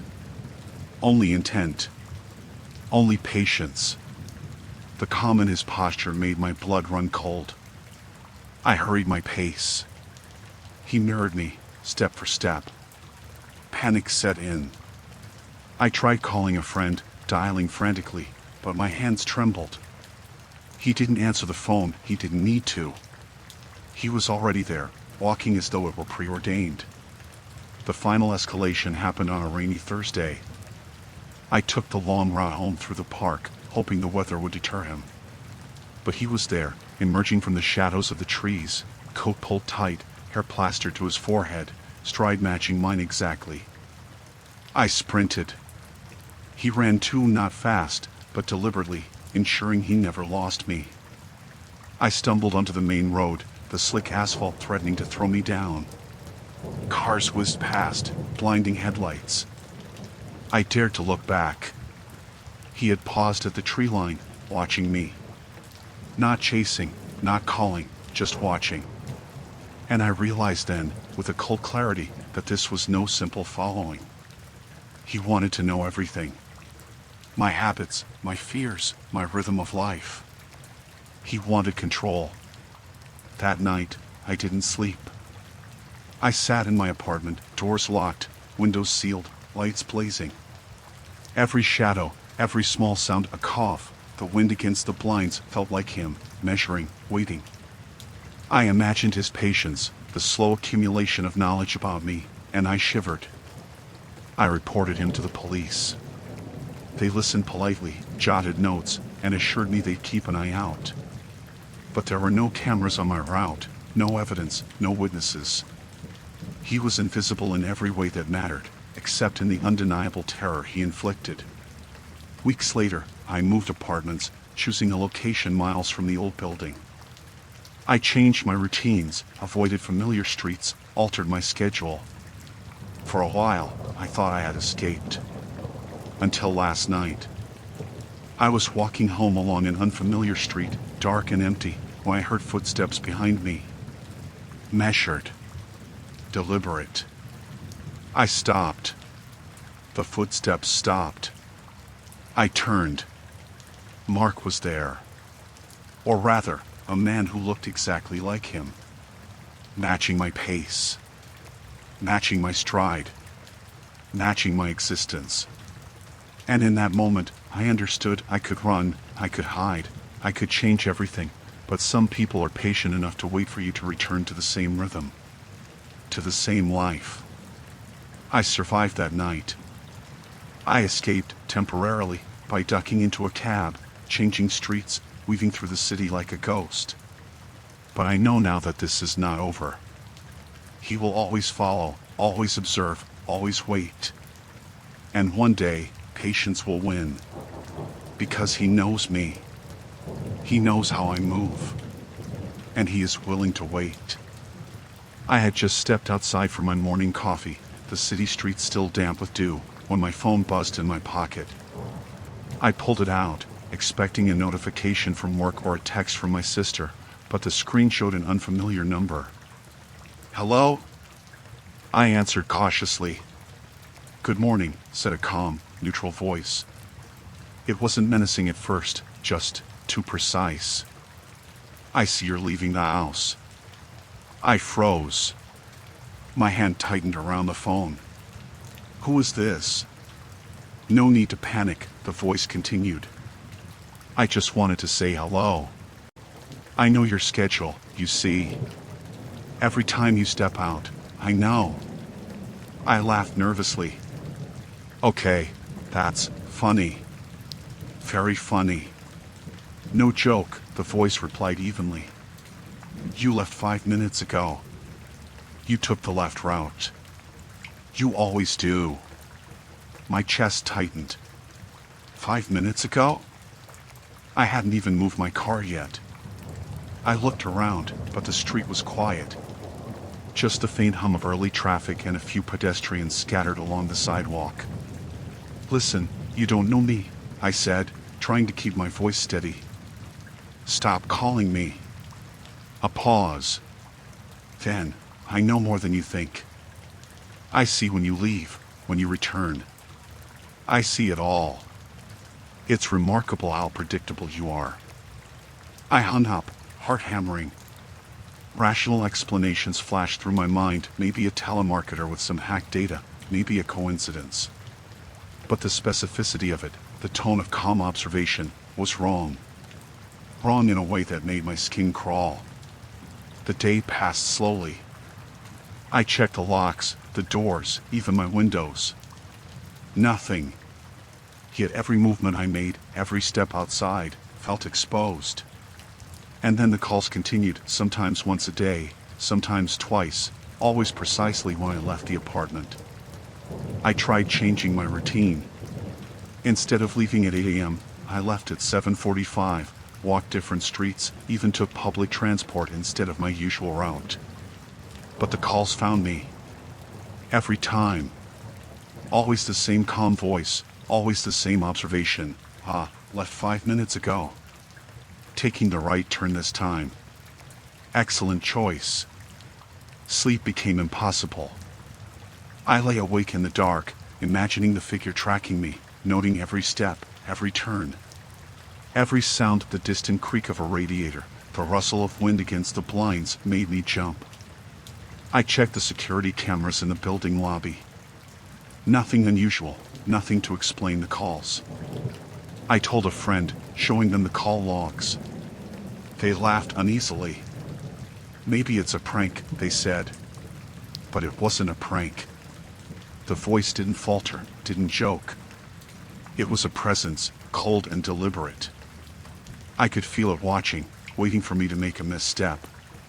A week later, I got home late from work, drenched from a sudden rainstorm.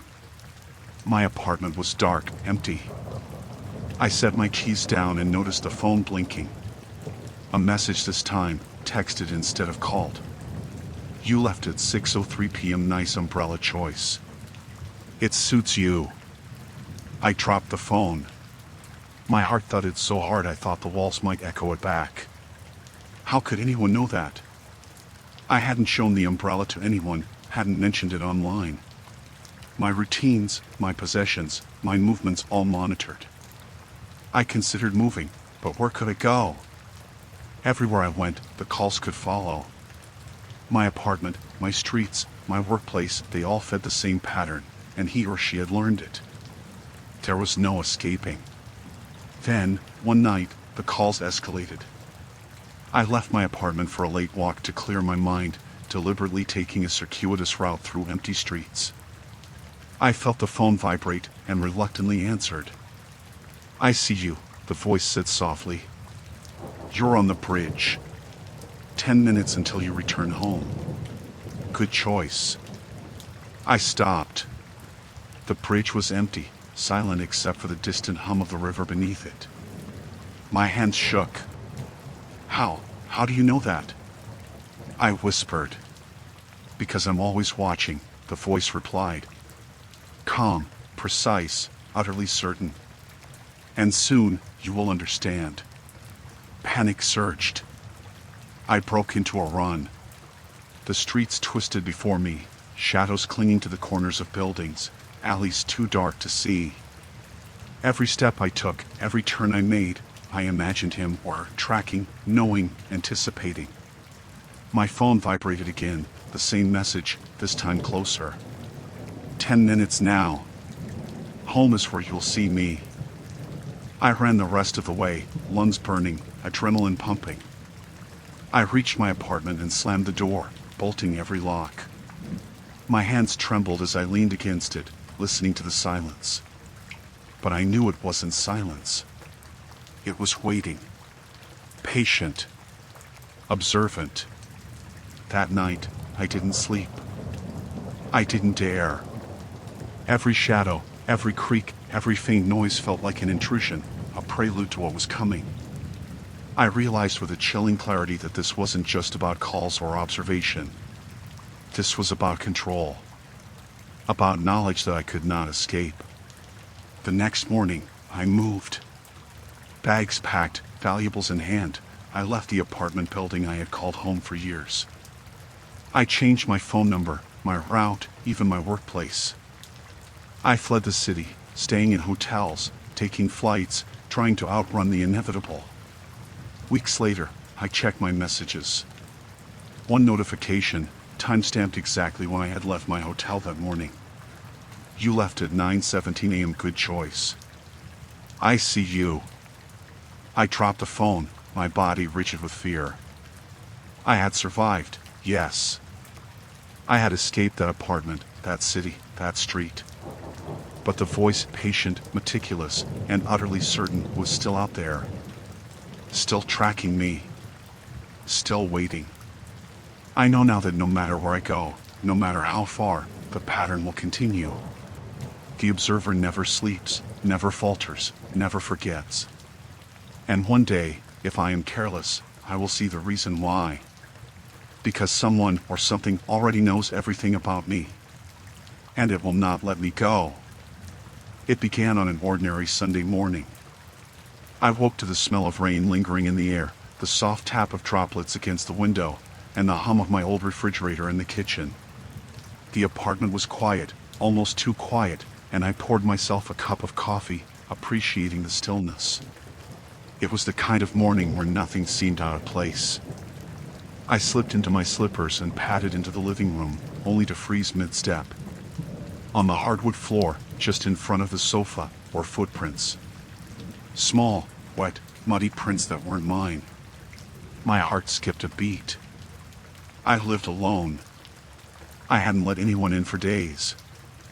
I crouched to inspect them, the smell of damp earth faint but unmistakable. They started at the front door, stretched across the hall, and ended abruptly near the kitchen. I felt a cold rush of disbelief. Maybe I had forgotten something, a delivery person, a maintenance worker. But no one had keys, and nothing in my apartment had been moved. Everything was in place, pristine as I had left it the night before. I cleaned the prints, mopping the floor carefully, telling myself I was overreacting. My imagination, fueled by too many late-night crime documentaries, had probably conjured the scenario.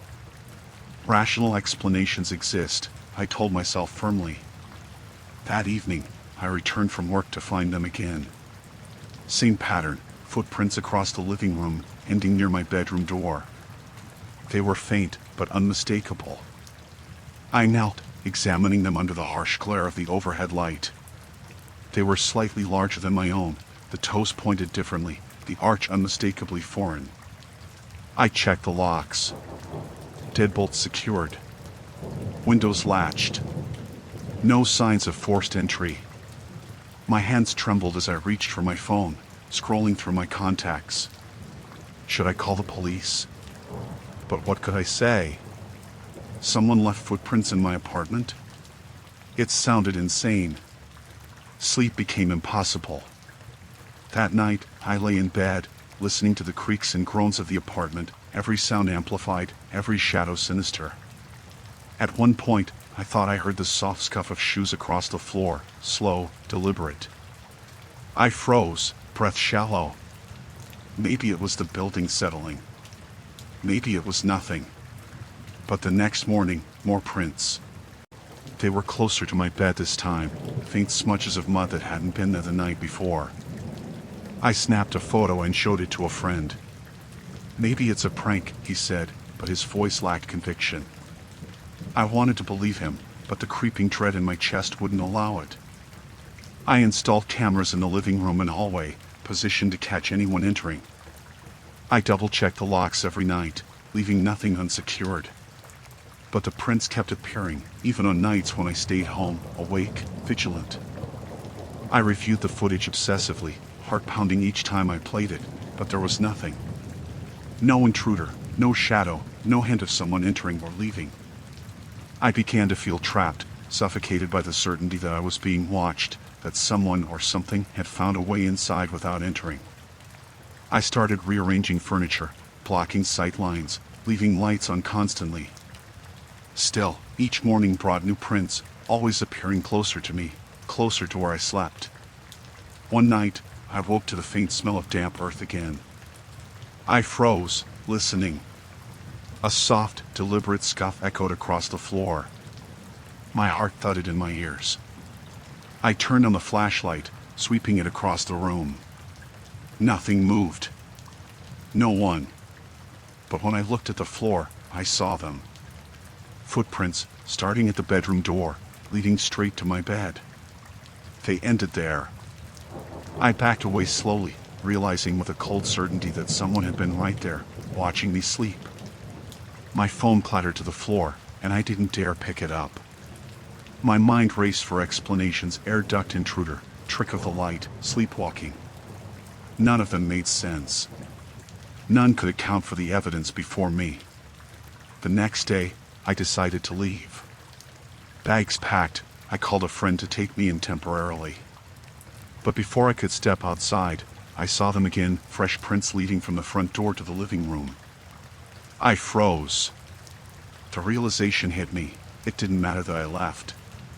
The prints were already here, waiting for me to return. I fled anyway, the sound of my own footsteps echoing as I slammed the door behind me. I didn't look back until I was blocks away. When I did, the door to my apartment was slightly ajar, as if inviting me back. Weeks later, I returned with a locksmith and the police. The apartment was sealed, nothing disturbed. And yet, as I inspected the floor one last time, I saw them. Faint, wet, muddy prints leading from the door to my bedroom.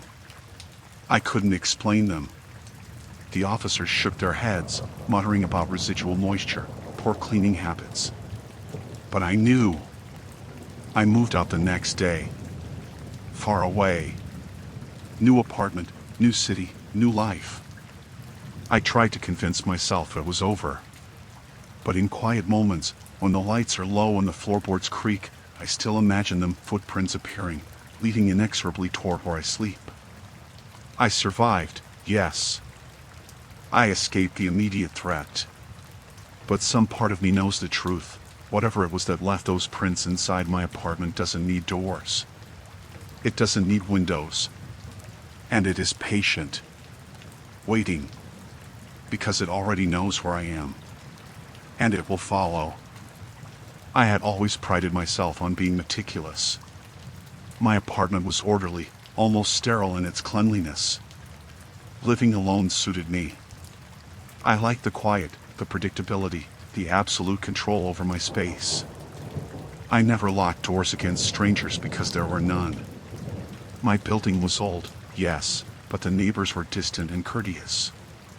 Nothing had ever gone missing. Nothing had ever seemed out of place. Until that night. It started small, almost innocuously. I woke in the middle of the night to a faint scuffing sound, a soft brushing against the hardwood outside my bedroom. I chalked it up to the old building settling, the floors expanding in the humidity. I drifted back to sleep, comforting myself with the familiar hum of the refrigerator and the distant, muffled sounds of the street. When I woke in the morning, I noticed something odd. A pair of shoes, plain, black sneakers, sat neatly outside my bedroom door. I live alone. I know my own shoes. These weren't mine. My stomach tightened as I stared at them. Perhaps a delivery? A misplaced package? I opened the door and checked the apartment. Everything was in place. Nothing else seemed disturbed. Shaking, I assumed it was a prank, maybe a leftover from a neighbor's child. I slipped the shoes into my closet, determined to ignore it. That night, the sound returned. Soft, deliberate, like someone pacing just beyond the bedroom wall. I stayed awake, listening, every nerve screaming, but I told myself it was imagination. Old buildings creak. Floors settle. That's all. The following morning, the shoes were back. Same pair. Same spot. I froze, staring at them as if they could explain themselves. I had double-checked every lock, every window. No one had a key. No one had been inside. I felt my pulse spike, a cold awareness crawling up my spine. Rational explanations faltered under the weight of undeniable fact. Someone had been inside. I called the building manager, asked about maintenance schedules, keys, and access. Everything was locked down, nothing unusual reported. Maybe a prank, he said. But the tone of his voice offered no comfort. I began staying up later, monitoring every sound, every shadow. It escalated. Each night, the shoes appeared in different spots outside my door, closer, angled slightly as if someone had paused to watch me sleep. I stopped sleeping in my bed, shifting to the couch, but the shoes would find the new vantage. The sound of soft footsteps accompanied them now. Not hurried, not clumsy. Deliberate. Patient. I began to check every crevice, every vent, every lock, feeling ridiculous but powerless. I couldn't see anyone, yet the evidence was undeniable. I installed a small camera pointed at my bedroom door, hoping to catch an intruder. The first night, nothing. The shoes appeared, perfectly positioned outside the door, but no one was caught on tape. The camera didn't lie. And yet, there they were. I became obsessive. Every night, I left the lights on, locked every door twice, even taped the bottom of my bedroom door to the floor. I slept lightly, heart hammering with every whisper of air. I couldn't eat, couldn't focus. Even in the kitchen, I felt watched. The apartment that had once been my sanctuary became a cage. Then, the notes began. Small scraps of paper tucked under the shoes. I see you. You can't hide. It's so quiet when you're asleep. I like that. I stopped leaving the apartment during the day, stopped calling friends, stopped trusting my own senses. Every scuff, every shadow, every sound in the apartment became a warning. My sanity felt fragile. One night, I heard breathing. Not muffled, not distant, but deliberate, measured. I froze in the dark, staring at the bedroom door. The shoes were there again, closer than ever, positioned as if someone had stood in my doorway, listening. I crept toward them, every nerve alight. The air was cold, stagnant, heavy. I grabbed the shoes, intending to throw them out, but as I lifted them, I felt it, something behind me, a presence so close I could feel the heat, the weight, the deliberate patience. My body went rigid. I spun around. Nothing. Shadows clung to the corners of the room, indifferent. Yet I knew I was not alone. I realized then the truth. The shoes were not just evidence. They were markers, reminders that I had no control, that my space, my sanctuary, was already breached. Whoever or whatever had been here was patient, careful, and utterly certain. I could run, but it would follow. Every routine, every habit, every moment of solitude was catalogued, watched. I moved the next morning. Packed my bags, left the city, changed my number, my routines, my life. I thought it would end. I thought I could escape. But when I arrived at my new apartment, exhausted and paranoid, I stepped inside, and there, waiting by the bedroom door, were the shoes. I screamed. I ran. I haven't returned. I haven't slept properly in weeks. I know they're patient. I know they watch. And I know that someday I will have to face them. Because they know me. And wherever I go, the shoes will follow. It started like any other Monday. The office building hummed with activity as I entered, briefcase in hand, jacket slightly damp from the morning drizzle. The lobby smelled faintly of coffee and disinfectant, the fluorescent lights humming overhead. I pressed the button for the 11th floor and stepped into the elevator, expecting a routine ride. That's when I noticed him.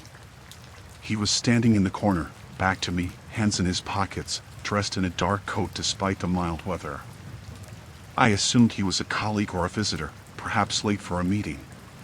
But there was something off. His posture was rigid, unnervingly still.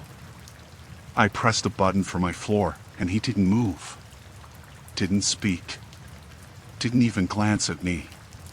The doors closed, and the elevator lurched upward. Then, without warning, it shuddered, stopped between the 4th and 5th floors. The lights flickered, and a low groan vibrated through the metal walls. Great, I muttered. Typical. He didn't respond. Not a word. I tried the emergency button. The intercom crackled, and a calm voice reassured me that help was on the way.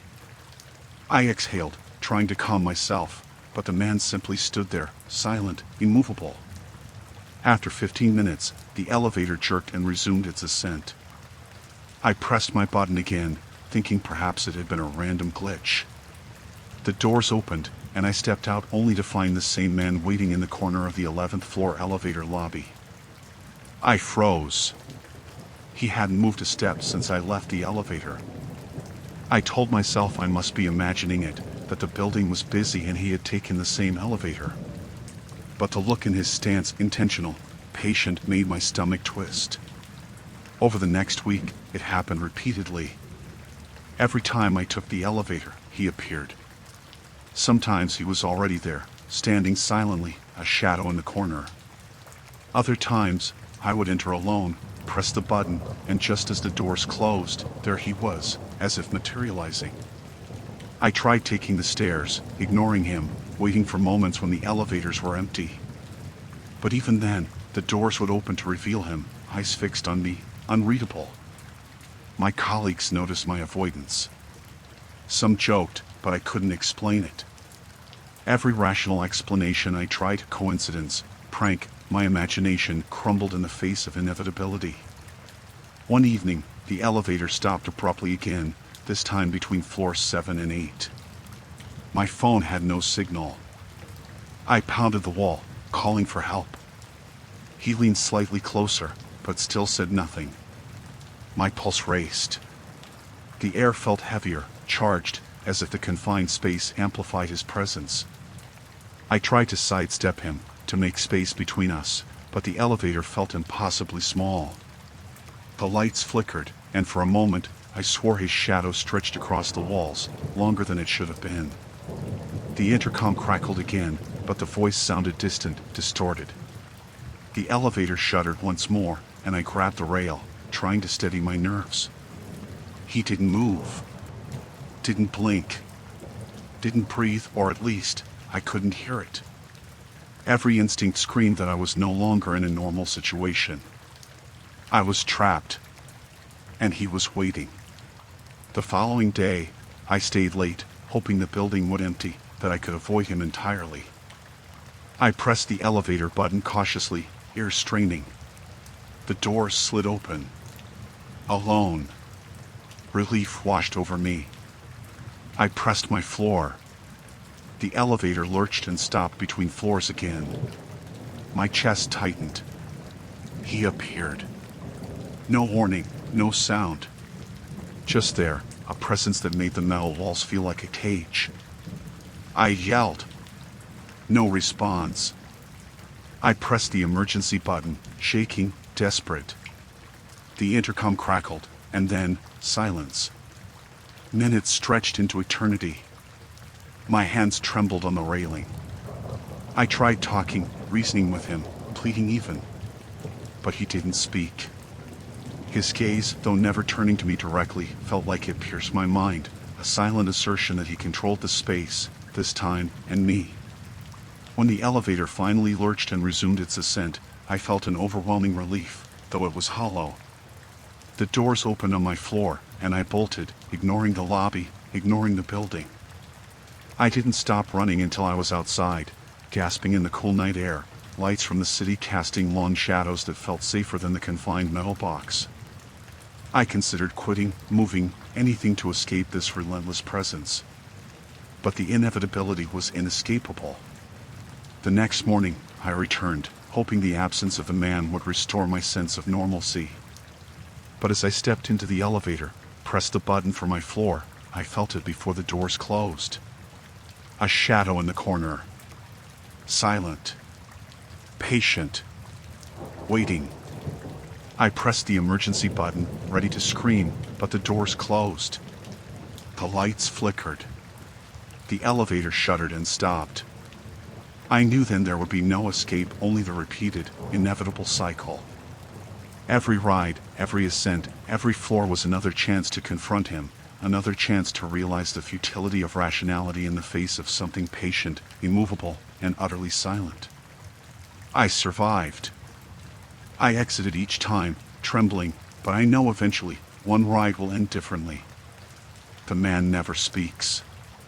He never moves faster than necessary. He is patient, and patience in his hands is inevitability.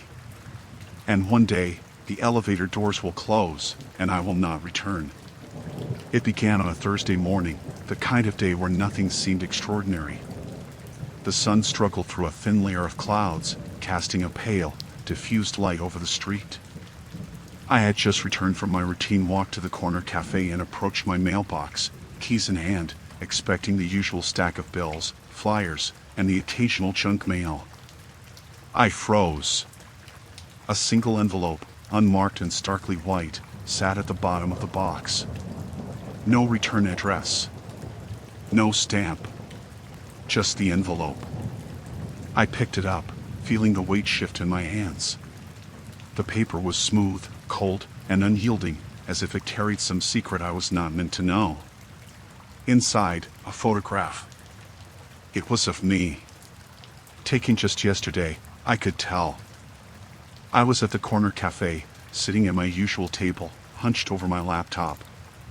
My coffee, untouched in that brief second the photo captured, steamed faintly in the morning light. My expression, focused, oblivious, entirely unaware, stared back at me from glossy paper, my own eyes trapped in that frame. I dropped the envelope. My fingers shook. No, this can't be real, I whispered. I looked around the street. Empty. Quiet. My neighbors were gone, the cars sparse.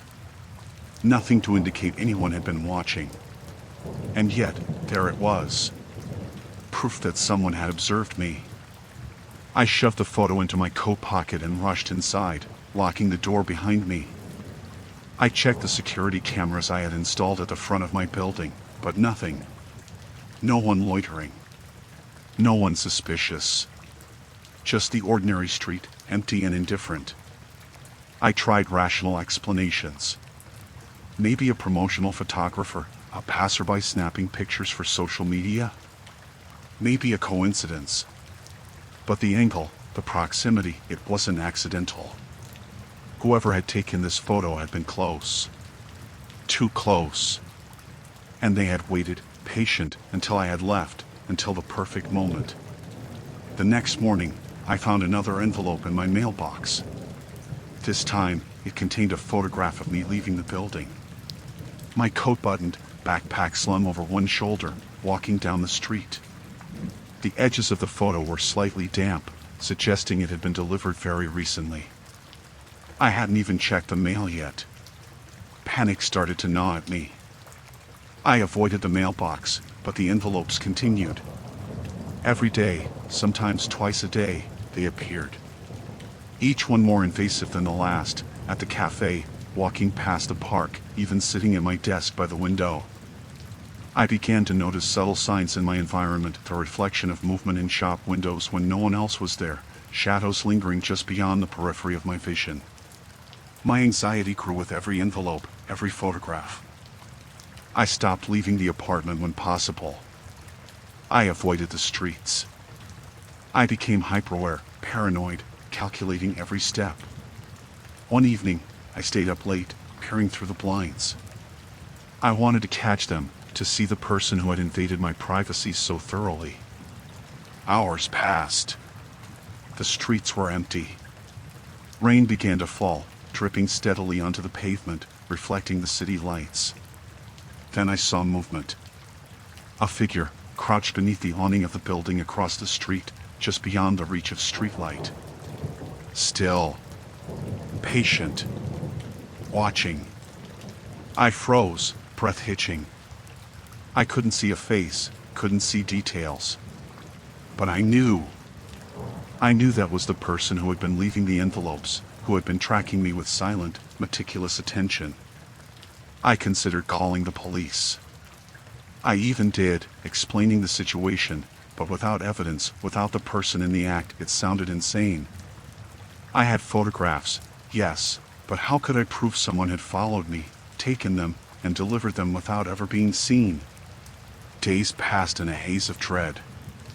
I stopped sleeping, the apartment becoming a prison. Every creak of the floorboards, every gust of wind against the window, every distant footstep sent me into panic. My own shadow terrified me. Then, one night, I heard the soft rustle of paper outside my door. My heart nearly stopped. I crept to the peephole and saw the envelope, unmistakably white, resting at the threshold. I grabbed it with trembling hands. My pulse raced as I opened it. Inside was a single photograph, taken that very night. I was in my own living room, crouched behind the sofa, holding a flashlight, staring at the envelope I had just retrieved. My expression was captured in the beam of light I hadn't even noticed. I dropped it. I screamed. I ran from my apartment, keys, coat, and phone left behind. I didn't stop until I reached the street, blinking in the harsh glow of the streetlights. I looked back. The apartment building loomed silently, the windows reflecting my own terrified image. I knew then that I could never return. I moved across the city. New apartment, new mailbox, new routine. I changed my locks, my number, my email addresses. I avoided cameras, crowds, even my usual cafes. But I cannot shake it, the feeling of being observed, of someone tracking, cataloging every moment. Every so often, I check the mail, and for a brief, stomach-turning second, I imagine the envelope lying there, waiting. And I know, deep down, that someday it will arrive. Because someone has been watching me for longer than I realized. Someone who does not sleep. Someone patient. And someone always finds a way. I had always taken comfort in routine. My mornings began with coffee brewing, the faint hiss of steam blending with the soft hum of my apartment. I liked the quiet, the predictability, the sense that nothing unexpected could disturb the careful order I had built. That was before the device. It arrived one ordinary Tuesday. I had just returned from the grocery store, bags in hand, and noticed something unusual on my kitchen counter. A small black object, about the size of a matchbox, unmarked, sleek, and incongruously out of place among my perfectly arranged counters. I froze. There were no delivery slips, no notes, nothing. The object emitted nothing, no blinking light, no hum, no scent. I picked it up carefully, turning it over in my hands. It was warm, as if it had been sitting there for a while, though I had left the apartment empty for hours. I considered rational explanations. Maybe a forgotten item from a friend who had visited? No, I hadn't had company in weeks. Maybe a sample from some marketing campaign? But why leave it without explanation? My stomach tightened. I set it on the counter, uneasy, but tried to ignore it. The first night, I noticed a feeling like the apartment had changed. Every sound seemed sharper, the hiss of the radiator, the faint creak of the floorboards, the distant traffic outside. I kept glancing at the small black device, a pit of unease growing in my chest. The next morning, I found it on the living room table. Not moved from the counter, not exactly. It had shifted, angled slightly toward my laptop. My pulse quickened. I didn't remember touching it again. Over the next few days, the device appeared in different locations, the coffee table, my desk, beside my bed.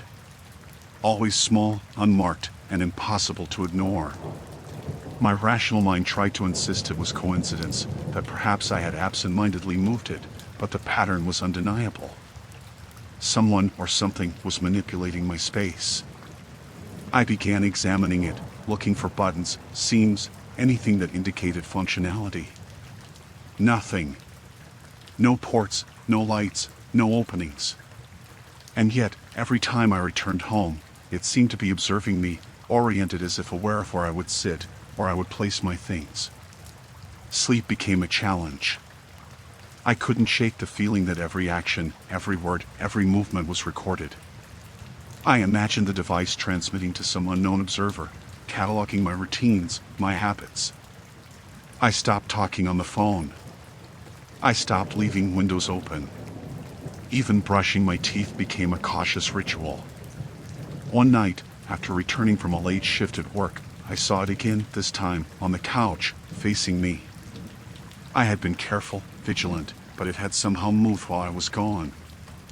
I approached slowly, heart hammering. The surface was smooth, silent, ominously still. I reached out and touched it. Cold.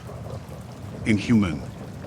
The following days, the anxiety became unbearable. I tried unplugging appliances, dismantling electronics, checking every corner of the apartment for cameras. Nothing. And yet, the device remained. Its presence was a constant, a pulse beneath my skin. I felt watched even when I left the apartment, imagining eyes tracking me, the unseen connection lingering beyond my door. Eventually, I called a friend, someone I trusted, to check the apartment. I stayed on the landing outside, listening. When he entered, he examined the device, muttering, "It's some kind of recorder, maybe a high-end spy gadget. But there's nothing to identify it." He looked up at me, eyes wide. Who would do this? Who has access? I had no answer. The panic only grew. I considered moving, changing my number, disappearing entirely. But I realized the device didn't need physical presence to control my life. It had already claimed it. The psychological weight was complete. I couldn't sleep, couldn't concentrate, couldn't trust my own thoughts. One evening, after returning from the grocery store, I noticed it had been placed atop my bed. Perfectly centered. I froze, staring at it, hands trembling. I realized that wherever I went in the apartment, it found me. It had patience. It had persistence. And now it was asserting dominance. I tried destroying it. I smashed it with a hammer. I tried dropping it in water, crushing it under heavy books. Nothing. After each attempt, it reappeared. Same size, same position, same unyielding presence. I couldn't explain it. Rationality failed. By the fourth week, I had stopped leaving the apartment entirely. I barricaded the door, blocked the windows, burned incense to cover the faint mechanical hum I imagined. Every time I saw the device, I felt a shiver crawl through me, proof that my life, my privacy, my very sanity, belonged no longer to me. Finally, I realized the truth. The device didn't need to speak. It didn't need to move fast. Its victory was in its inevitability. It recorded everything. It watched. It waited. And in that waiting, it conquered. I have since left the apartment, moved to a city across the country, changed my name, my routines, my digital footprint. But I know, in the quietest moments, when the lights are dim and the apartment is silent, I can hear it. A faint hum. A weightless presence. And I know, without a shadow of doubt, that somewhere, somehow, the device is still watching. Because nothing that records this well ever stops. And I am still being observed. I always thought I knew my neighbors. Our building was small, 5 stories of brick and faded paint, each apartment separated by thin walls and creaky floors. I had lived there for nearly 3 years, quietly, without incident. That is, until he arrived. It started subtly, almost imperceptibly. One Thursday morning, I left my apartment around 7:30 to grab coffee before work. I stepped into the lobby, jingling my keys, and noticed a man standing by the mailboxes. He was vaguely familiar, the kind of neighbor you acknowledge with a nod and then forget. He smiled and said nothing. I thought nothing of it. I left the building and walked to the corner cafe, a brisk morning breeze cutting across my face. When I glanced back toward the entrance, my stomach dropped. The man was standing on the sidewalk, half hidden by the awning, pretending to tie his shoe. The timing felt off, but I dismissed it. Perhaps he'd been leaving at the same time as me all along. Coincidence. The next day, it happened again. I left 15 minutes earlier than usual, hoping to avoid him. By the time I reached the street, He was there, stepping out of the building behind me, looking at his phone as if distracted, his movements casual, natural. My pulse quickened, but I told myself it was nothing. He could have errands to run, a similar schedule. Just coincidence. By the end of the week, the coincidences were piling up. I started taking different routes, turning corners at random, walking faster, slower, even pretending to stop and check my phone. No matter what I did, he appeared. Sometimes across the street, sometimes a few steps behind, always close enough to be noticed, yet far enough to claim innocence. Always a smile that felt like a challenge. I became hyper-aware.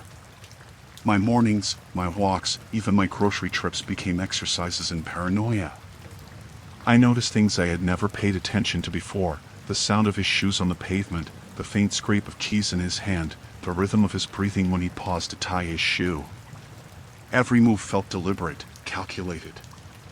I tried rational explanations. Maybe he had a job nearby. Maybe the building's exit forced him into similar timing. But nothing added up. I varied my schedule, walked backward down streets, entered and left the building through side doors, even called in sick to see if he would appear anyway. And every time, there he was. The dread began to invade my apartment. I felt watched even indoors, convinced that the windows weren't opaque enough, that shadows outside held him, patient, waiting. The walls that once felt like a safe boundary now seemed porous, transparent to his presence. I stopped answering my doorbell, stopped peeking out the curtains. Every sound, a door closing, a car engine, a distant voice, set my nerves on edge. One evening, I decided to confront him. I left deliberately late, around 10, hoping the street would be empty. As I descended the stairs, I heard the soft padding behind me. I spun. There he was, a few steps back, hands in his pockets, calm. He smiled. "Hey," he said. "Didn't expect to see you here." I froze, chest tight. "What are you doing?" I asked, voice trembling. "Just heading out," he replied. "Funny, we always seem to leave at the same time, huh?" I stepped closer. This isn't coincidence. He tilted his head, still smiling, but his eyes were cold. Maybe it is. Maybe it isn't. Either way, we keep meeting. A shiver ran down my spine. There was no rational explanation for his timing, for the inevitability of his presence. He had studied me, mapped my habits, anticipated my moves. I realized with mounting horror that he didn't need to speak, didn't need to explain. The pattern, the precision, the control was his statement. I tried running. I turned down side streets, zigzagged across avenues, even ducked into a convenience store. When I emerged, 20 minutes later, he was standing across the street, smiling, waiting.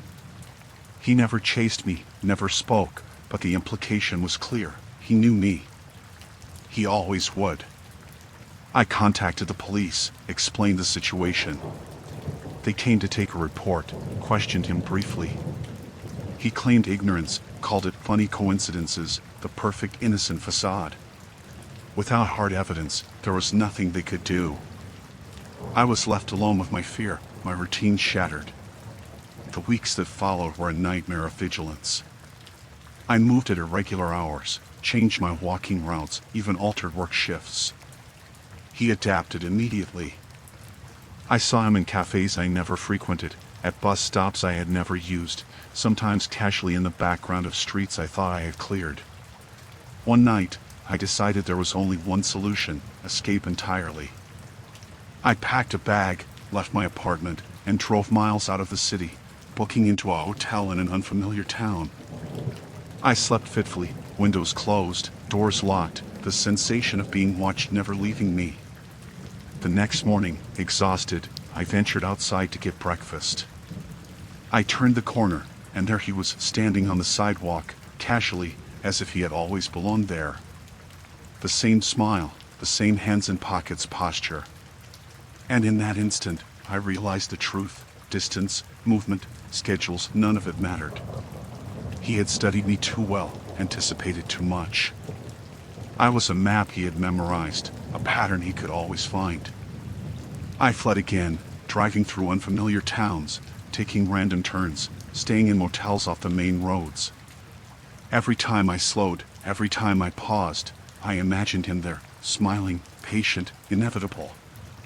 Eventually, exhaustion forced me to stop. I booked a small, isolated rental house in a rural area, far from any street, any sidewalk, any predictable pattern. I cut off digital connections, avoided phone calls, stayed inside. Weeks passed. My nerves began to settle, the feeling of inevitability loosening, though never gone completely. And yet, sometimes, when I step outside to check the mailbox or fetch groceries, I swear I see him, a shadow on the horizon, a figure half hidden behind a tree, hands in pockets, smiling. Always calm. Always patient. Always there. I survived, but I am never free.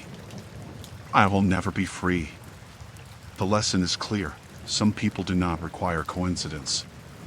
Some people simply choose to be inevitable. And he has chosen me.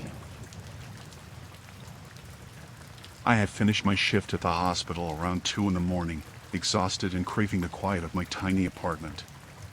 The streets were empty, save for the occasional hum of a passing car. My key rattled in the lock, and I pushed open the door, expecting the familiar smell of my home, the faint tang of laundry detergent mixed with the lingering scent of coffee from earlier. Everything looked normal.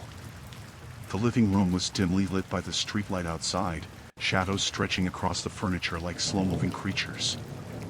I dropped my bag on the couch and immediately noticed something odd. My mug from work, the one I always left in the kitchen sink, was on the counter, but it wasn't in the sink. It was sitting on a small stack of books I had shoved into the corner weeks ago. I frowned, reaching for it, telling myself I must have left it there absent-mindedly. My mind, tired and overworked, played tricks on me. I moved through the apartment, flipping on lights room by room. In the bedroom, my dresser drawers were slightly ajar. I was meticulous about closing them. I knew I had done it before leaving for work. I forced myself to breathe, rationalizing that I must have been careless.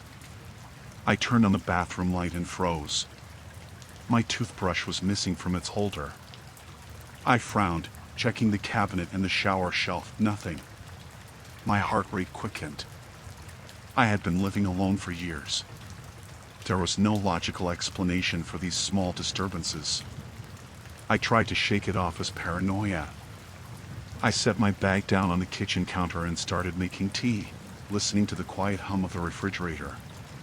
That's when I noticed a faint smell, another scent layered beneath the coffee and detergent, something sour and metallic. I sniffed around, turning slowly, my stomach tightening. It seemed to be coming from the living room. That's when I saw it, a folded t-shirt draped neatly over the back of my armchair. I didn't own it. It was soft, a woman's shirt, neutral in color. My pulse leapt, and I glanced around the room. Nothing else seemed out of place at first. But then I noticed the slippers. They were small, delicate, and placed perfectly by my front door. I hadn't worn anything like them in years. I backed away from the chair, my hands trembling, rational thought retreating. Maybe, I told myself, someone had broken in, looking for something, left these things behind by accident. My apartment had never been targeted before, and the idea of a random burglar placing items methodically like this seemed absurd. But the fear gnawed at me.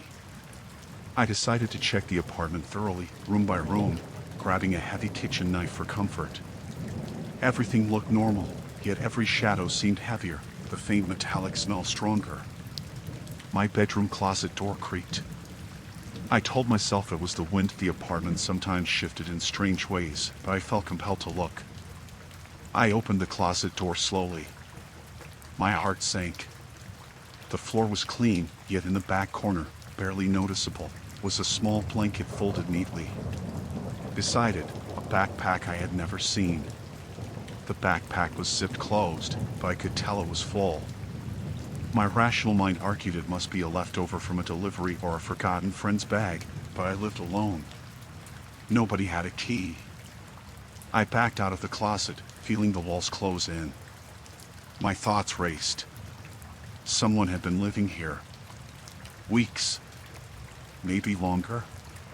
How many times had I walked past them while they hid in the shadows, in the closet, in the corners? The thought made my skin crawl. I whispered my own name, testing the air. Silence. I called the police. They asked routine questions, noted my anxiety, promised to send someone in the morning. I hung up, feeling no safer. Sleep was impossible. I stripped the bed and checked under every sheet and pillow. My apartment felt like a cage. Every item, every personal belonging was suspect. Hours passed. The sun was beginning to lighten the edges of my blinds when I heard it, the faintest scuffing sound from the living room. My blood ran cold. The tea I had left to steep was cold, untouched, as if time had slowed to a crawl. The sound repeated, faint and deliberate, like someone testing the floorboards. I gripped the knife, creeping toward the source. My apartment, once a place of sanctuary, felt alien and hostile. Each step brought a new knot of fear. The scuffing stopped. I froze, straining to hear anything. Then, a low, deliberate cough from the kitchen. I bolted to the door, yanking the deadbolt open. Outside, the hallway was empty. I ran to the stairwell, my knife dragging on the floor, every echo a thunderclap in my chest. I reached the street and didn't stop running until my apartment block was a shadow behind me. I called a friend, who insisted I stay with them until the police arrived. The police finally came, searching my apartment from top to bottom. They found it in pristine condition, save for the obvious intrusions: the shirt, the slippers, the backpack, the blanket, and the closet. No fingerprints, no DNA, no one hiding. The detective gave me a sympathetic look. "He or she is careful," he said. "Very careful. But they've been here." I didn't return home that day. Or the next. When I finally did, I installed a security system with cameras in every room. For the first week, I felt eyes on me with every step. And then I saw it on the footage, movement in the living room, just shadows shifting, someone crouching behind the couch for hours while I slept, quiet, deliberate, watching. The person had never touched me. They hadn't stolen anything. But they had lived in my home, in my life, in the margins of my routine, knowing everything, silently marking me. I moved 2 months later, choosing an apartment with a doorman, a place I felt I could finally breathe. But even now, whenever I unpack a drawer or leave a mug in the sink, I check twice. The fear hasn't left me. I know they were careful, but I also know they could be anywhere, watching, waiting. The knowledge is unbearable, but the reality is inescapable. I am never truly alone.